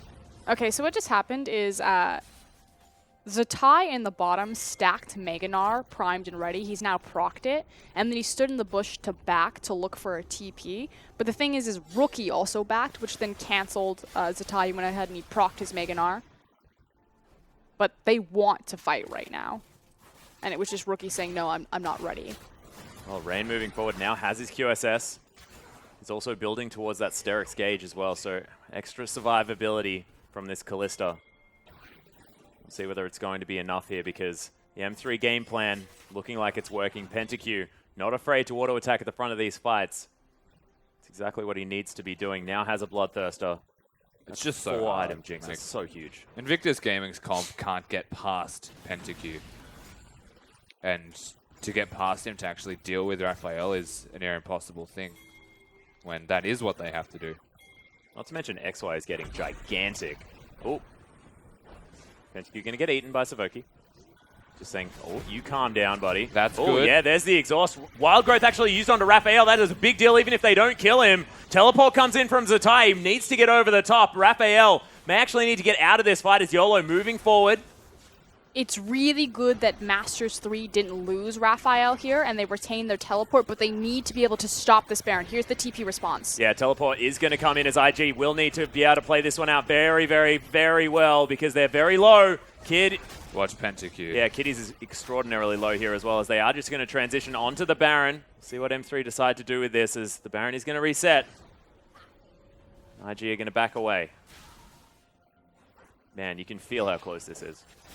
You can feel how ready both teams are. It was almost good, though, from IG with the pick on Raphael. The target selection was great. And that was aggressive flash and exhaust from Rookie as well to try and lock it down. They definitely recognize it. But M3, they've kicked this off again, and it's getting down quick. Yeah. They do have the stronger smite this time. 16 to Zatai 15. Jumping in. Kid trying to do the work he can to this Baron. It's very, very low. Who's going to get it? It is going to get taken by the Lulu somehow. Kindred is going to fall down, so Kid's dead. Zatai hops over the wall. IG going for the disengage. They don't want to get locked down, and the Baron now going over to M3, and they've finally taken the gold lead. Lowest Baron rate in the LPL other than LGD, but they make that one count. Good attempt from Invictus Gaming, but this is the thing that I wanted to talk about. Dragon, the 5th for IG, is up in 8 seconds. They have no Kid, they have no smite available. No way to contest for it. So it's not only did they just lose the Baron, but they also lose this massive win condition. Well, another 6 minutes after YOLO's dealt with this Dragon, they will be able to pick up another opportunity to grab their 5th. But these 6% stats are such a huge deal. It's 40 minutes into the game. That is going to mean a whole lot, especially for Raphael, who has already multiplicative AP. That's like 36% now. Big deal on that first Dragon. You just have to question Invictus Gaming giving Lulu in the first place. Yeah. Jinx wouldn't be nearly as threatening without the Lulu there. And most importantly, Kid going all in for the Baron cost them potentially the Dragon when they could have chose to set up for Dragon number 5. And I mean, it could have worked out if they got the Baron. It's just a matter of time until Kid died instead. Well, Zeke's Harbinger is completed here for Kiddies as well, so putting a lot of eggs into the rain basket. You can see M3, they did pick up to a little bit of a gold lead, but now definitely up there. It's been a very tight game for the majority of this. If you look up the gold counter, it's really only a 3K difference. And at 40 minutes, you know, at these high of gold values, that really doesn't mean anything. Oh, and they only just managed to get that lead too, so M3, they will be able to solidify it even further as they pick up more turrets, but this Baron buff, it's wearing off. That turret is going to melt, though, at the hands of PentaQ, who just turns on the rockets and smacks down the turret. It's gone. This is a comp issue. Already melted as Rain trying his best to kite around, but that inhibitor is going to fall as well. IG look to have absolutely no answer to this. And M3 will just reset and do it again. They don't have enough hard engage. This is 100% a drafting issue from Invictus Gaming. Well, see whether they can try and make it work. They need to start off a fight, though, somehow. Yeah, they need a Miracle Zatai. He has no flash, though. He's got 6 items. But he needs flash. But he needs to get in there. Well, Rookie going to use the package in order to escape. Super Mega Death Rocket chasing him down, but he is going to make it to the base. But inhibitor turrets falling left, right, and center. Zatai wants to try and get in, but he doesn't have the Mega Nut just yet. Inhibitor falls down in what looks like a matter of seconds. Hot knife through butter is exactly what it is. And IG have just all of a sudden found themselves without any structures and 6,000 gold in the hole. Biggest gold lead of the game so far. And we questioned, you know, which iteration of Invictus Gaming would show up into Game 2. Answered. Yeah, most definitely. This game looking very, very difficult to win for IG as we move further and further into the late game. That's a 6-item Jinx. 6 damage items as well. No QSS, no nothing. Doesn't care. Just understands that his team can keep him healthy and safe. Oh my goodness. Okay, Zatai just caught off to the side. Tried to teleport to his turret, but is just going to die. PentaQ picks up the kill. Whoa. And I believe M3 are going to feel pretty safe. That's a disaster. Towards, yeah, the last remaining inhibitor. Nothing more to say. That was just really disastrous. He had no reason to be out that far. IG have to fight. Yeah, Fate's Call is going to be used here, so Callista able to throw Kitties back in, but decides to go out. This is going to be the last remaining inhibitor, and there's just no way that they can keep this M3 lineup at bay. The inhibitor's going to fall down. That is the last remaining one. Rookie can't do anything. The range advantage of PentaQ is so incredibly high. Kid uses his ultimate basically just for fun at the moment, just celebrating as Callista's going to fall down. Nexus turret number 2 is going to die. M3 launch themselves into a Game 2 victory. We are going to a Game 3 for our last remaining game for Week 6 of the LPL. And it's where the mismatch is in these teams. It's the bottom lane. Savoki and PentaQ really stepping up. They did well in Game 1, but they made it count into Game 2. And IG, they either need to look at assisting their bottom lane or adjusting their draft to counteract this. Yeah. And I mean, it's got to just be the Lulu, right? I mean, not only There should not have been a Lulu. But again, you know that the bot lane is where Masters 3 are going to win. And so giving the mid laner the Lulu who's going to directly empower the bot lane, I think is an issue. Not to mention you can neutralize the mid lane, which is where IG uses a whole lot, have a whole lot of their power. So Rookie taking a lot of control, but you can't really do it into a Lulu because we saw that game. I mean, Raphael was struggling a little bit, but just stayed up in farm, neutralized the lane, got to the late game, and then PentaQ was impossible to deal with. He did his job. That's all he had to do, and that was just get to the late game. And eventually the Jinx Lulu composition will just reign supreme. And honestly, no matter what happened in the early game, and as promising as Invictus Gaming did look, comes back to bite them by the clock. And you can see it here. I mean, Invictus Gaming had a decent early game. Zatai got huge after this. I believe he was at about 5-2. But I think it was this fight that really, Invictus Gaming knew, all right, well, what can we do here? This is a decent steal from Kid, though. And so many clutch plays were made by IG. Let's be frank, this game actually should have ended much earlier than it did, but you had a massive clutch Baron steal by Kid, and then you had the clutch outplay from Rain on the back half of this fight. So it was individual performances from IG that really made them shine, but it wasn't the same team cohesion, be that the team comp or whatever you want to call it, that we saw in Game 1. Whereas Masters 3 turned it on. They most certainly did. And you can see this sort of Kitties and Rain against the world. They make it work. Absolutely do. It's just an impressive showing from M3 through their bottom lane. And this is the one big Rain highlight. To be fair, of course, Rain definitely showed up to play in game number 2. I feel like the rest of the team, and even Rookie, did not use his package properly once. He was always pressured into using it backwards because PentaQ sits in the front line and just hits away constantly and just honestly just drove them down. Just destroyed them.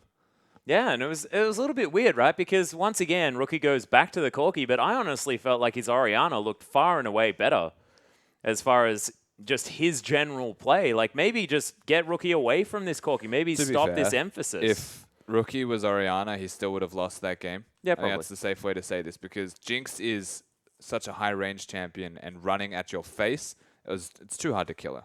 Yeah, a little bit too hard. But, ladies and gentlemen, this does mean that we are going to be going to a game number 3. We are going to go to a short break beforehand, but when we get back, M3 look to carry the momentum into a victory against Invictus Gaming.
Welcome back, ladies and gentlemen, to our English broadcast of the Chinese LPL. It is going to be PentaQ picking up the MVP for his Jinx play. Of course, the whole team built around him, and that late game was all about the Jinx.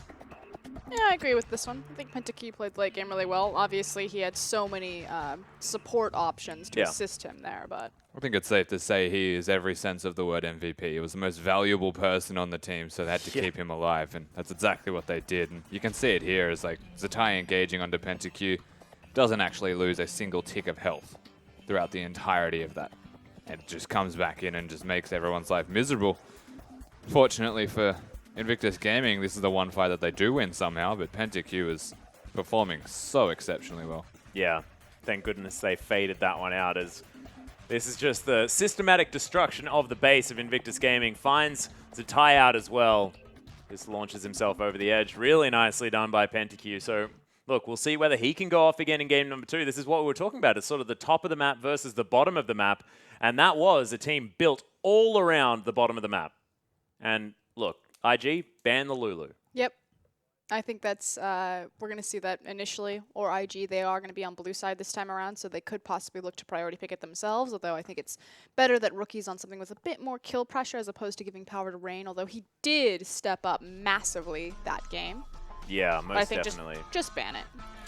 Well, once again, the Gangplank is going to be banned away. Lulu is taken off the board by M3, so doing Invictus Gaming a favor right there, as Nautilus is going to follow the Kalista ban that IG threw out. So we're going to have a very different game on our hands this time. There's a lot of the picks that were a big deal for both teams actually taken off the board. So Kalista and Lulu is what I'm referring to there. Yeah, Lulu being taken off by M3 is still essential given that IG have Rookie on their team and they can just give Rookie the Lulu. Yeah. Be surprised at how aggressive he plays it.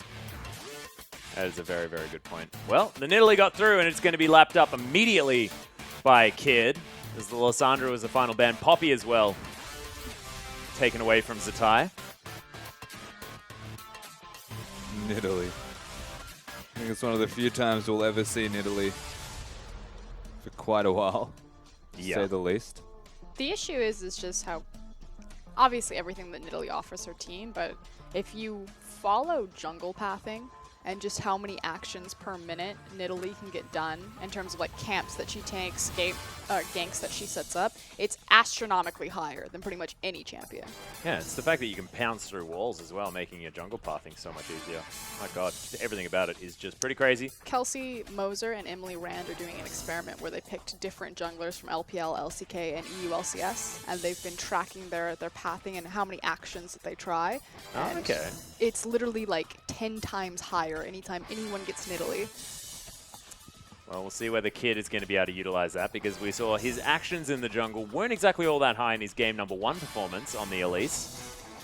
But M3, thinking that XY did a pretty good job on the old Trundle in the last game, is going to pick it up one more time, as YOLO is going to head back to the Elise. So very similar stuff from game number 2, but not going to be able to have the same comp as the Lulu unavailable this time around. Guess we're going for another Pope comp. Well, you get an Italy.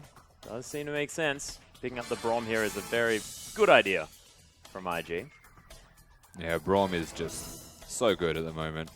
Or we could go Kog'Maw. Let's just go both supports. Let's deny them, you know, Alistar. Fair enough. Why would you give up Braum when you're setting up a Poke comp? This is my issue, because obviously the Unbreakable works so well in denying True Shot Barrage, Mystic Shot, and Javelin Toss. Or, you know, we could just play Barb. Hey, this is why it might be Tom Catch. It's the next level think away. Or maybe, yeah, it's exactly right. It's like get Savoki off the Tom Kench by making him play Braum. I want to deal with that more than the other way. I don't know. I think it's a bit crazy. But Kiddies is a fantastic Alistar player. Plays him a little bit more disengaged based. I do like how he does utilize the champion, but does give him opportunities to get in there with the Pulverize. You can't play him engaged. There's no reason to engage down there because there's no help. Yeah, well, that's true. The reason why he's a disengaged support is because he's all by himself. Well, in fact, Braum is going to slip through the draft as Master 3, thinking about doing exactly the same thing again. Yeah, this makes sense. It worked for them the last time around, but there's going to be no Lulu. Raphael is still the last to pick, though, so he can go for anything that's shieldy in the way of like Oriana as an example. I love this. So Rookie says, all right, you want to play Jinx? You want to build a comp around Jinx? I will kill Jinx. And that will be all. Well, at least considering it for the moment. Well, he can definitely still kill Jinx with all those champions. Yeah.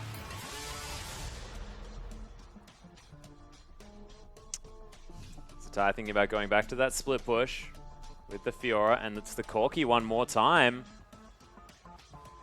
So locking that one in his reign. Of course, can be the Ezreal mid. I've seen Rookie play it before, but most likely going to be the Corki for Rookie. And yeah, Zatai taking the Fiora to the top lane. Yeah. So mid laner Raphael knows he's against the Corki now. They've got the Jinx composition. He could choose between a Victor as like a second threat to the composition. So it's less of a make the Jinx huge, but still have like a Jinx zone control, yeah. And then you can place down the gravity field to keep him happy. Or you could go for something that is an assassin, which is what a lot of LPL teams go for. There's also the Orianna approach as well, where you just give them the shield and then run something akin to that of what we saw in Game 2, but not directly the same level of strength. Well, 13 seconds to go. It is looking like the LeBlanc is what Raphael is thinking about here. Seeing this can be a very volatile matchup into the Corki, but very difficult to go strength to strength against Rookie in the mid lane. Better to sort of nullify it rather than go toe-to-toe, but we'll see what he can do as Raphael does lock in the LeBlanc. He's going to have to do a lot, that's for certain. Picking one of Rookie's best champions into Rookie. He'll know the ins and outs of this matchup. And you bet that's the lane to watch. Yeah, most definitely. It always seems to be in an Invictus Gaming matchup, as Rookie does tend to be exactly what they work around. That's true. That being said, the last game didn't quite work out. M3 looking to carry the momentum into game number 3. A lot of comfort champions coming out for Invictus Gaming, though. Zatai going back to the Fiora as opposed to trying out Gnar again. Yeah. So, ton of damage threats, very poke-based. I feel like this is actually really down to Kid this time around. And Kid does have the priority. He grabbed the first pick. It was the Nidalee. It is sort of the champion that has been consistently banned time and time again against most of the teams here in the LPL. We'll see whether Kid can make it work, see whether he can jump around the jungle and smash people with spears. But to do that, let's hop on to Summoner's Rift.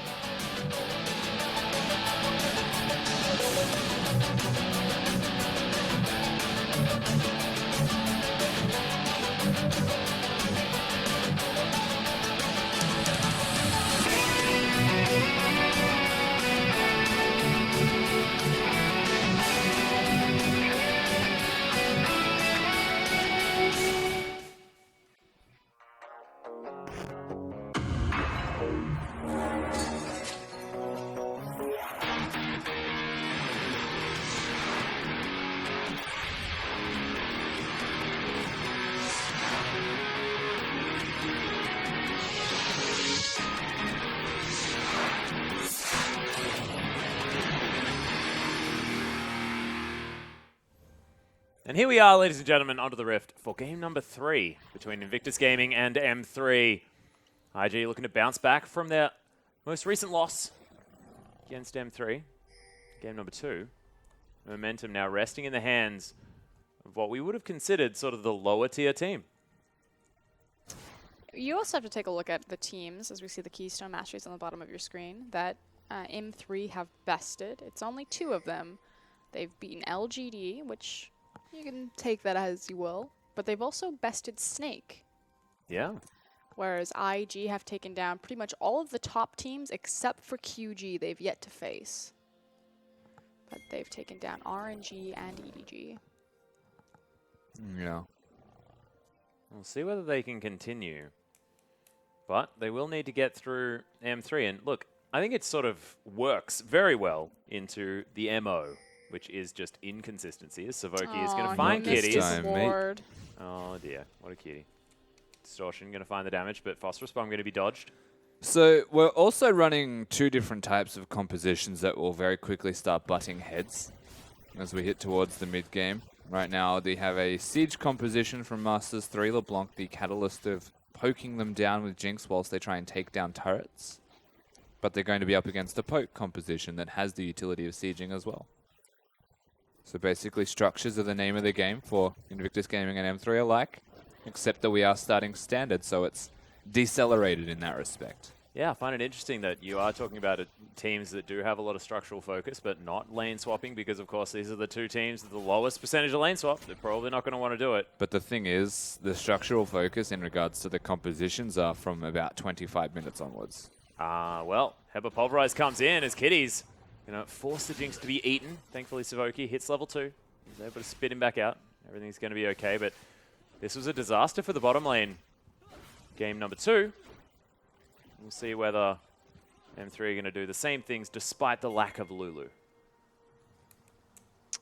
Savoki, the Tom Kinch player. I just had this surreal moment where I'm looking at this bot lane like, Tom Kinch support, still a thing. Yep. This is in Worlds. Kitty's getting a very deep ward. YOLO was able to take his blue buff. Raphael now hitting level 3, and we'll see how this mid lane goes. Does give information to Kid, however, and he has completed both of his buffs, so junglers are freed up to gank. I just want to see Kid gank bottom. I don't think he has nearly the same kill pressure with Ezreal Alistar as he did with the Kalista Braum, I want to say, last game. I think that's the lowest point we'll ever see Kid. The Scuttle Crab near Dragon. Well, also, now that he's on the Nidalee, does he really want to be ganking? Is that going to be his style here, or is he just wanted to get in and disrupt, make sure that he's always farming ahead of He wants to keep tabs on YOLO and counter gank. Oh, Chain is actually going to land here onto Rookie. Is there's the flash cocoon. The exhaust comes out immediately. Oh my goodness, he flashes out of the damage, but it's not going to be enough as the Repel's going to close the distance. First blood to the Elise, and Kid now has to pounce away. With Rookie dead, that's a fantastic start for M3. Yeah, we talked about this counter gank, the fact that the distortion back made sure that the spear did not connect. There was no way for Kid to get into it, so it was effectively Rookie 1v2 for a majority of that gank. Really nice players. XY going aggressive. Elise is in the vicinity. Well, it's the Doran's Bleed Zatai as well on this Fiora, so naturally should be out sustaining, especially with YOLO nearby. Yep, YOLO going to wander in, but Creep Wave going to block him off. No cocoon. That was a very weird gank. Yeah, I feel like he probably could have just hung around for a bit. Or not shown himself. Yeah, that's what I mean. Real strange. The classic crawl by. Yep. Rookie, though, continuing to have a CS advantage here in the mid lane as he makes his way back in. Grabbed himself a Doran's Blade. Wants the early game power now. Corrupting Potion there, but it's double Doran's Ring for Raphael. He wants to solidify this lead in the mid lane, and who would blame him? He's against Rookie. Rookie just needed something to put him back into this lane, or at least protect him a bit. Well, vision now down. There's the Nidalee waiting on the bottom side of the map, just clearing out camps over and over again. 27 to 15 now, so definitely putting on a clinic as far as camp clearing is concerned. Yeah, and this bottom lane is also holding its own once again from IG. So Pentacu's not going to accelerate through laning phase. It's coming down to junglers once again. And we said this during the drafting phase. Kid, he has to show up on this map. YOLO already has. Yeah. And he's one step behind as a Nidalee, who is actually the fastest jungler. But that comes down to the style as well of jungle champions. So everything considered, the jungle's kind of going as expected, but YOLO more successful because the gank worked. Kid does have a pink ward in his inventory, however, and you did already see the pink or the pings go down, so it is actually going to be placed in River. I thought he was going to go a bit deeper with it, but there we go. There's the expected vision to cover Rookie's flank. Yeah, now uses his Raptor sense as well around this mid lane, making sure that he's undiscovered, but YOLO is going to work his way into this bottom lane.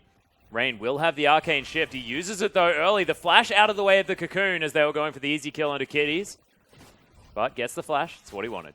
YOLO continuing to apply pressure to this splinter of Invictus Gaming's bot lane. And no, hold on. Whoa, Rookie going very aggressive here in the mid lane. The chain's landed, though. Oh, and the Kid spear. nails the spear.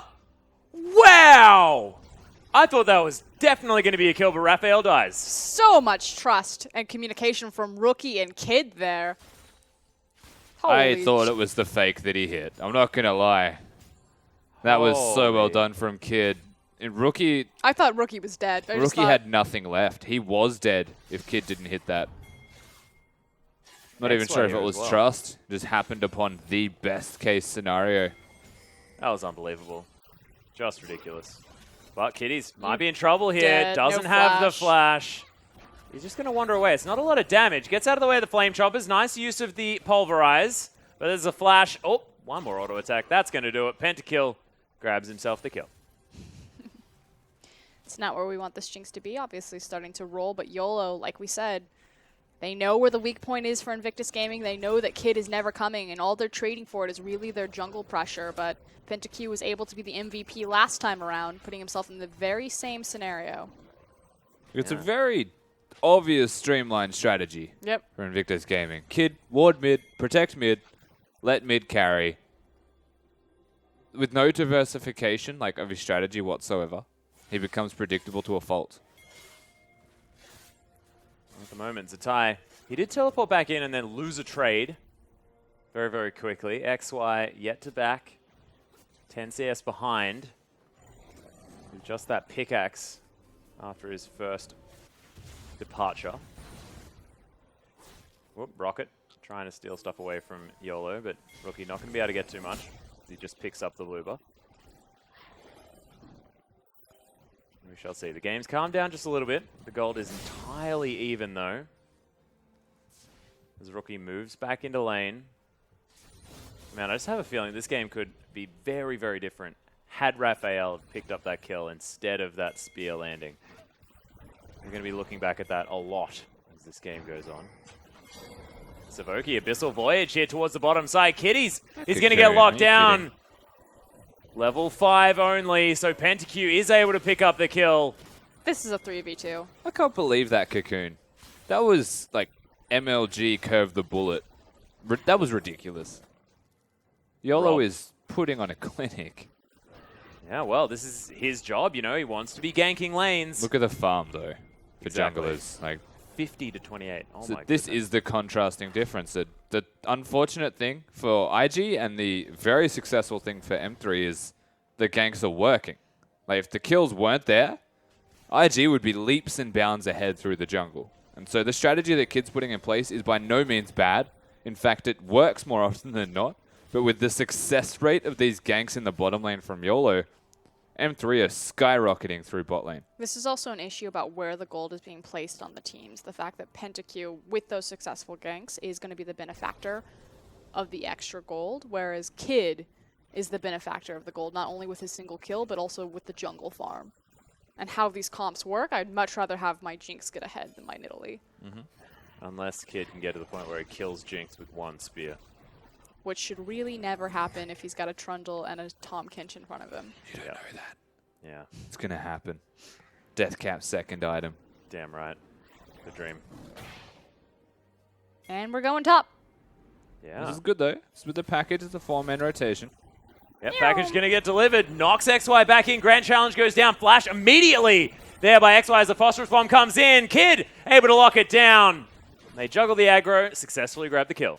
Continuing to apply pressure to the top side of the map. Classic Invictus Gaming, but YOLO again on the bottom side. Here comes Rocket. Yep, Super Mega Death Rocket looking for Where's Zatai. he aiming? That's the Herald. Yep. Drive by. Drive by Rocket comes in. IG are going to be able to grab this Herald, but YOLO actually able to solo the Dragon. It's a nice equalization of the objectives. Herald falls, Dragon falls. Rookie makes his way back to base. Back to lane, sorry. Constantly give this to Zatai as opposed to keeping it in the jungler's hands. And again, typically when it goes to the jungle, it's either put into the bot lane or put into the mid lane. But just, it goes back to IG's mentality. Get Zatai ahead. Get Rookie ahead. Continue to apply pressure there. Completely ignore bot lane. Godspeed, bot. Yeah. Godspeed. Do what you can, guys. You're on your own. And speaking of which, Rain is actually doing quite fine as far as the farm is concerned, despite the ganks working out so well for YOLO. So definite kudos. The AD carry. The Tongue Lash is not going to find the mark. Nice Mystic shots there from Rain to try and get Pentakill low. So many wards. Just 4 wards in IG's bottom red jungle. Yeah. Pink ward was just cleared out, which is why YOLO didn't decide to pull the trigger on diving, but think about the confidence that you have, not only with your acquired vision, but the fact that no one is coming. I can dive this all I want because there's not going to be a counter gank. At best, you'll get maybe a teleport from Zatai. Yep, I am sure that there is not going to be Kid in this lane ever. That was nice. Yeah, nice hit for Pulverize. Savoki, of course, just eats the Jinx. If they want to be this continuously far forward, PentaQ and Savoki, should be noted that there is a pink ward in that brush, although I think PentaQ might have just found it. So there could be a TP potential from Zatai, and there is a discrepancy between him and XY. Oh, True Barrage actually going to come in here. Is Rain probably looking for a back, so wanting to clear this one. Oh, Headbutt Pulverize comes in, gets both of them, which is good. But Pink Ward going to get cleared out. YOLO making another visit to the bottom lane. Not going to be able to find anything this time. That was a cheeky Pink Ward in the back, though. Yeah, I like it. As Rookie, once again, getting aggressed on by Raphael. Nice damage, though.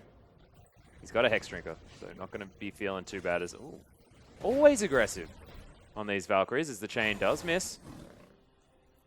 Kid throws out an optimistic spear, but isn't going to find too much. And the Abyssal Scepter's done for Raphael, but the tower falls.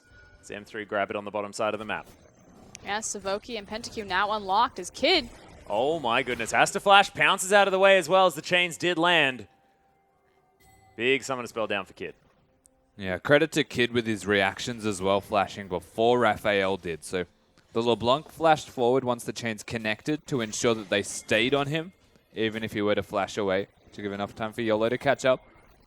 Doesn't happen though, as they're diving? Yeah, they pounce in actually onto this one as a tie. Grand Challenge is down, but they disengage. Teleport came in. Oh, actually, Abyssal Voyage from Savoki. They grab Kid. PentaQ picks it up somehow. I believe. Oh, not with the ultimate. He was just already there. What is happening? Yeah, Kid is forced to flash over the wall. Unbreakable Will is down. But M3 with the swift rotational play. Get themselves in the right position. Well, you know that PentaQ and Savoki are unlocked and able to impact the map. And of course, they're going to go to the side lanes as opposed to attempting to push into a Corki. So you have to know that that gank is happening. And then you choose to gank probably the tankiest member on the team. It's just really poor decision-making. You don't dive a Trundle. Exactly. Like, well, definitely weird. Great map movement, though, from M3, and they're in complete control. Again, we talked about this from the beginning. The stylistic mismatch for Invictus Gaming versus M3 is the bottom lane. And M3, when they were assembled, they were two different units from the LSPL, kind of coming in and taking over this team. You have a duo jungle and mid, Raphael and YOLO, who were on one team, and then you have PentaQ and Savoki, who are on another team. And they thought that Raphael and YOLO constantly played around the bottom lane anyway.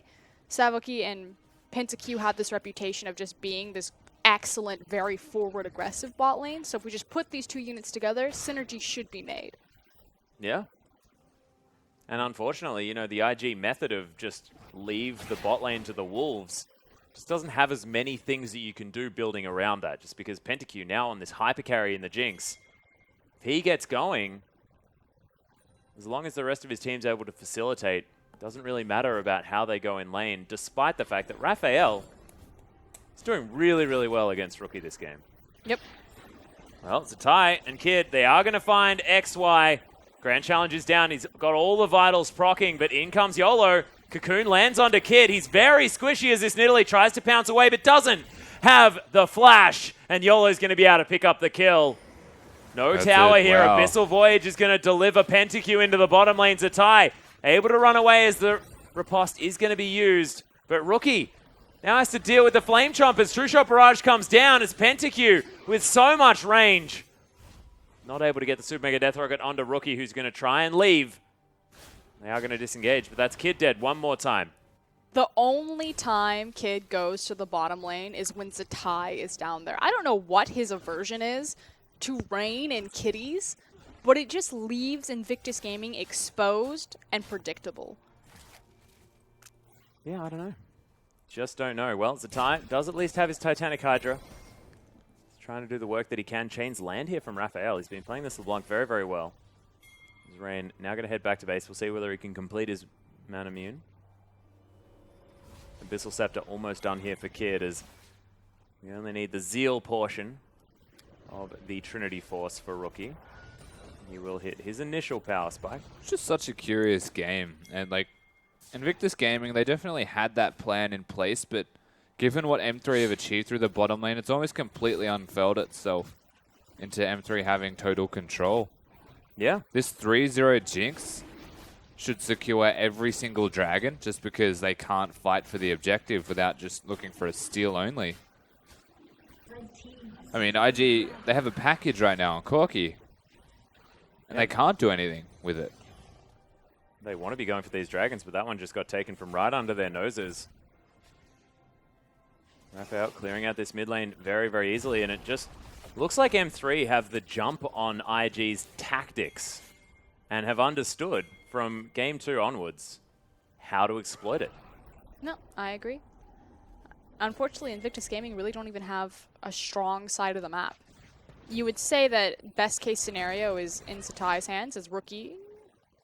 It takes a bit of poke there from Raphael. Shows him what for, but yeah, nice. Yeah, nice.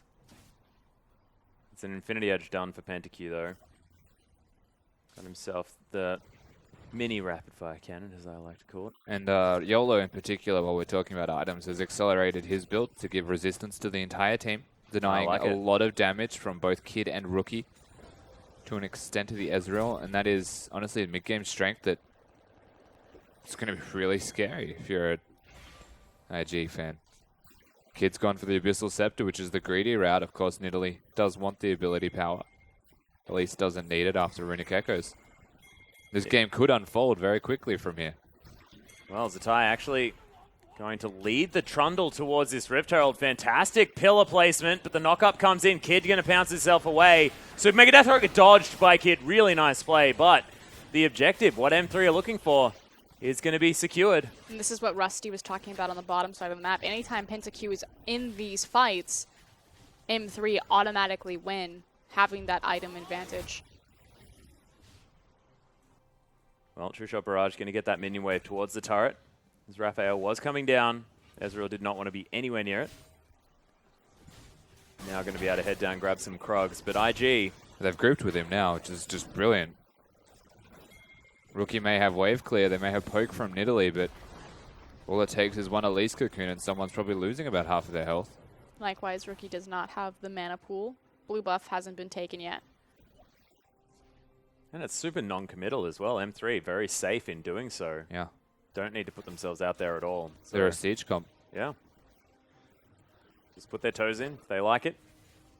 Yeah, test the waters. Exactly. Make it happen. Oh, Rain. Give it a bit of a how you going. How's your father? Well, Rain was thinking about going back. I believe probably can build up the Mura mana. But decides he needs to clear out this minion wave as Raphael was shoving that through. Rookie going to grab himself the blue buff. And IG, proactive plays. What we may need here. They need to destroy PentaQ because things will probably fall apart for M3, but they've just been playing around him so incredibly well. Yeah. And he's so strong. PentaQ's been having a fantastic series. I think M3 as a whole.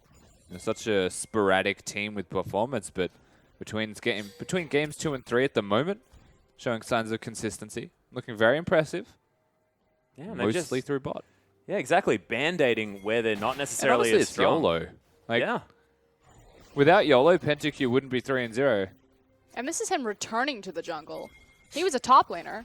Well, originally a jungler, then a top laner. Now back to jungle. Yeah. Who honestly knows? Yeah. Look at me. Look back at him. Off-roll junglers. That is the interesting Now back to me. Sadly, I am not him. Oh, God. What is happening? But I am. Oh, yeah. Sadly, I don't gank bottom, but he does. Speaking of which, is actually heading towards this bottom lane. Inner turret could possibly be under fire as YOLO just dismantles that Krug camp. Need Morgan Freeman for that. Yeah. Invictus Gaming are going to be able to grab this mid-outer turret, most likely. There it is. Oh, one more auto attack. Yep, Rookie's able to lock that one down. But the flank, oh, Cocoon, not going to find the mark. M3 looking for the flanking play. The traffic cone comes in. They make it back underneath the turret. Tongue goes wide. Tongue goes wide. Wide tongue. Wide. It was actually nerfed. Nice spear. The distortion's going to be used to get Raphael to safety. So yeah, Raphael does have the flank though. reason he's over there, so that he can threaten the dive. Doesn't actually want to dive, though. Just to threaten it. You can see Zatai. He's more than happy, just pushing out here towards the top side of the map. XY, though, splitting on the bottom side. Kid, the one sent to answer that. Zatai going to cancel his back. Head back towards the top lane, see whether he can take down that outer turret. He's going to get a bit of damage there as Raphael's going to come in. Takes about half the health bar of Zatai. No one has any idea where to be on the map right now. Yeah, and Kid going to get launched at. But M3 are happy where they are. That's yes, it's slightly better, but it's very funny. Like, sooner or later, XY will take this turret. Kid responding is not a good idea because Zatai is splitting against the, the LeBlanc. Weird lane assignments, but... Kid actually going to dash away from that turret as well. As you can see, Zatai's going to make his way in. That is very, very low, though. A stiff breeze. Yeah, now it's just standing gold. Yep. One push is all that it takes to get that one down, but they don't actually need to go for it anytime soon. Dragon will be spawning in 6 seconds, so that's probably going to be the next objective that either of these two teams are going to take. And by either, I mean Masters 3. Very clearly in control. Yeah, they've grabbed the first two. Of course, YOLO on his own took it the first time. Now with Pentacu's help, able to make sure that they have the positional advantage, have the power advantage. I feel like at this point, IG need one of those clutch outplays. And I feel like it's really in the hands of Rookie and Zatai. Well, trying to lock down XY here, who flashes out of the way. Spear lands as well. True Shot Barrage, lots of damage onto the Trundle. But they don't secure the kill. Yeah, YOLO's in trouble. Gets over the top. Oh, gets eaten by Savoki, but he gets headbutted back. They may actually be able to grab 2 kills here. Rookie grabs one, grabs the other. That's the double. And that's IG making the play that may have actually helped them move towards a win. As I literally just said, it's in the hands of either Rookie or Zatai to make an outplay, and Rookie flies across the screen, separates the team, and they manage to find a pick. And they go straight for Baron. TP in behind them. Here comes Trundle. Yeah, XY looking to see whether he can make something happen here, but look at how much damage they're doing to this Baron. XY's in. Yeah, Rookie looking to see whether he can get something done, but the exhaust has to be used onto XY. You can see this Baron going down very, very low. Who's going to be able to grab it? Zatai falls down. Kid grabs the Baron and kills Raphael as Rookie's able to get the work done. Trying to get the double, picks it up as actually Kid's the one that grabs it. But Pentacu fell. The Baron went down. That was a ballsy play, but it paid off in the end. And a single outplay puts Invictus Gaming back in the driver's seat for this game. The history of IG. It's just like clutch plays, clutch moments, and they win games. It's never been consistency. Nope. Rolling a dice. And that's what's so beautiful about watching IG. Hey guys, you think we can outplay them? I don't know. Let's do it. Let's find out.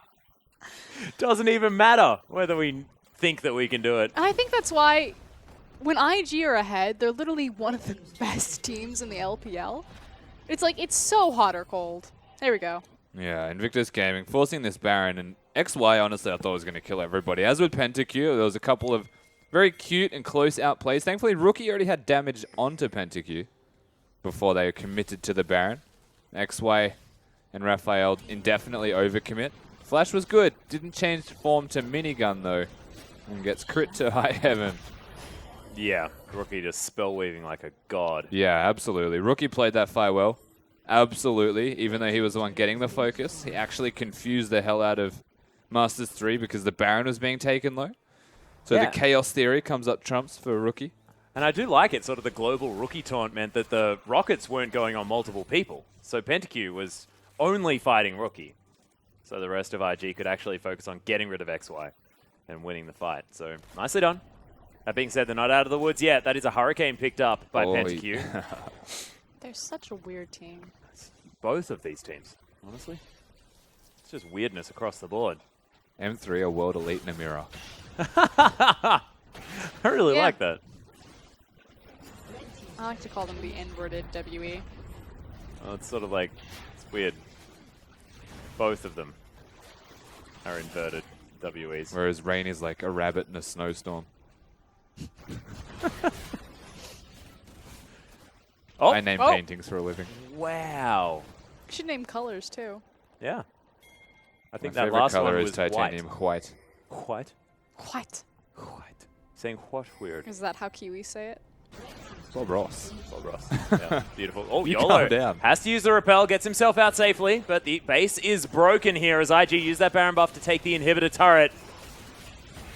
M3 now looking to try and catch someone out. Kitty's caught by the chain, gets snared there as well, has to use the ultimate. This may be the re-engage from IG as XY just creating a position for himself. There is no re-engage. There is stand around and throw out your skill shots. Yeah, there's only leave as another chain lands. Raphael getting low on mana, but Kitty's Sacrificial Lamb doing an Ella impression this game. As M3 move forward, but they haven't taken down the outer turret just yet, so already to safety. IG, you may need to back at a different position, Rain. As this outer turret now going to be taken, and M3 looking to start their onslaught towards IG. Pretty massive M3 bite back. The inhibitor is still standing. Yeah, and that is something that IG actively want to work towards based off that ping. If it comes down to it, there's a ward near it. Zati's teleport. Just saying. He's crazy, but he's not that crazy. Just saying. Oh, I don't know about that. He's bought a BF sword. But IG show a sign of weakness once again. M3. Get aggressive. Make it work. Oh, we got Baron power plays. Where have I seen this before? I don't know. We've seen it like LPL maybe 3 times in original, the past week. Yeah. You know, you get the occasional power play. Definitely. I think we only show it if it's a power play. Yeah. Well, close to 5,000 gold. Definitely a good gold swing. I believe what Frostgreen was like alluding to was the fact that it was started off at Worlds and then the LPL decided we are going to do it. No, I just to feel add some like it context. needs to have a different name in the LPL. Like, it makes sense in EULCS and NALCS. It's like, oh, the Baron power play. You just need to add a question mark next to it. Power play? Yeah. The Baron power play? power? Play. Where do you put the question mark? That is the biggest question. Does IG now Just have a put 3,000 gold quotation lead? marks around it. Power play. Nailed it. Oh, my God. Oh, in goes Raphael. Kid dodging to the side, as is Rain. Gets himself a heal out of the Nidalee as well, which is important. Big items coming in here as Zhonya's is actually done for Kid.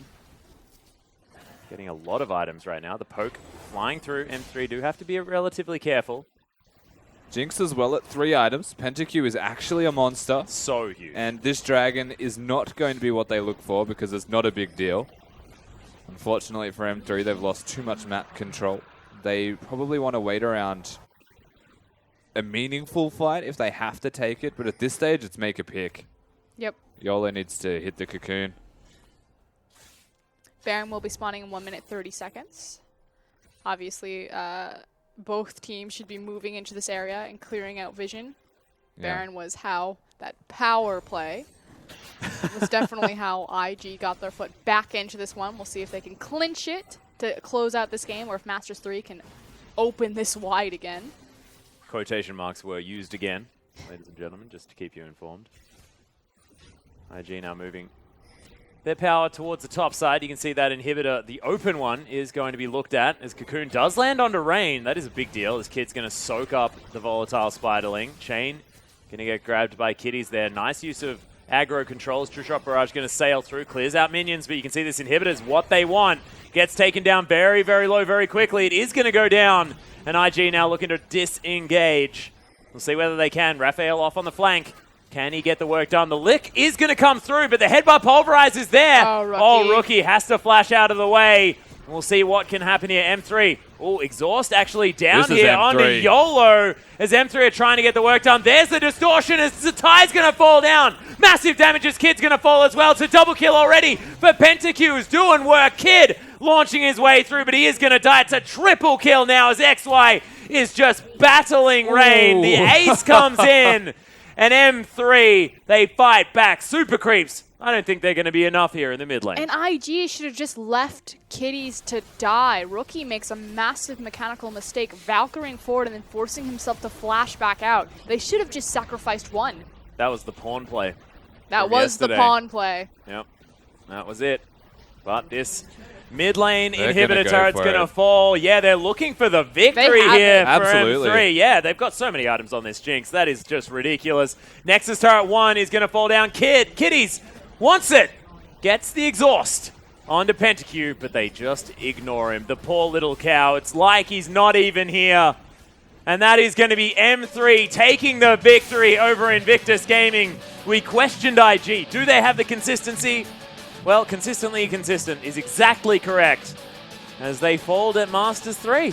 But Masters 3, I mean, we've been through several iterations of their roster, but really coming up strong by moving YOLO out of the top lane back into the jungle. And YOLO did work. Yes, PentaQ got MVP in the first game. I have no doubt that we're going to see something similar this time around, but YOLO played like a god. Yeah, always in exactly the lane he needed to be. And getting PentaQ 3 kills early on in the game honestly solidified exactly what they wanted to do. And despite not having the Lulu, the Jinx comp worked again. This Tahm Kench Jinx bot lane, kind of a big deal for Masters 3. Yeah.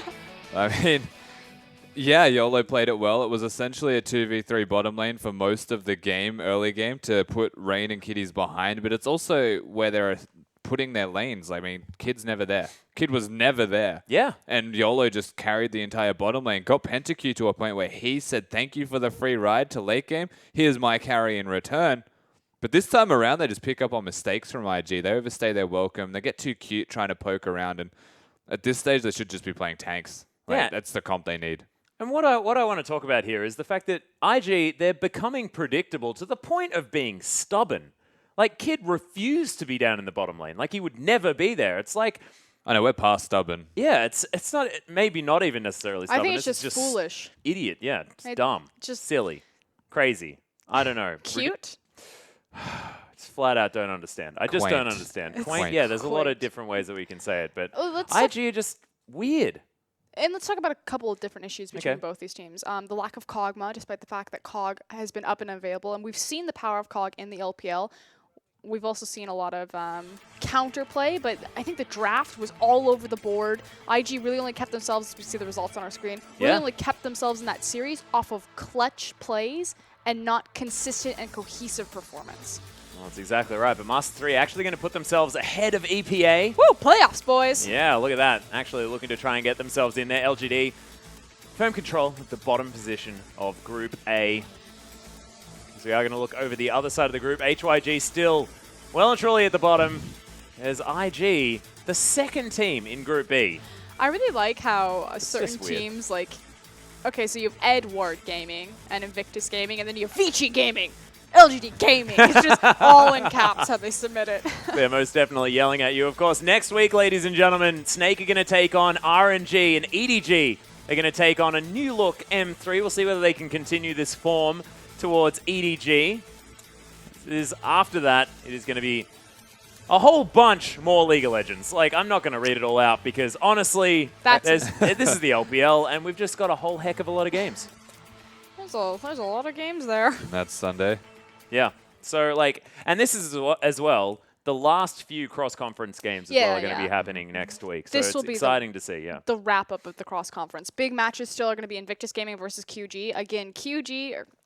Invictus Gaming have taken down pretty much every single top team, RNG, EDG, except for QG, but they lose to mid-tier teams. The fact that they just lost to Masters 3, they were taken down by Team WE. This team is just so weird. Yeah, and also, like, looking incredibly dominant game number one. Like, completely ridiculous performance out of Rookie especially. 5-0-15, I believe, was the Orianna scoreline, and then... he made that play on Corki in the last game where he just basically launched himself into the enemy team and died. Like, it's just really, really strange. Inconsistency seems to plague the entire team. Not necessarily their playstyle. It's just every player just seems to be different every game. Consistently inconsistent. Invictus Gaming to a T. You love them and you hate them. And you hate that you love them so damn much. I hate that I love them. Because Invictus Gaming, they're exciting to watch. You can't help but be a Rookie fan, but... one day, or one game even, he goes like 5-0-15, makes sick plays. Next game, he Valkyrie's in and throws the game for his entire team. I mean, live and die by Invictus Gaming, right? Yep, that's exactly right. And look, it does make for exciting games, whether they win or lose, but we probably shouldn't talk about being an Invictus Gaming fan for too long. I know, Frosker, and you have been burnt by this years and years and years in the running. Oh, shout out to Spawn as well then while we're going. Yeah, exactly. So. I just feel like everyone's just been burnt by this team. I was like, IG are playing tonight. I'm going to wear black and white subtly. I was going to do like the face paint, but Oh, dear. Never works out. IGY. Yeah, exactly right. But I mean, Invictus Gaming sticking true to exactly what they've been doing, which is losing to mid-tier teams and being able to pick up the I victories thought it was just against. Gonna cut it losing. That's what they've been doing, losing. No. Being able to actually win against the top-tier teams is what they're known for. Of course, EDG, even though that game was split over quite a few weeks, did fall to the hands of IG, and we'll see whether IG can actually get things together and take down QG, because this is going to be the big test. They are still very, very high in their group. They've managed to pick up wins.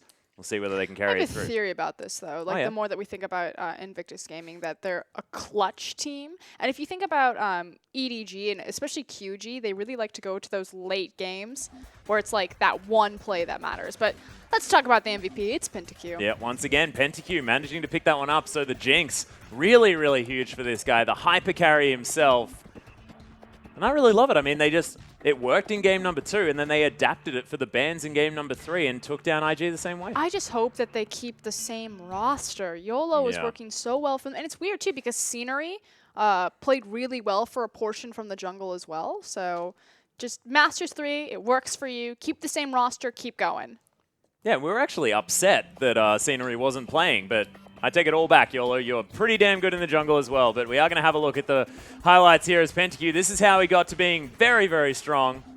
Because once again, I mean, the failed dive in the top lane, this is where you'll see the aggression start for IG. Yeah, and honestly, this is the big moment. M3, they bite back, and this whole game, I mean, I cannot believe how proficient he was on Jinx when Kog'Maw was available. It's a bit curious that they decided to draft the way that they did, but it's effective, right? They just do what works, and PentaQ on Jinx might be something to be addressed next time we see M3 play.